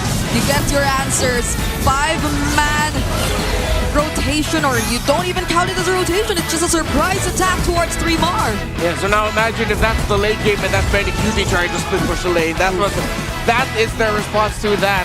So there's a lot of pressure on this Claude to really execute and time things well, while TNC Pro Team, they have been doing a good job of keeping things somewhat even. Team Liquid Philippines, though, they're giving TNC a run for their money. They're countering and engaging, re-engaging to what TNC Pro Team has been doing.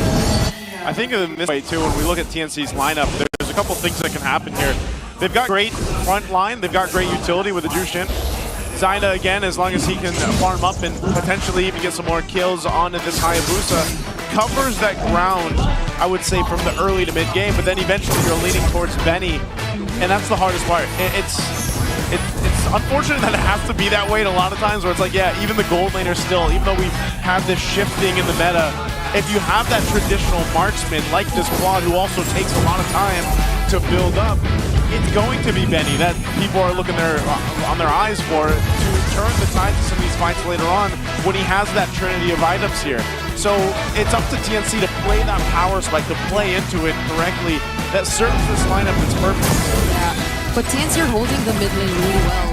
3-Mar, and the countless times he's actually cut lanes are working. OF though, ooh, does he get to life steal? He had the shortcut! He's actually able to escape the threat of potentially going down. He secures the turtle for Team Liquid. And now, as if nothing happened, they can just get back. Oh, that was so smart that he just used the portal to get on out of there now, but he goes back. Benny Cutie's out to see him. Ogi Shadow kills there as well, but the damage is not enough. He also escapes that small amount of damage he could have gotten from the walls. And Oheb, he lives and regains back some of his HP with that jungle creep too. Oheb, he's escaped death now twice. He went to the minion. Unfortunate for Zyda, but in the end, Benny Cutie and TNC still get that turn. But look at Carl TZ.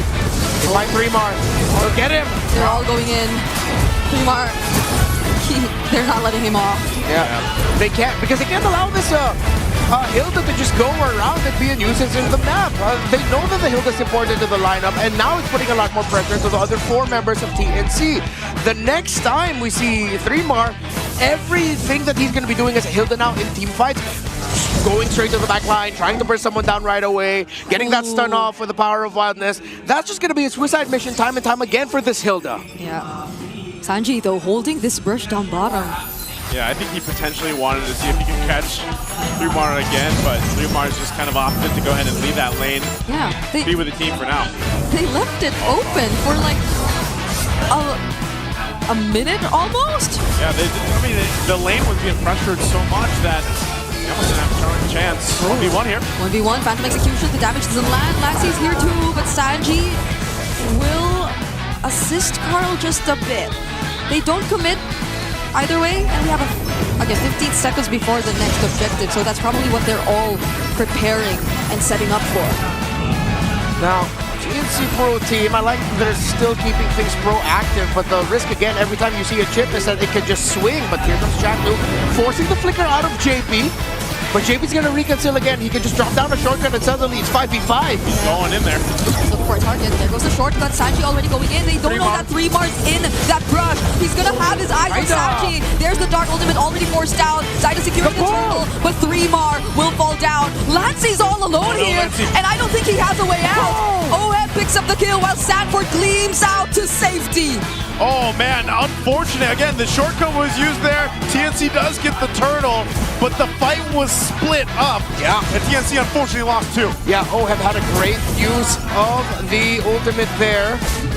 I'm offended on point, which is what led to Lancey getting separated from the rest of TNC Pro Team 1v1.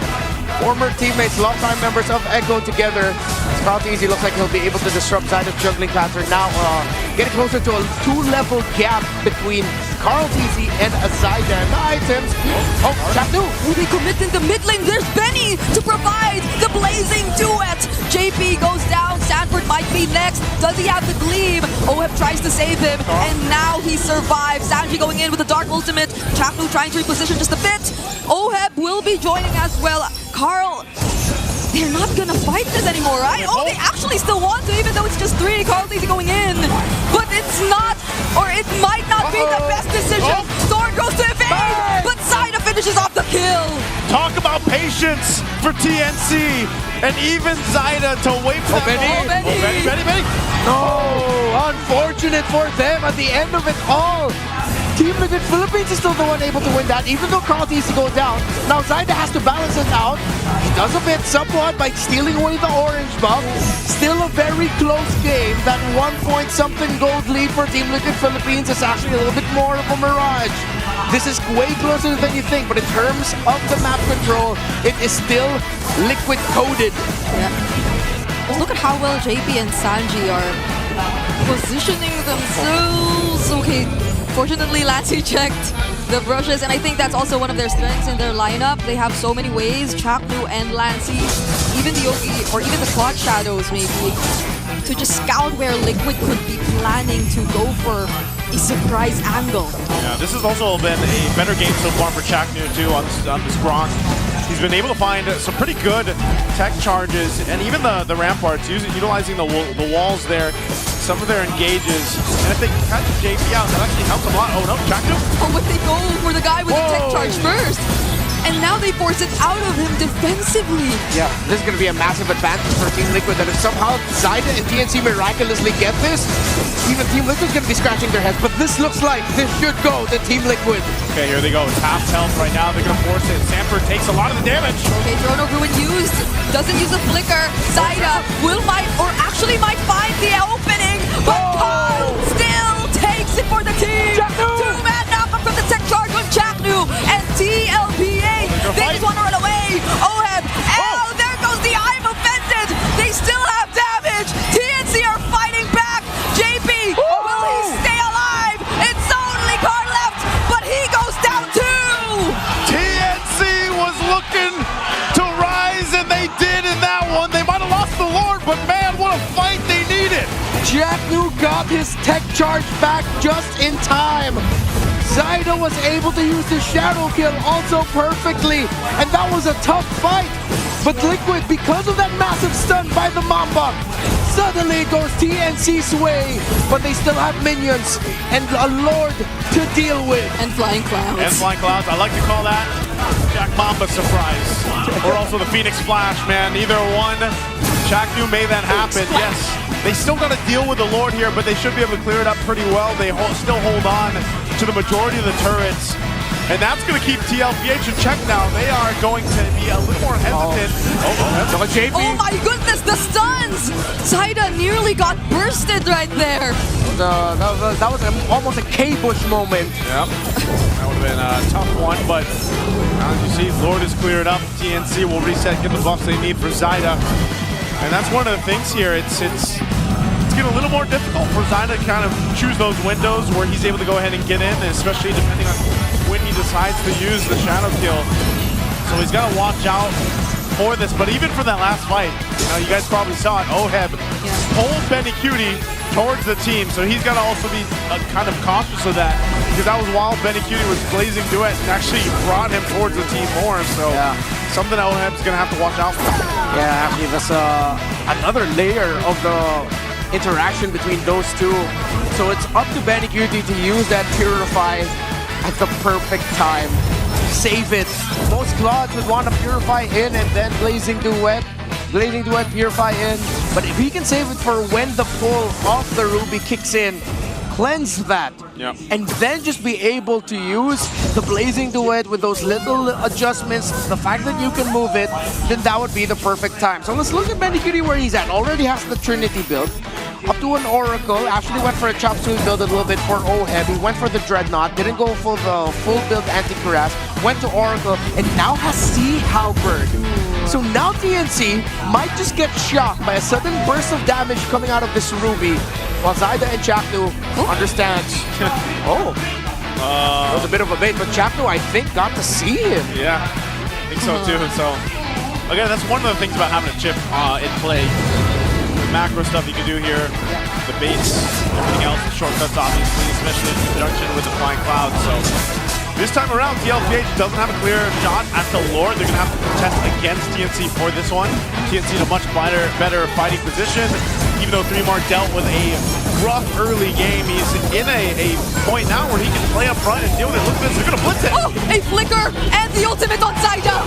JP, he just wanted to look for Zaida, and that throne of ruin from Sanford catching so much members. Islanded too. Sanji will get to take down Benny before he goes down. Fremar trying to escape with a flicker. Zaida goes back in. Will try to take the kill on JP. 2 members of Liquid fighting against 4. Oh, it's the Baby Cakes duo. Are they still going to commit to this? Oheb still fighting up front. They got to watch out for Zaida. That shadow kill could be up soon, but hey, they got the Lord. TLPH will continue to put pressure on this side of the map of TNC. Sanji with the flicker forward to make sure that Benny Cutie goes down. It became a trade, but that is favorable for Liquid. They needed that Claude down, and the Lone Stallion found the target. He wanted to be the sacrifice here. Carl Teasy though. He's going for 3mar. 3mar in the bush. Flying Clouds. Benny's joining the fight. Oh, there are Flying Clouds. Carl, you gotta be careful. The tech charge catches up. The Lantern Flare won't though, and Carl Teasy stays alive. There's the Lord. They have to defend though. Towers in the mid are gonna crumble eventually for TNC Pro Team. Unless they can send Chaknu and another body from TNC to defend it. Are they going to risk it? No, I think they're just going to give the tower anyway. But the Lord will not be able to be used that much. JP in trouble. Shortcut. Oh, the ultimate was already forced out. But the conceal's still there. Sanji with the dark ultimate. They still have a Lord. Oh, the damage from Benny. Oh, the bull! The flicker from Oheb! And the first damage, the Winter Crown's there, but that's not going to do much. From behind, the GOAT surprising TNC. They're just moments away from locking in, and it seems like that is where they're going. TNC get to clear the minions, but they have one more. One more out the mid lane, and TNC has to deal with this. They're down 2 and 20 plus seconds till they're up. Can Zaida and Lancey defend this? It seems like it's a no. They did! To actually try. Zaida clearing it all. A single minion left. Oh, but there's another wave. But Zaida's there's still another trying. wave. And that will be it. From M4 to M7, the cavalry find their way back to Jakarta. TLPH are going to M7. Team Liquid Philippines stampedes through the lower bracket final, taking out The myth of the Phoenix crumbles under the hooves of the Golden Stampede. Sanji, JP, Sanford, oh heaven, Carl Deasy will defend their throne, and the world will see them again. Again, you gotta give it up for TNC, what they've been able to accomplish. A team that has struggled from season to season, looking to even get playoff standings, but then they come here, they get third. It looks so good, so close for them. Big respect to what the Phoenix TNC Pro team has been able to accomplish for this season 16. What they're able to do moments before they got into top 3 was something that no one could have probably expected nor imagined them to do. They've been defying expectations as the 5th seed of the regular season. They made us believe. They made the world believe what could have been. For the longest time, they were stuck in the gutter, but they made it this far. They won't be able to go international to the grand finals, but they deserve our praise. It's been me, Brigida, and Renmark to bring you this matchup. We're going to throw it over on stage to hear from TNC. Phoenix Army, for TNC Pro Team, it was a valiant effort. They have showcased what it takes to be one of the top teams in the league. Boys, keep your head high. Huwag niyong kakalimutan to always do that. Because you've showed to everyone what you can do. Talk to us about the journey in this playoffs. What did you discover from this team in spite of this defeat na na-experience nyo all throughout the postseason? Ayun, grabe yung pinakitang puso ng mga players from muntikan nang hindi makapasok ito top 3. Sobrang nakaka-proud yung naging run namin. And walang kahit na sino nag-expect na makakating kami dito. And ako, proud na ako sa narating namin. And alam kong mas malayo pa yung kaya namin ipakita sa susunod. And the Phoenix Army approves of that. We understand that this is an emotional moment for you, especially for Zaida. Pero Zaida, nakita mo lahat ng mga sumuporta sa'yo, man. That's right. It is quite understandable. Coach, you can talk in behalf of your jungler. You can talk in behalf of your team. And to all of the people who have supported you, ano ang mensahe mo para sa kanila? Ayun. Sobrang thank you sa lahat ng supporters ng TNC and maraming salamat sa pagpunta sa sumuporta sa amin hanggang dulo. Ayun, sobrang na-appreciate namin kayo lahat. Maraming salamat. And a valiant stand from the Phoenix Army. Make some noise once again for TNC Pro Team. You may now make your last walk of the season.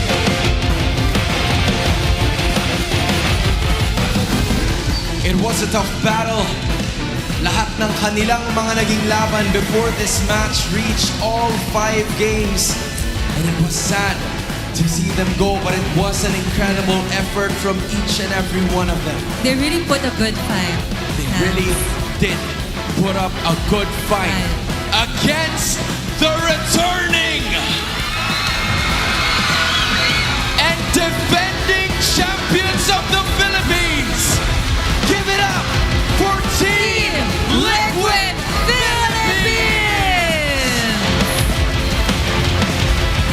Oh my goodness! Ang galing. Everybody was ready, Carl Tizzy.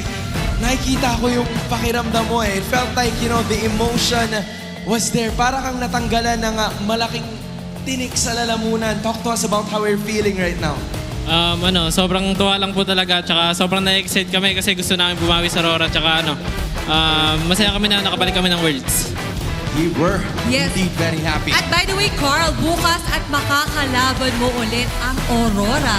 Ano ang masasabi mo kay Demon Kite? Demon Kite, matagal-tagal na to Pamilyar na kaming lahat dito. Makakatapat mo siya muli. Tama si Elmira, siya na naman ang hadlang. Ano masasabi mo?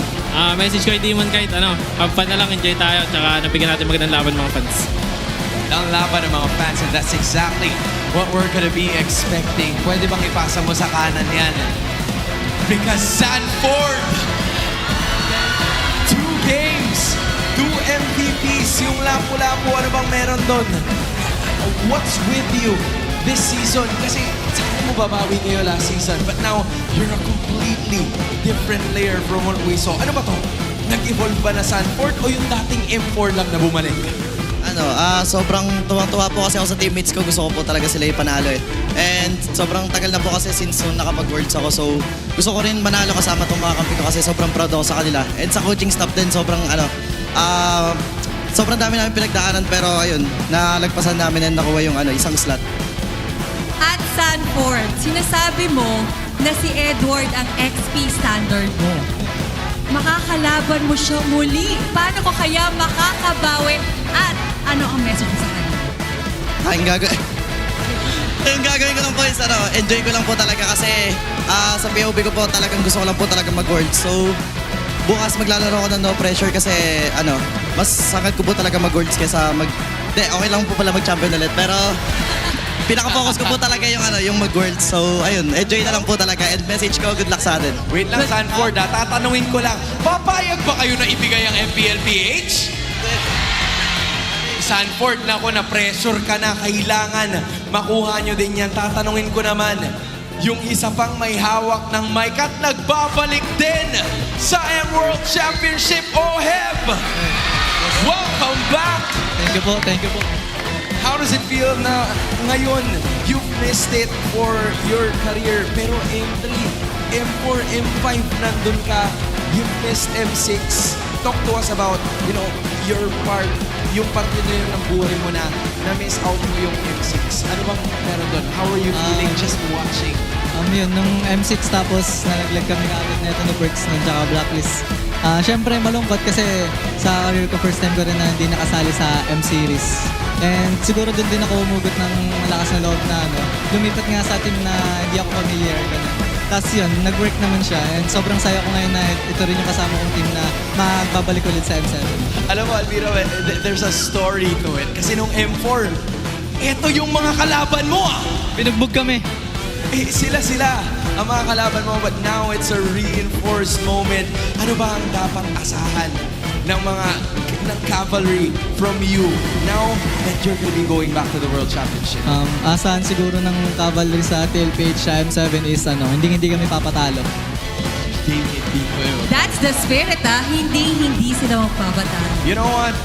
Let's just talk to everybody else. JP, this is a game MVP for you as well. You've been with the team for quite some time. Tagal ka na rin sa liga. Ano bang pinagkaiba ng Grand Finals na to compared to the others?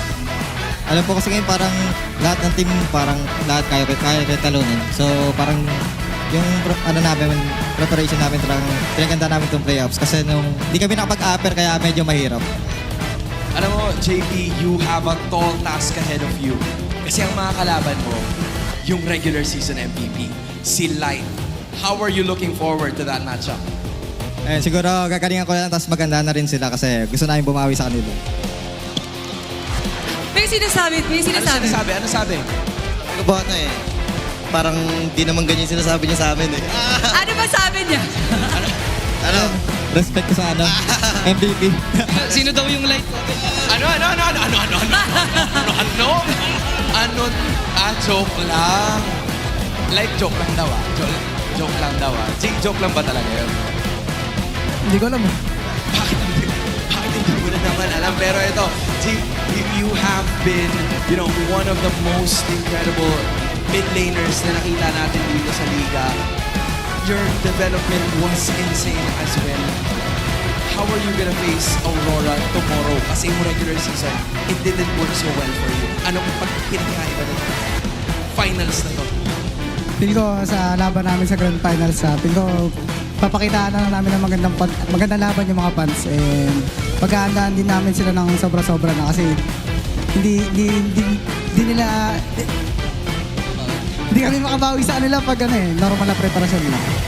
Parang kailangan na talaga. I just have one more question for Coach RC. Coach, sinabi mo kanina, or nung mga nakaraan mga laban nyo, na ipapakita nyo sa Aurora ang tunay na Team Liquid Philippines. When are we going to see that? Basta bibigyan namin yung best namin bukas kasi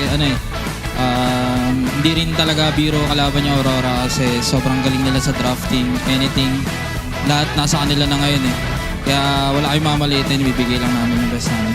Bibigay nila ang lahat ng kanilang mga... Pero ano kaya magiging mga mental preparations? Oh yeah, that's the fun. For tomorrow's game? Siguro, same pa rin. Magbabanding pa rin kami, tapos magiging collaborative kami sa lahat ng gagawin namin. Tapos, kagaya lang last season, kasi ang pinakailing lang talaga namin mag-qualify kami sa M7 Tapos, basta, bonus na lang kung mag-champion kami. Bonus na lang kung mag-champion sila. At bonus din para sa Cavalry because you will see your team tomorrow.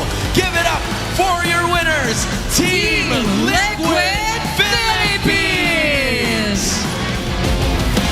You may now take your walk of victory.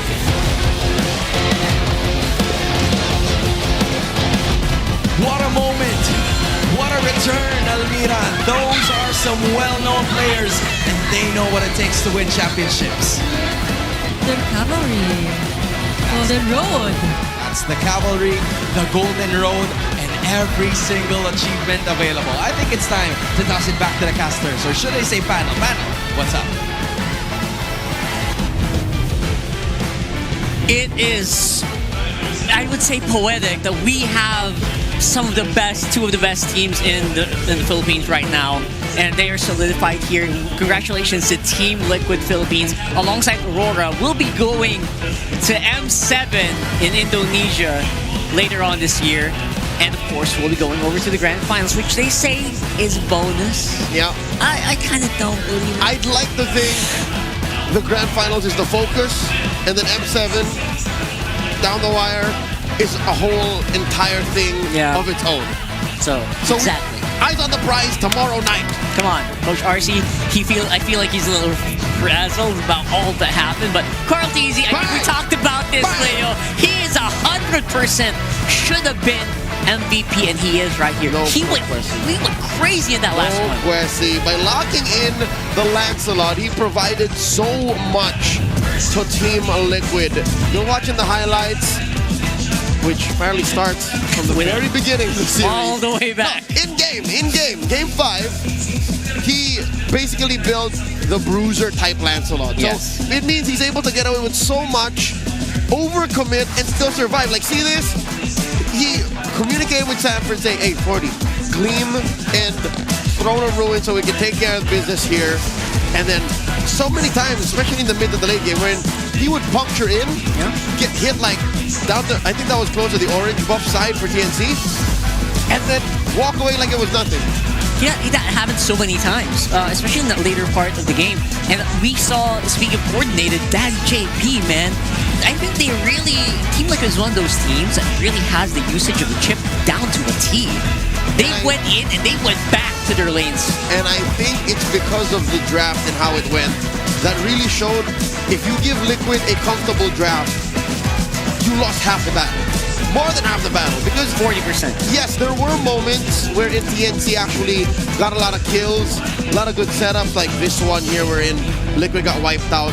But looking at the map, looking at the gold lead, and looking at where TNC found themselves after that sequence, I can tell you that TLPH were playing with calculated risks. Like they were assuming that if the worst happened, we would still be fine. And that's exactly what happened. I think that we saw that right here. I mean, they had to kind of stay here in vision of TNC, one of those risks that you're talking about, and then just make sure that the team fight afterwards is just as good. Which, again, happened so many times here in this one. Sanford was exceptional here. I would not have maybe gone too crazy if he was MVP here, because honestly, his job on that Alice felt doubly difficult. Yep.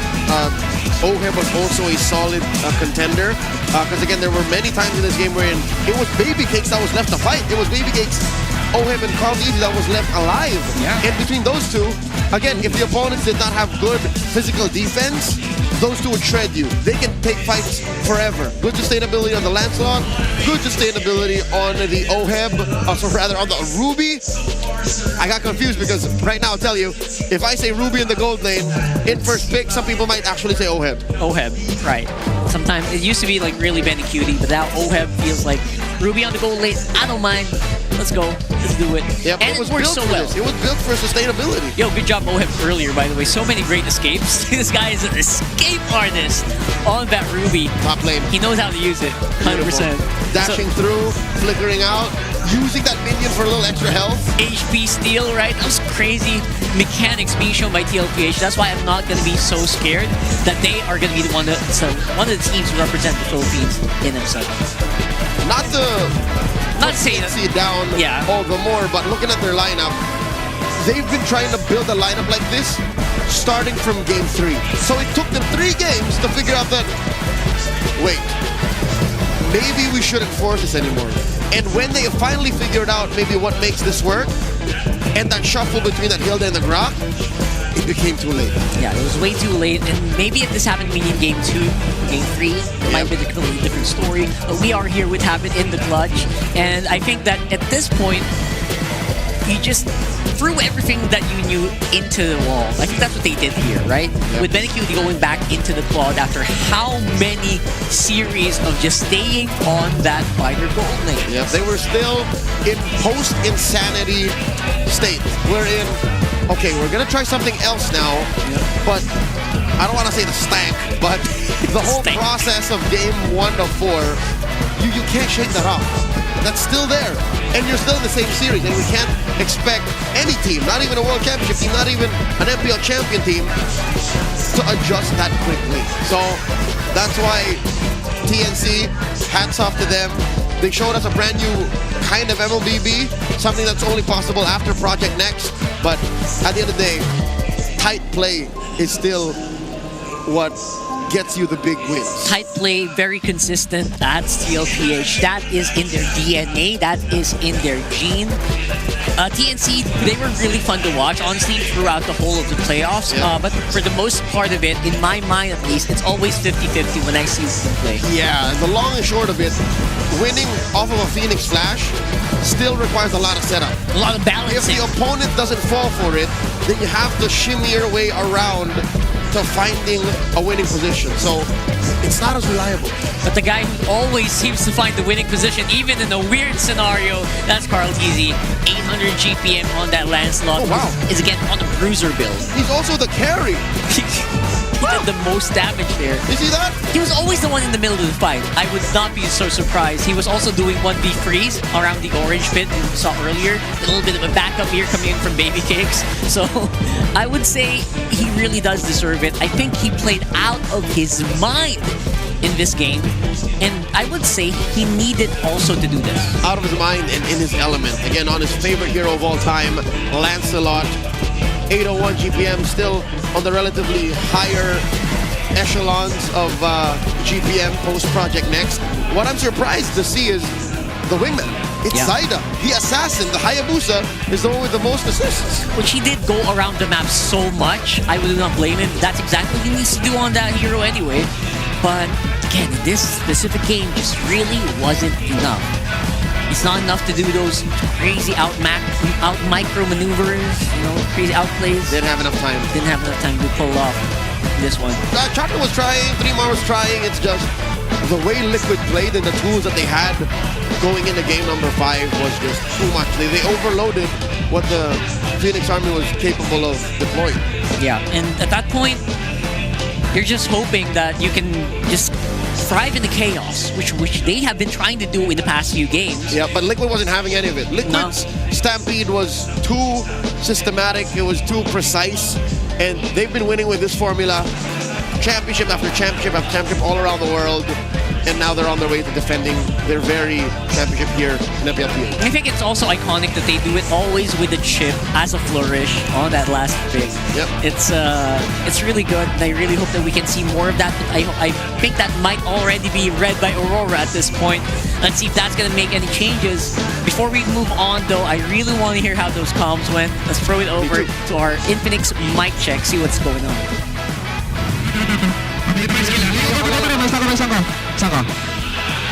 Nice, boy! Okay na ba kayo? Plaka pag kaya. Sanay ako, pre. Kailan ba kaplikero ka? Ready ka lang. Go. Pre, na-survive natin yung early ni Hilda, pre. Wala na siya, wala na silbi. Wala yung crack ka lang. Keep it. Pero sa kaya, shout out sa line. Nice.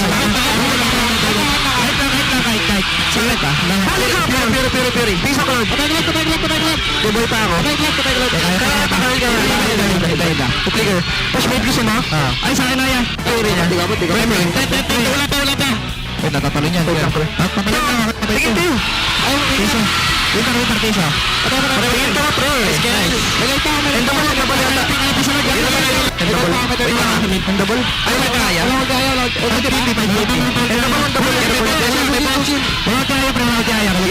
Hero lang, boys. Hero, pre. Hero, pre. Susin, pre. Pwede yan natin. Hinta pa tayo niya. Gawin yan. Kaya. Tower lang. I love how calm they were and then suddenly erupted. If there's anything I'm going to take away from that Infinix mic check is when Liquid is winning, they're in control. Despite what it looks like in-game, wherein one would assume, oh my god, because it's a stampede, right? Like, very there's tight. momentum. Yeah. They're so, what is that? I don't want to say uptight, but held together. Very well put together. Yes, because everything is going to plan.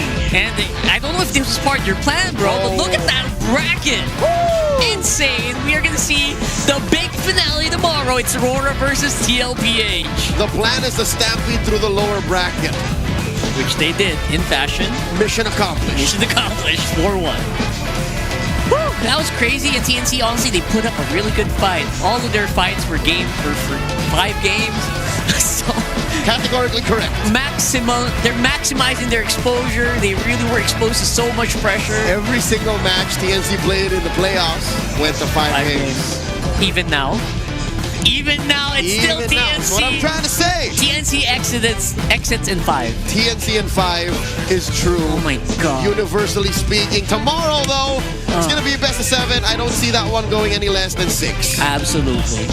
Look at the Fancy Club, and they're also happening right here, where the Bees are facing off against Auroras. That's a completely different timeline here, if there ever was. The Bees have the MPL buff. I know. Tomorrow, that's happening, I think, tomorrow as well, alongside the Aurora versus TL match. Right before. Oh, right before? They changed the time. All right, cool. So we might be able to still watch it. So let's go. I mean, I'm pretty sure the Auroras would like to watch their team play instead of compete alongside. That's right. So it's going to happen right outside. It's going to happen outside. At the festival. And wow, what a weekend. What a weekend. Just like that, we're down to the last day. That's right. Oh, man. What a especially you've been here from day one. It would have felt like a long week, but again, we're very privileged to be here, of course, to bring the action to you guys. I am what the young stunners would like to call a day one. Day ones, especially here in the playoffs, man. You did not rest at all. So good job, man. And he's gonna be here tomorrow. I love my job. And of course, for the Infinix Fancy Club playoffs, it's happening at MPL Festival tomorrow. They'll be receiving Infinix GD48 Pros, Metro Zero shirts, and 25,000 diamonds. Insane. That's what they're fighting for. And whoever loses, the first runner-ups will still receive Metro Zero tote bags, 10,000 diamonds, and the second and third runner-ups, again, we've already awarded those out. They will receive tote bags and 5,000 diamonds each. So that's roughly what? An aspirant's full pull. That's right, basically. So congratulations. Alright, congratulations to the Bees already, right? So good job. And I don't know, I have a very interesting feeling about tomorrow. it does feel like today ended so quickly. I barely had time to warm up. It's weird.